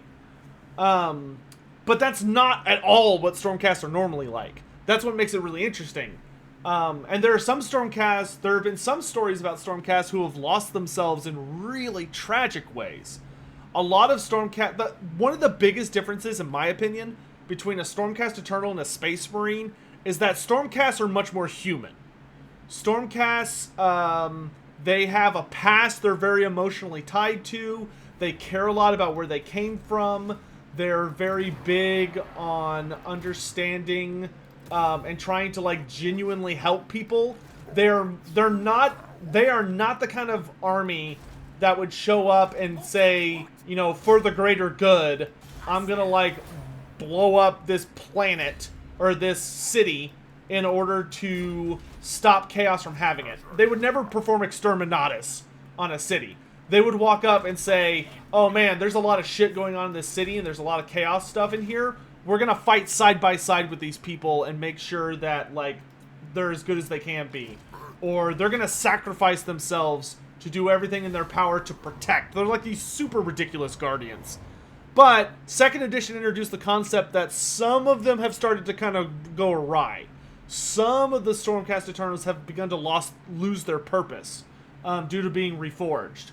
Where you have some of them that are starting to, like, give in to despair. or they have like various issues of where they're supposed to be like pure guardians. Some of them are starting to kind of give in to hatred. Some of them are kind of starting to give in to despair. Like, they're starting to have all these really intricate issues that make them a lot more exciting. Like, one of my favorite stories is about a Stormcast who he's trying to like track down a bad guy, and he's like, and as a side note about him, yeah, we got the blessing of Gork, so we got a perma buff. So like as a side note for him, he's like genuinely in love with this other Stormcast. Oh wow, this is like super busted. Like he has a lover who is a Stormcast, which already makes them astronomically different from Space Marines. Because last I heard, Space Marines either just don't have a sex drive, or that's just like it's like beneath them or whatever. But like Stormcast Eternals have relationships among themselves and all this stuff. And the story follows him chasing after this really scary bad guy, and in his desperation to be a hero, he ends up basically like going too far, and he keeps dying, and he keeps dying, and he keeps dying. And eventually he is reforged so many times that he no longer is himself. Like, he runs into his lover, who's another Stormcast, and she does their little, like, not code word, but she does their little cutesy thing of, like, the way that they kind of say, like, you know, you're special to me, and he just completely doesn't respond. Like, he's literally just an automaton at this point. And it's, like, it's super fucked up. Like, you're like, oh, I don't like this at all. And it's, like, a major component of that story is that he's lost himself completely and utterly to being reforged, and he ends up having a really horrible fate. Like, he basically gets eternally imprisoned to be tortured by a Tzeentch sorcerer, and I love it. Like, they've taken the Stormcast Eternals, and they're still, you know, they're still not remotely human. They're still bigger than human. However, they have been significantly brought closer to being human, and I really, really like that now. They're still probably my least favorite faction by a pretty hysterical amount, but I can appreciate them for what they are. So that's my answer on that. Alex Krebs, thanks for the tip. You like my big thinking. Kira Haas, he just says Hamilker? Maybe, I don't know. It's in the Myths and Revenants collection. I'm elated. I'm doing good. How are you, man?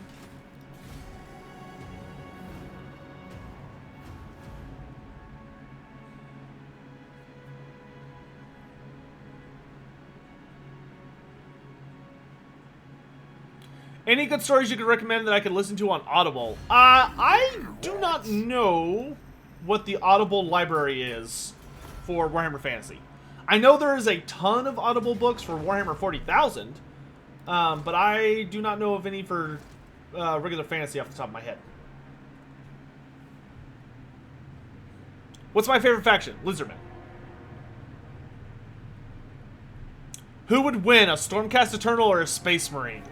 I have no idea. I don't know enough about Space Marines.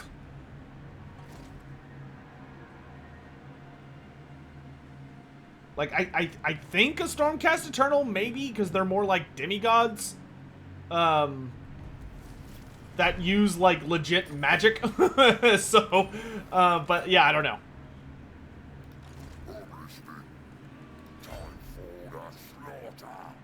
Okay, let's see if we can ambush this guy. My Waaagh army is probably not going to be able to successfully ambush, but we'll try. Alright, good. Let's bounce our way over to Zufbar here. Man, I really want the vampire counts to help me in this war. Or give me a military alliance. Oh, dude, just give it to me. Give me that military alliance. I will give you 5,000 gold. Do it. Do it. Oh, come on, man. What about Von Karstein? Damn, they're like so close to joining up with us. Okay, let's try and get Vlad first. What doth thou wish to discuss? I will. Okay, I don't have any wars I can join for him. Can I give you like 5,000? Gone. Maybe like 7,000? You dare?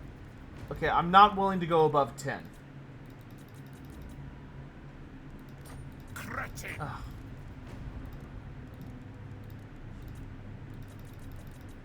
I lied. How dare Okay, never mind. Okay, we're getting there, but only very slowly. Ugh, frustrating. Okay. Who do I have down here? Shaman? Kill him. Where's my Gobbo Big Boss? There he is. Okay, Mount Gunbad's got a half-decent garrison up, at least.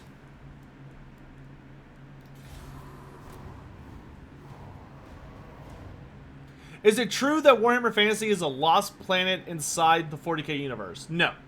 That's a very, very popular fan theory, but the evidence for it is so incredibly lacking that it's a little silly. The main idea behind it is that... gosh, I can't let him get past me. Well, yeah, I can. I've got a Big Boss back there. The main idea behind it is mostly tied to older lore.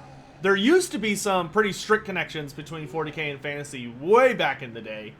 But modern stuff, no. Especially when we got to Age of Sigmar. Like, Age of Sigmar introduces concepts, which Age of Sigmar and fantasy are, you know, the same universe. And Age of Sigmar introduces concepts into fantasy that would make 0 sense in the universe of 40k. Like, would just completely blow the lid off of 40k. Of, like, celestial god creatures. Like, all the stars are actually alive. Not like Satan, but like every single constellation is actually a living entity. And like the magic is like the source of all existence, and like yada yada yada yada yada. No grudge bearer would do this. I mean, we've hurt the dwarves. The dwarves have gone from strength rank 2 to strength rank 4. Who's above them, I wonder? Maybe Dark Elves?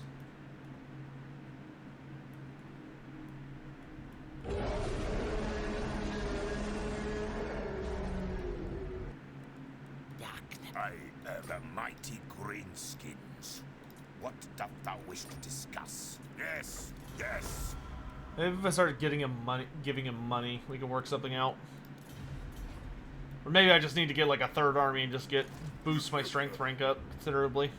Yes, it shall be.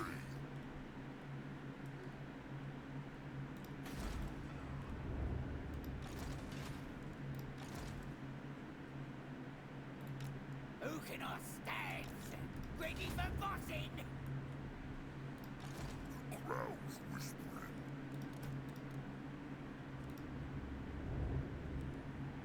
Sorry, one sec. We could armor up our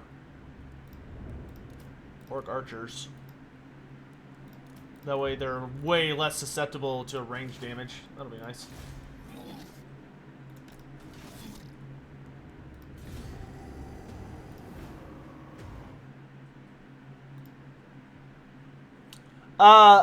Oschus02, thanks so much for the $5 tip, my man. Really appreciate it.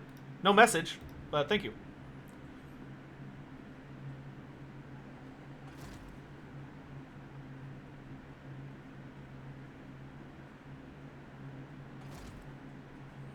The Vans keep stomping in every playthrough you see. I wish the dwarves would stop stomping in every playthrough. It's making this obnoxious.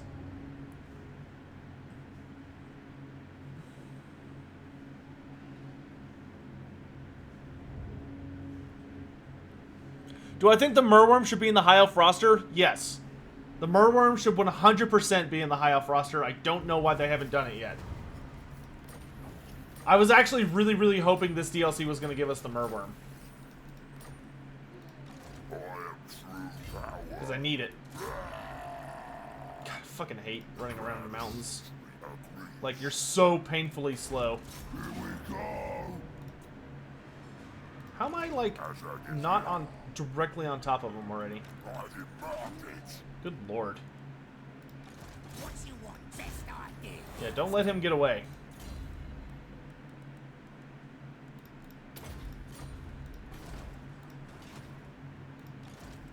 No way! Not ever! No! Where is my... You. I want you to come over here and hurt this man.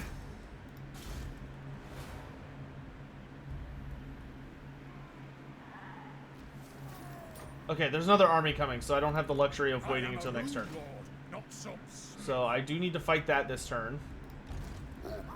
And I have to fight this next turn. Pretty sure we'll be able to win this by a landslide. It's just the... Oh, wow, that did a significant amount of damage to him, balance of power-wise. Wow, we got a terrible Waaagh army. All we got is a wyvern out of it. Wow, that single attack from the Black Orc Big Boss, like, obliterated this army. Wow, okay. I mean, I'll take it. Won't find me complaining. Alright, let's do Arcane Conduit. Then what I want you guys to do is I want you to sneak out. Oh my gosh, it's Thorgrim. He's got like a super scary army. And Kragmir is not at all ready to deal with the siege. Okay, let's come over here.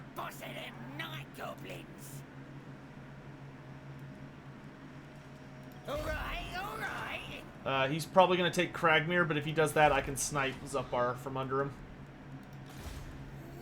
Wants me. Won't summons me.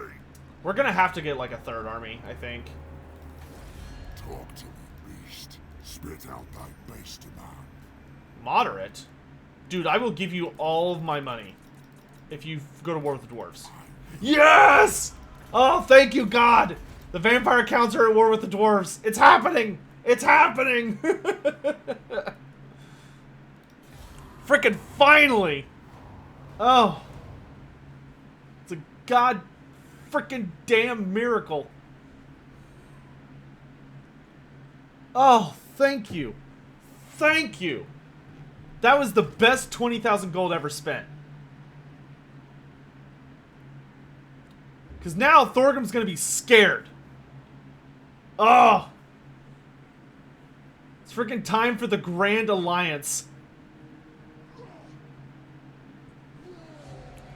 Durthu versus Grimgor. Who would win?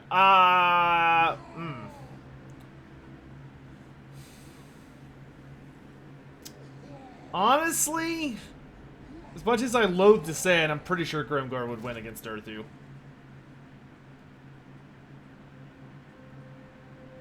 One of Durthu's, like, only big saving graces, or, like, one of Durthu's biggest problems is that Durthu is, like, he has a particularly bad habit of being a little bit insane. Not, like, incredibly insane, but, like, enough that it's a problem. Due to, like, his incredible rage. And I do think it would cause him problems. I suppose I might help. Go in. No.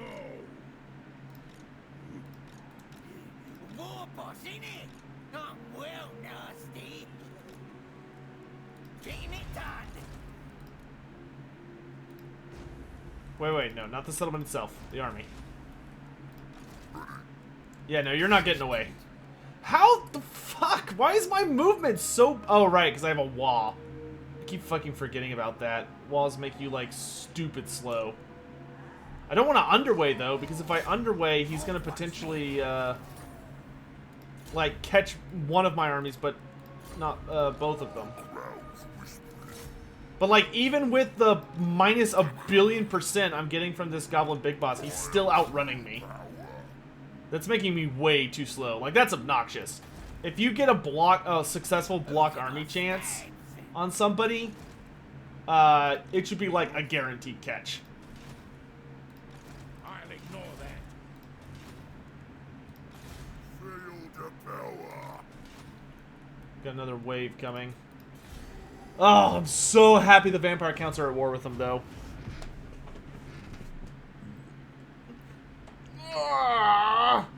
What do I think of the Osteoarch Bone Reapers? I like them. I wouldn't collect them. I don't like their... I'm not a huge fan of the way their models look. But they're cool looking. And they've got like a really, really cool theme and a bunch of other stuff.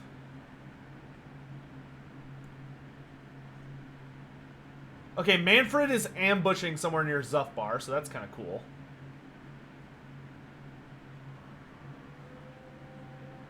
Oh my gosh, I can't believe we're finally gonna have an alliance against the dwarves. This feels like a million years in the waiting.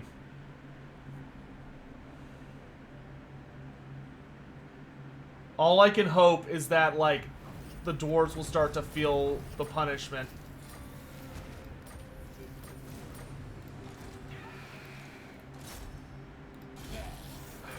Failure. Watch, and then he's gonna like manage to get away from me. Oh no, he did. Dead.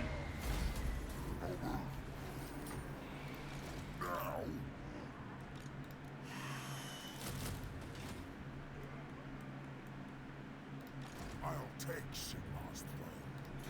If I move here, would I be in reinforcement range? I don't think so. Who goes first? Dwarves or vampires? I want to say dwarves go first.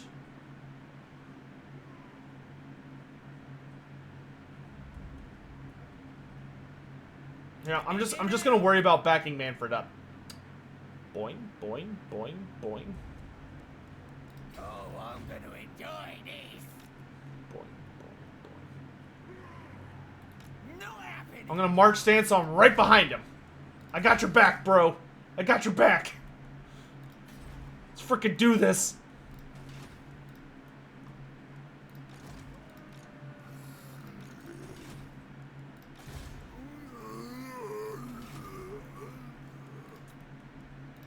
Azhag is here.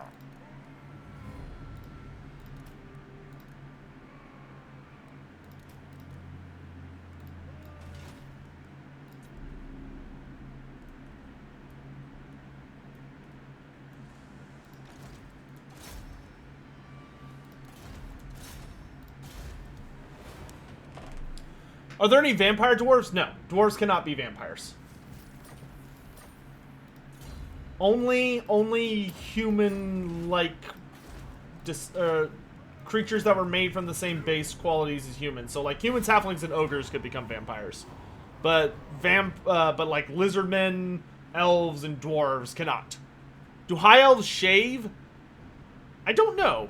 I don't think they do. Some do. Probably. I think they do. He lightning striked me? Are you kidding? Ah, what a bitch. Since when has the AI actually been smart? Why does this never happen to anybody else? Why does this never happen? I always fucking see turn go on, and he streams, and the AI is like super stupid, and it doesn't do anything, and it's like super easy to fight, and then when I fight the fucking AI, it's got like an IQ of 150, and does all sorts of stupid bullshit like lightning striking, all sorts of garbage.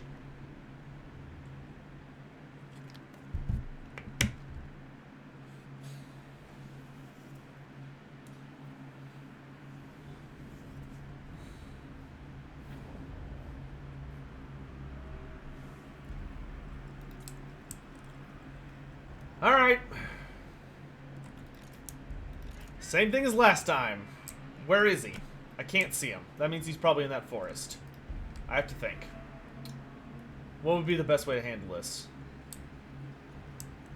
I still think our best option is to bum rush him so he can't use his ranged units very well.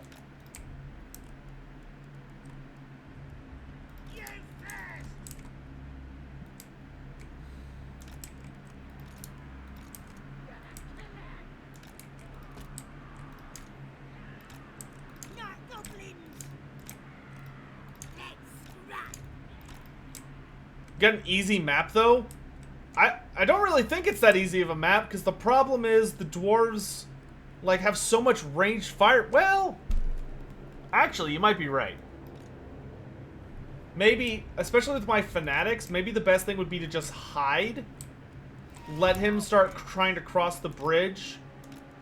We could hide the squig hoppers over here, so as soon as his cannons are alone, they could run across the battlefield and, like, smash everything. Yeah, that could work. I don't want to put too many there, because I can't remember if he has copters or not. Okay, that'll work. So yeah, we'll just... Okay, that'll work.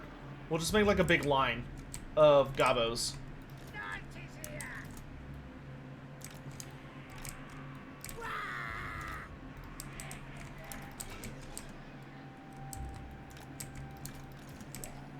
Trolls will just stand in the forest, it's fine.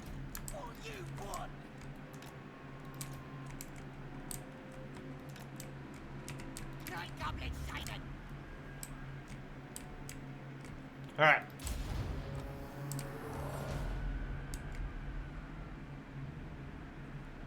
Okay, so you can see my trolls.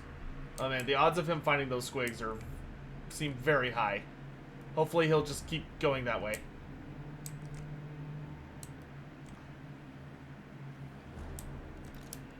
You know what, I'd rather y'all be closer to the fray, but further back.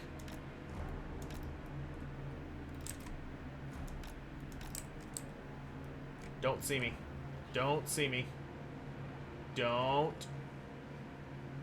Don't. Do not see me. Do not see me. Good. Okay, good. I think we're safe.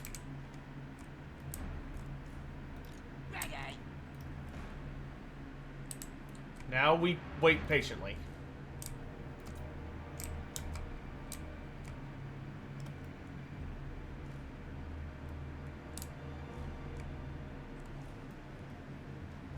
I don't think he has any. No, he doesn't have any Oh, no, he does have one group of cannons. So we want to make sure all this garbage, like, stays out of range, because I want him to come closer.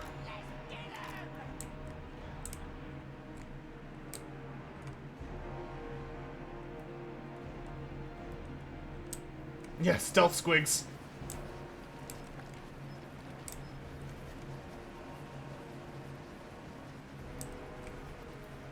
You know, we'll actually probably send the squigs around this way. Put the war boss over here, maybe. It's almost in range. He's almost right where I want him. Oh, I could get off such a sexy Curse of the Badman here in a hot second. Actually, a Night Shroud. Oh, I don't have Night Shroud. Damn it. Wait for it. Wait for it. Oh, man.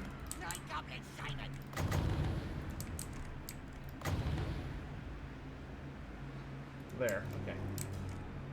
Hold!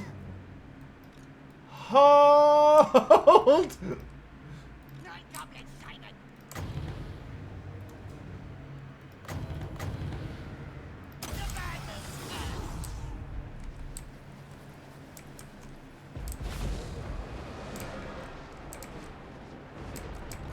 Okay, squigs. Now! Make Scarsnake proud, lads!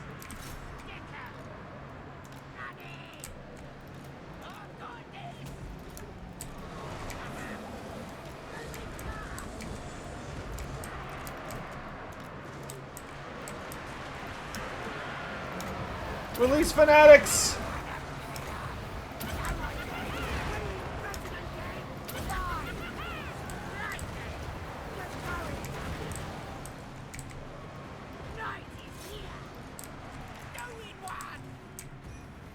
Good lord, they like immediately obliterated that front line.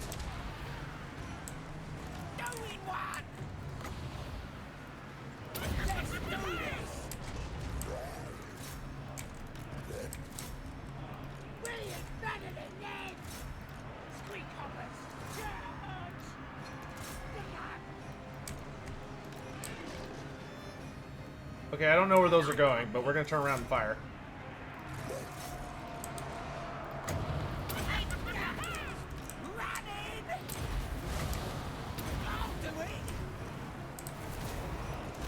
Get in here, nerds!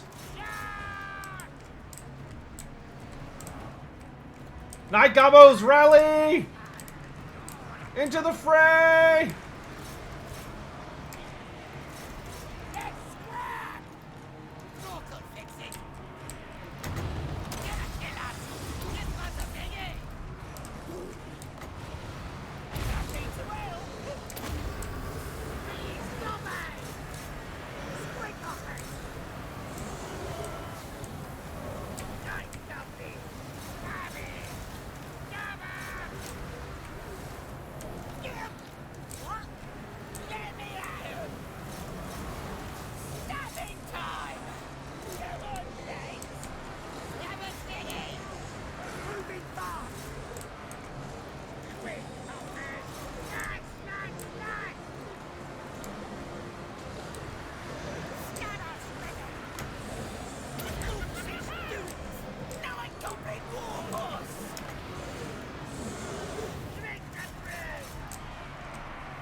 Run away.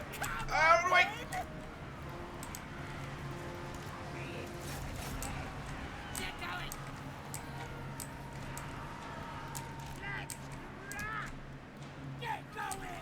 Man, I am not at all sure what is causing me so many, like, leadership issues.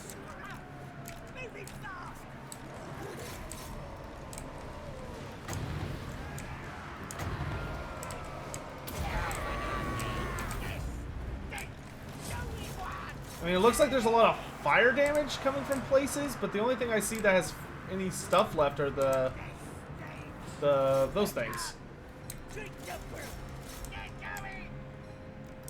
Rally, you gits! Rally!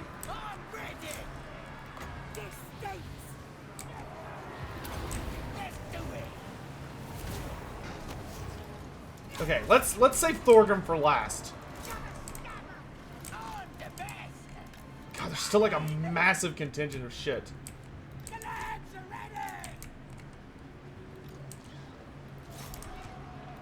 Oh, I forgot about my shaman.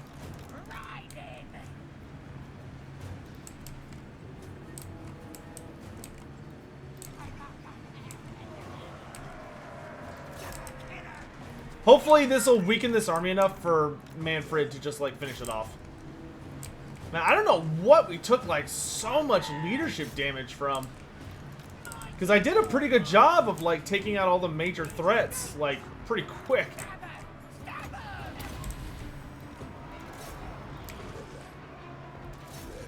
fucking hate Ironbreakers, dude. They have so many charges. That was not what I wanted at all.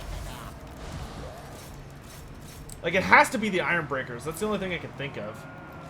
Oh, look, there's one Iron Drake left, and I bet he's causing all that burnt leadership penalties. Well, we'll do as much damage as we can. Get out of there, you goof. Fall back!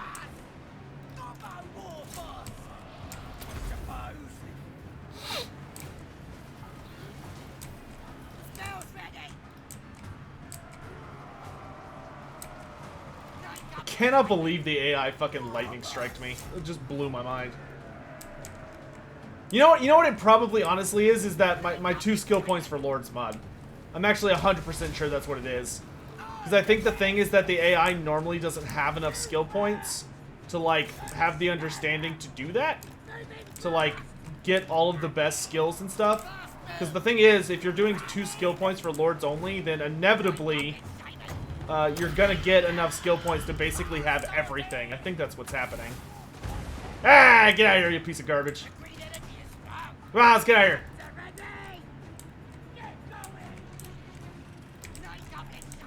Let's go.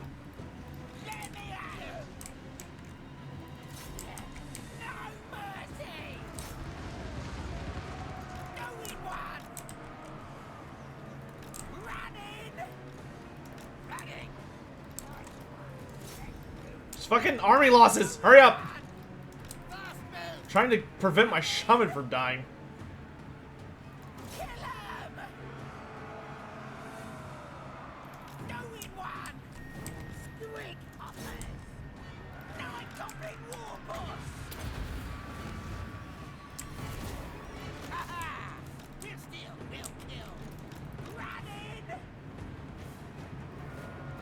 There we go. Good God.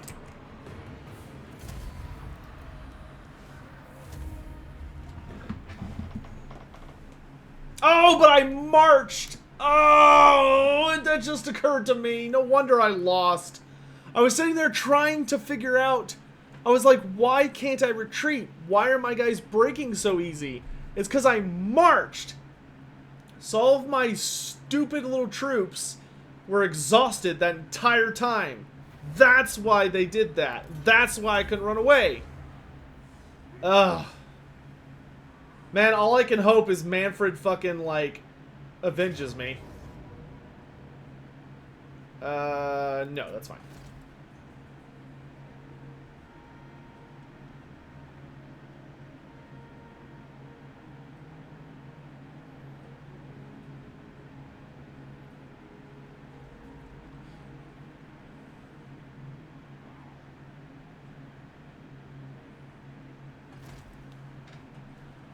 Okay, but you know, at the I'm just happy that we've got the dwarves on our side now. It really sucks that we lost that goblin big boss, or a goblin night goblin war boss. There we go. But it could have been way worse, and I'll take what we've got. Darkness comes. Azhag is here. Hungry stole my top. Get out of here, nerd. Because it looks like Manfred is committed to chasing, and if Manfred goes ham after them, then I'm gonna be able to do some nasty good uns.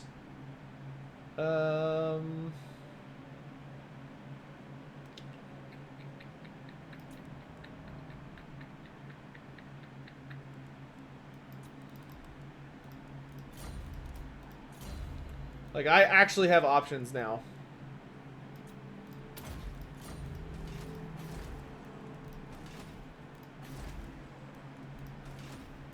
And I also have to build a new army from scratch. Hooray! I really want a Night Goblin army, but maybe I should do something else. Could do a Forest Goblin army. Big arm.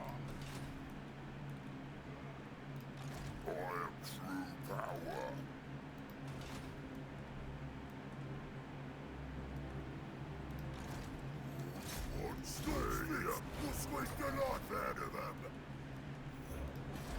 We need a second army. I think it's time for the spiders. Yeah, I think it's spider time, lads. I just want like a nice, powerful, immortal character, and he's got all the spooky magics.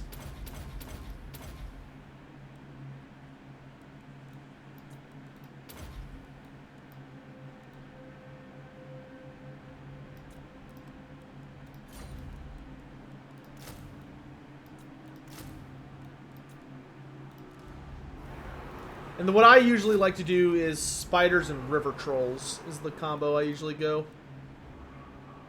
Oh shoot, this is the stupid orc building. Oh, do I not even have the... Okay, I can get rid of something, that's fine. Get rid of growth, I don't need growth. Azhag is here. Yes, boss. On it. Yeah. Alright, I need to start marching for Karazakarak. I gotta take it down.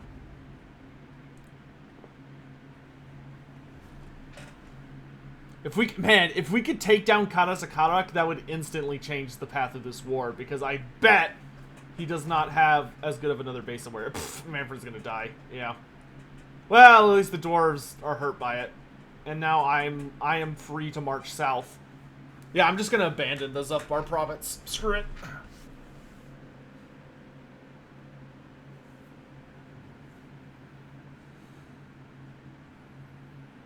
Hey, Hunt TG, how you doing?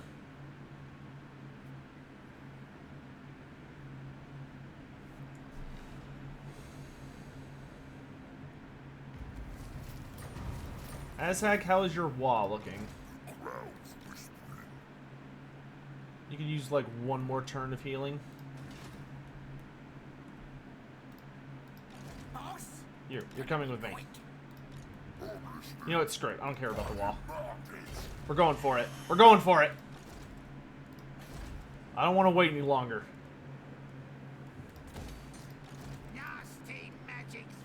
You get 2 more of these.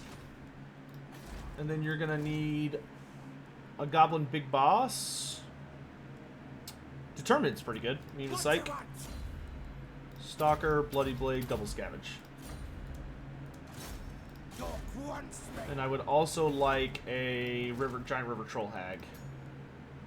Tough, knowledgeable. Let's do tough. And now let's do knowledgeable. Horrid Mass and Replenish Troops. This Replenish Troops is freaking amazing.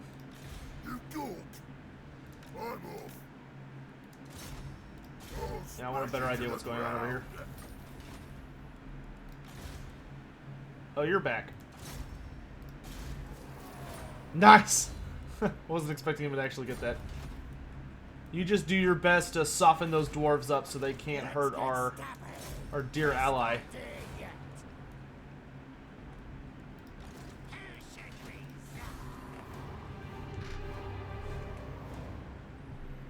The dwarves are such a pain to deal with. Yes, they really are. Well, it's just whatever.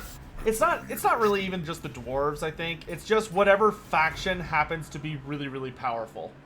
Like whoever the strength 1 faction is or like strength top 5 is gonna be a nightmare to deal with on very hard, just because they have so many armies that they are just able to pump them out, like just goosh, goosh, goosh, goosh, goosh, goosh, goosh, like as fast as you can fight them. Which means that you often just can't make any progress. We're starting to get some allies, though.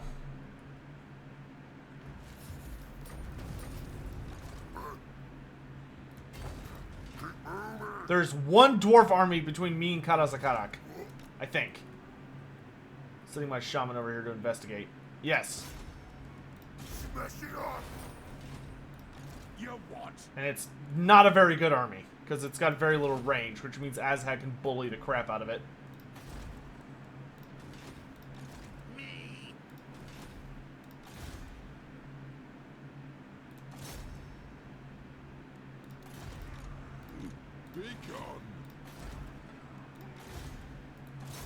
Your job is to just bully these guys so the vampire counts can mess them up.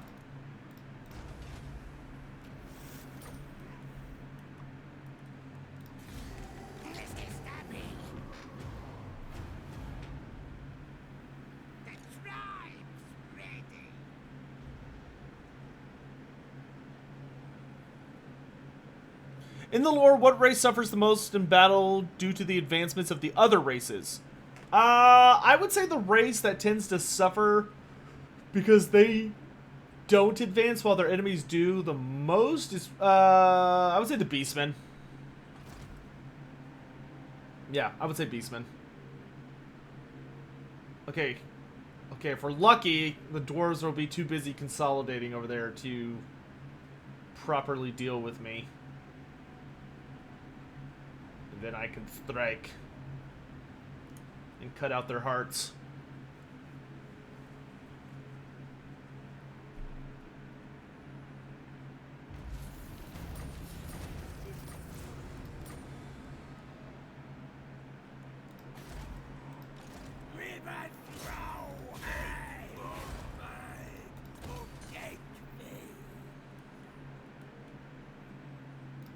You know what? I'm gonna clear that target. I just want you to defend yourself.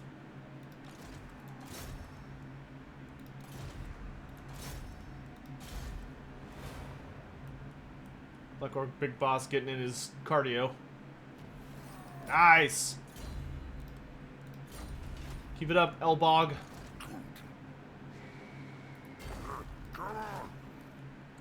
I have arrived!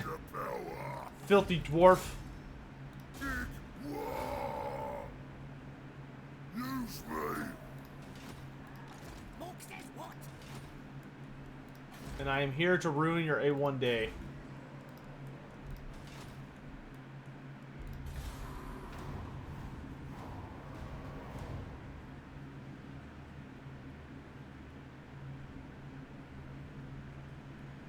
I want that little dwarf army to attack me, so I can beat them before I try and take the city.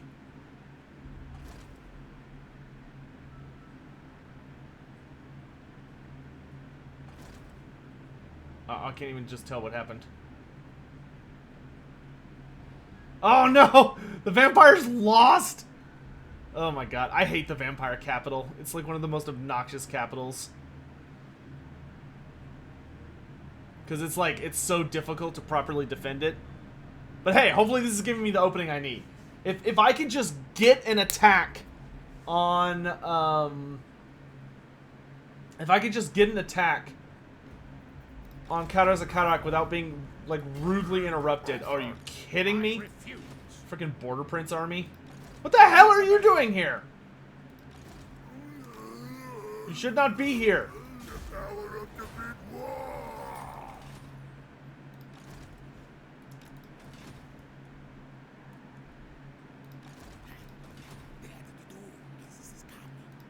Now they'll see.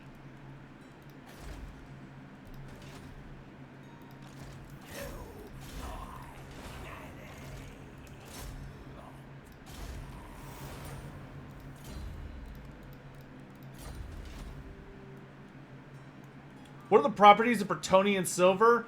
Oh, there's like a whole thing about that. I don't have it memorized off the top of my head, but I know where I can find it.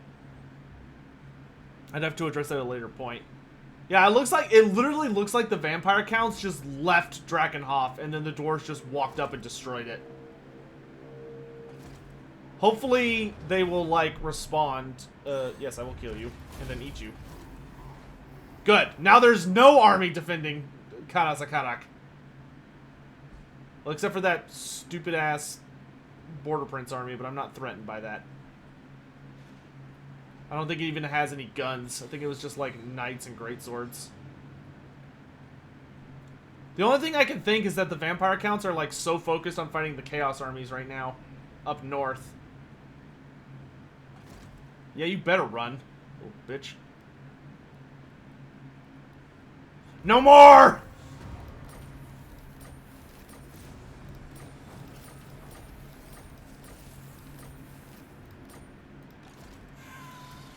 This miserable journey is over!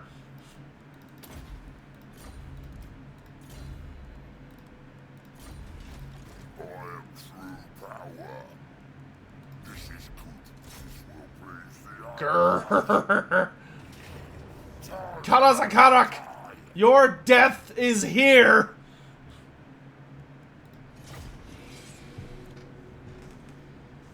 Mailman 70? Hey, so taking my late? It depends on what you mean by late. We've been streaming for a very long time. Andrew, I don't even have to raise it. I can just take it. Oh, we've got 30 winds of magic as well. Beautiful. Alright. I'm going to deploy my army against this wall here so we minimize the damage we take from the towers. I do have quite a bit of firepower, actually.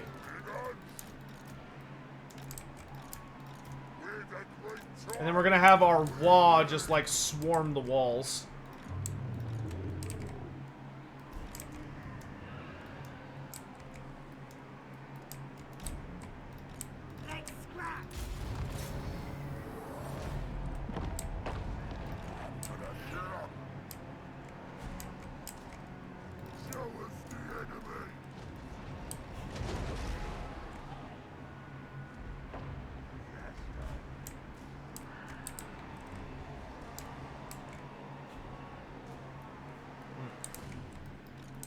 Get your asses over here. Actually, wait, I lied. Go straight forward. Make the AI not regret not deploying more wide.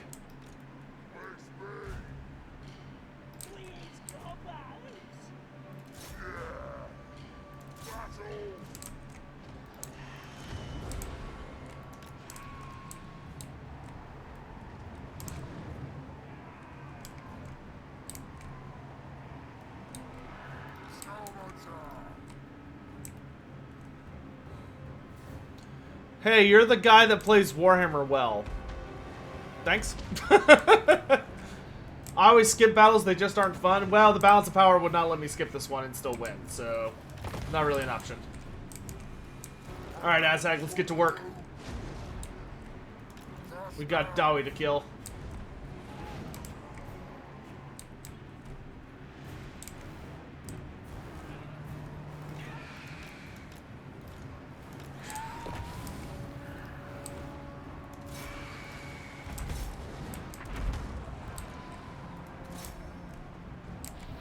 Go, go, Team Wyvern.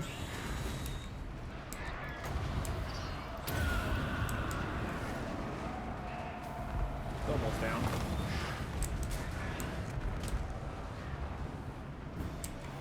Okay, that'll do it. Come smash this gate open for me.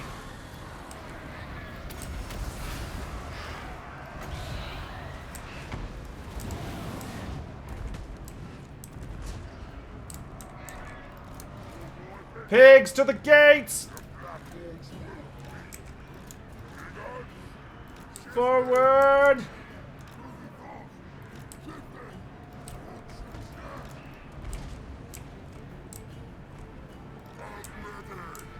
Good. No more rude defense systems.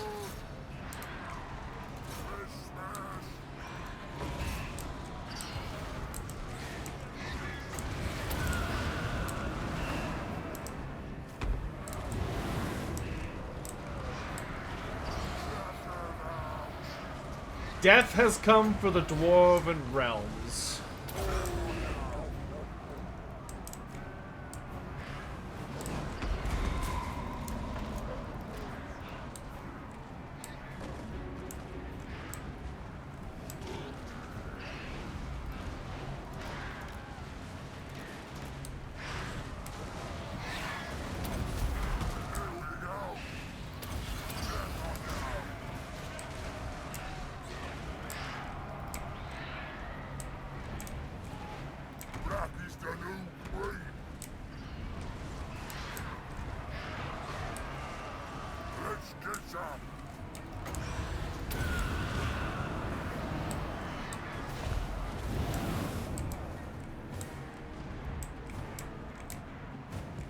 Those are just war machines. Get moving, you nerds. Kills you 007, rated with a party of 2. Thanks, man. Appreciate the love.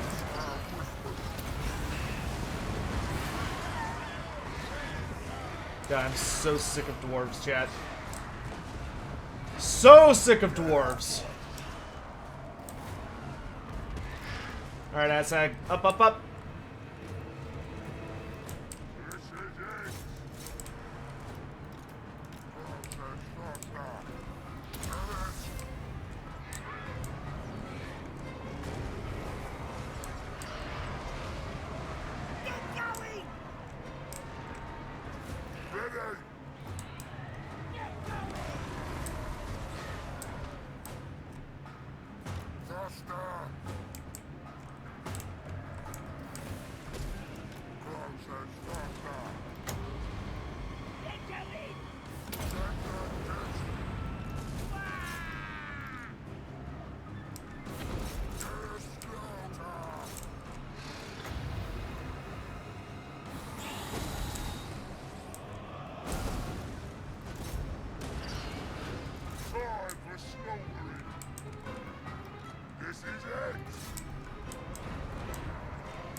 Break it open!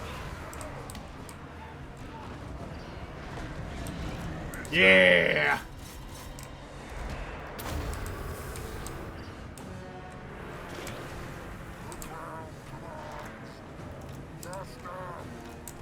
Oh, this city is ours.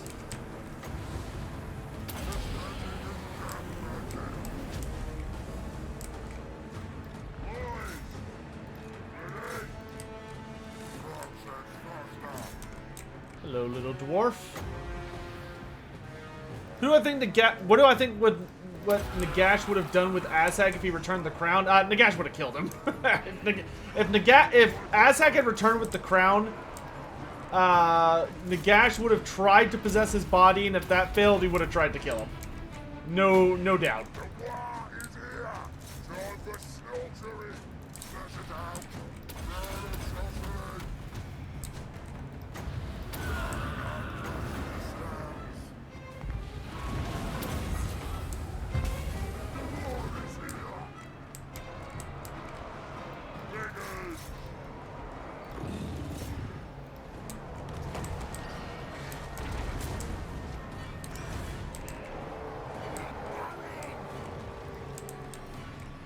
The city is ours, boys. The city is ours.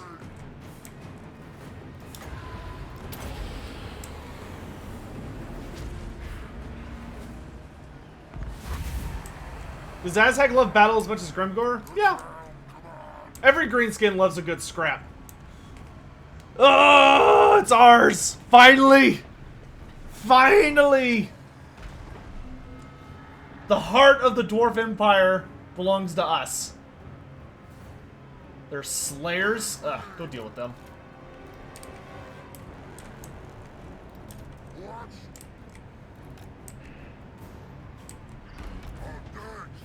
I see you there, you little shits. Speaking of Nagash, does he have any feelings towards Gork and Mork? Nah, not any, like, super serious feelings. Nagash, like, knows Gork and Mork. Like, he understands the concept of them and is aware they exist, but he doesn't, like, consider them worth his time. Is that all of them? Nope. There's a small little bunch of them over here. Get him, Azhag.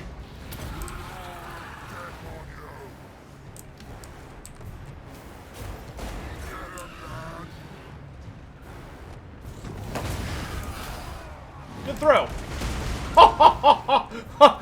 Wow. Wow, the hammer of Gork.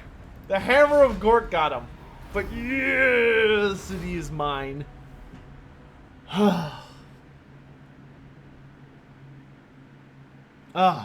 Was Debiggen an actual unit in the lore? Debiggen's an actual unit in tabletop. In the Monsters Arcanum, there are different sizes. So there's like different classifications of Idols of Gork. Let's see if I can find the page. There it is.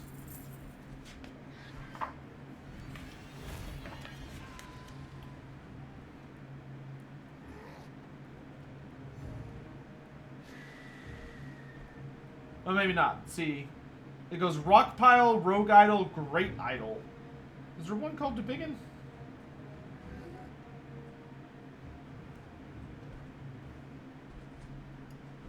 Ah, there it is. Debiggen.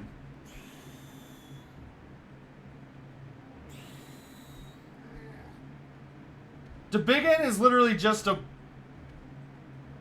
Okay. Okay, yeah. So if you have a great idol, they get a special keyword called Debiggen. So it's a tabletop thing.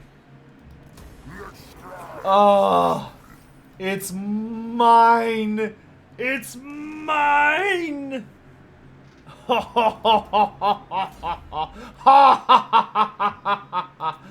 Finally. Oh my gosh, this city was a freaking nightmare to capture.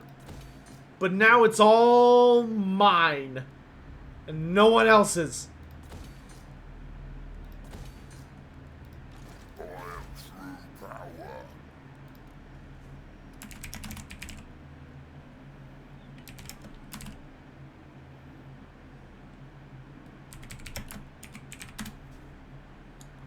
And now it has a more appropriate name.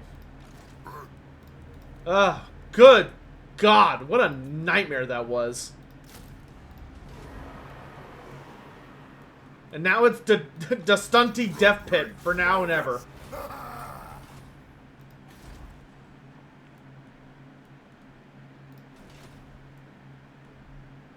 Oh, and that should do a considerable amount of damage to the Dwarf Empire. Because the Dwarf Empire is going to be pretty strongly based around that. We just jacked it up super hard. Wow, the vampire counts have literally taken over the entire empire. And they're, look at them. These assholes are invading Norsca instead of focusing on the dwarves. But still, I'll take what I can get. I will take what I can get. Oh, it feels so good. It feels so good. I have an issue getting my DLC to work on Steam. Have I experienced that? No, I did not experience any issues with Steam.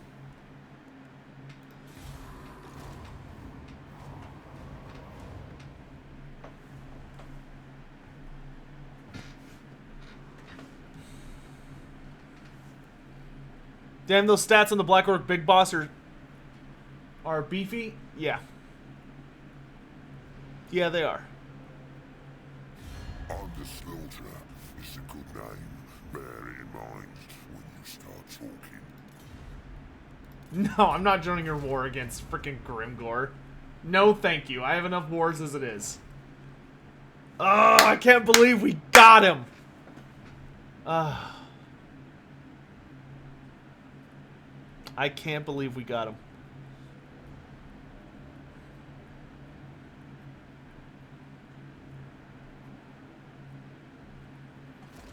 Key money.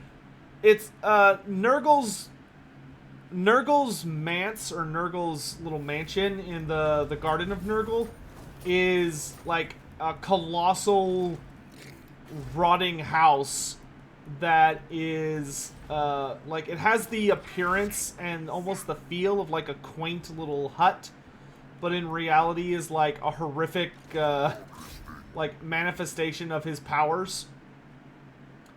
But the big thing about it is that it... oh, look! Castle Drakenhof's back! Yay! The Vampire Counts took back their capital. Thank God. I have a bad feeling he's coming for Gumbad now. No! I see you over there. Do we have a garrison? No, we don't. You are mistaken. Azhag is here. I will not. Man, his campaign movement sucks. Like, it's like amazing. Find the special things. Ah, you know what? That's a good place to stop. Alright, thank you guys so much for watching. It's been an absolute blast. We are finally getting somewhere in this campaign. It took a lot of horrible fighting. We had to get the vampire counts to team up with us, and a lot of just crazy shit just constantly hitting the fan. But, good Greasus Jesus. We are... we're just finally getting somewhere. So, thanks so much for joining me this evening. Especially those of you who sat through the entire stupid stream, which was 5 hours. Oh man, I'm full of so much regret. So, thanks again to everyone. Special shout out and appreciation to those who tipped today. And those, of course, who used their, who subscribed over on Twitch or membered up on YouTube. Thanks again, and congrats to Sign of the Emperor for reaching his 2-year anniversary over on the YouTube membership program. Really do appreciate that. And thanks to those who use their Twitch Primes as well. We'll definitely be back with this tomorrow, because I really want to finish this campaign. And we're getting there. We're getting there. So, yeah. Once again, guys, take care of yourselves. There's a lot going on right now. So stay safe, first and foremost. and I need to eat dinner because I am super hungry because I've not eaten in like 6 hours. So, yeah. Thanks again for watching, guys. Have a great day. Take care. Man, there's such a delay on YouTube. I gotta like wait until the YouTube catches up so that I can turn it off, and then I can turn off OBS.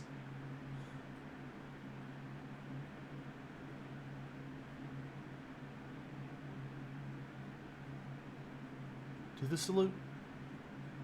There you go. Boom.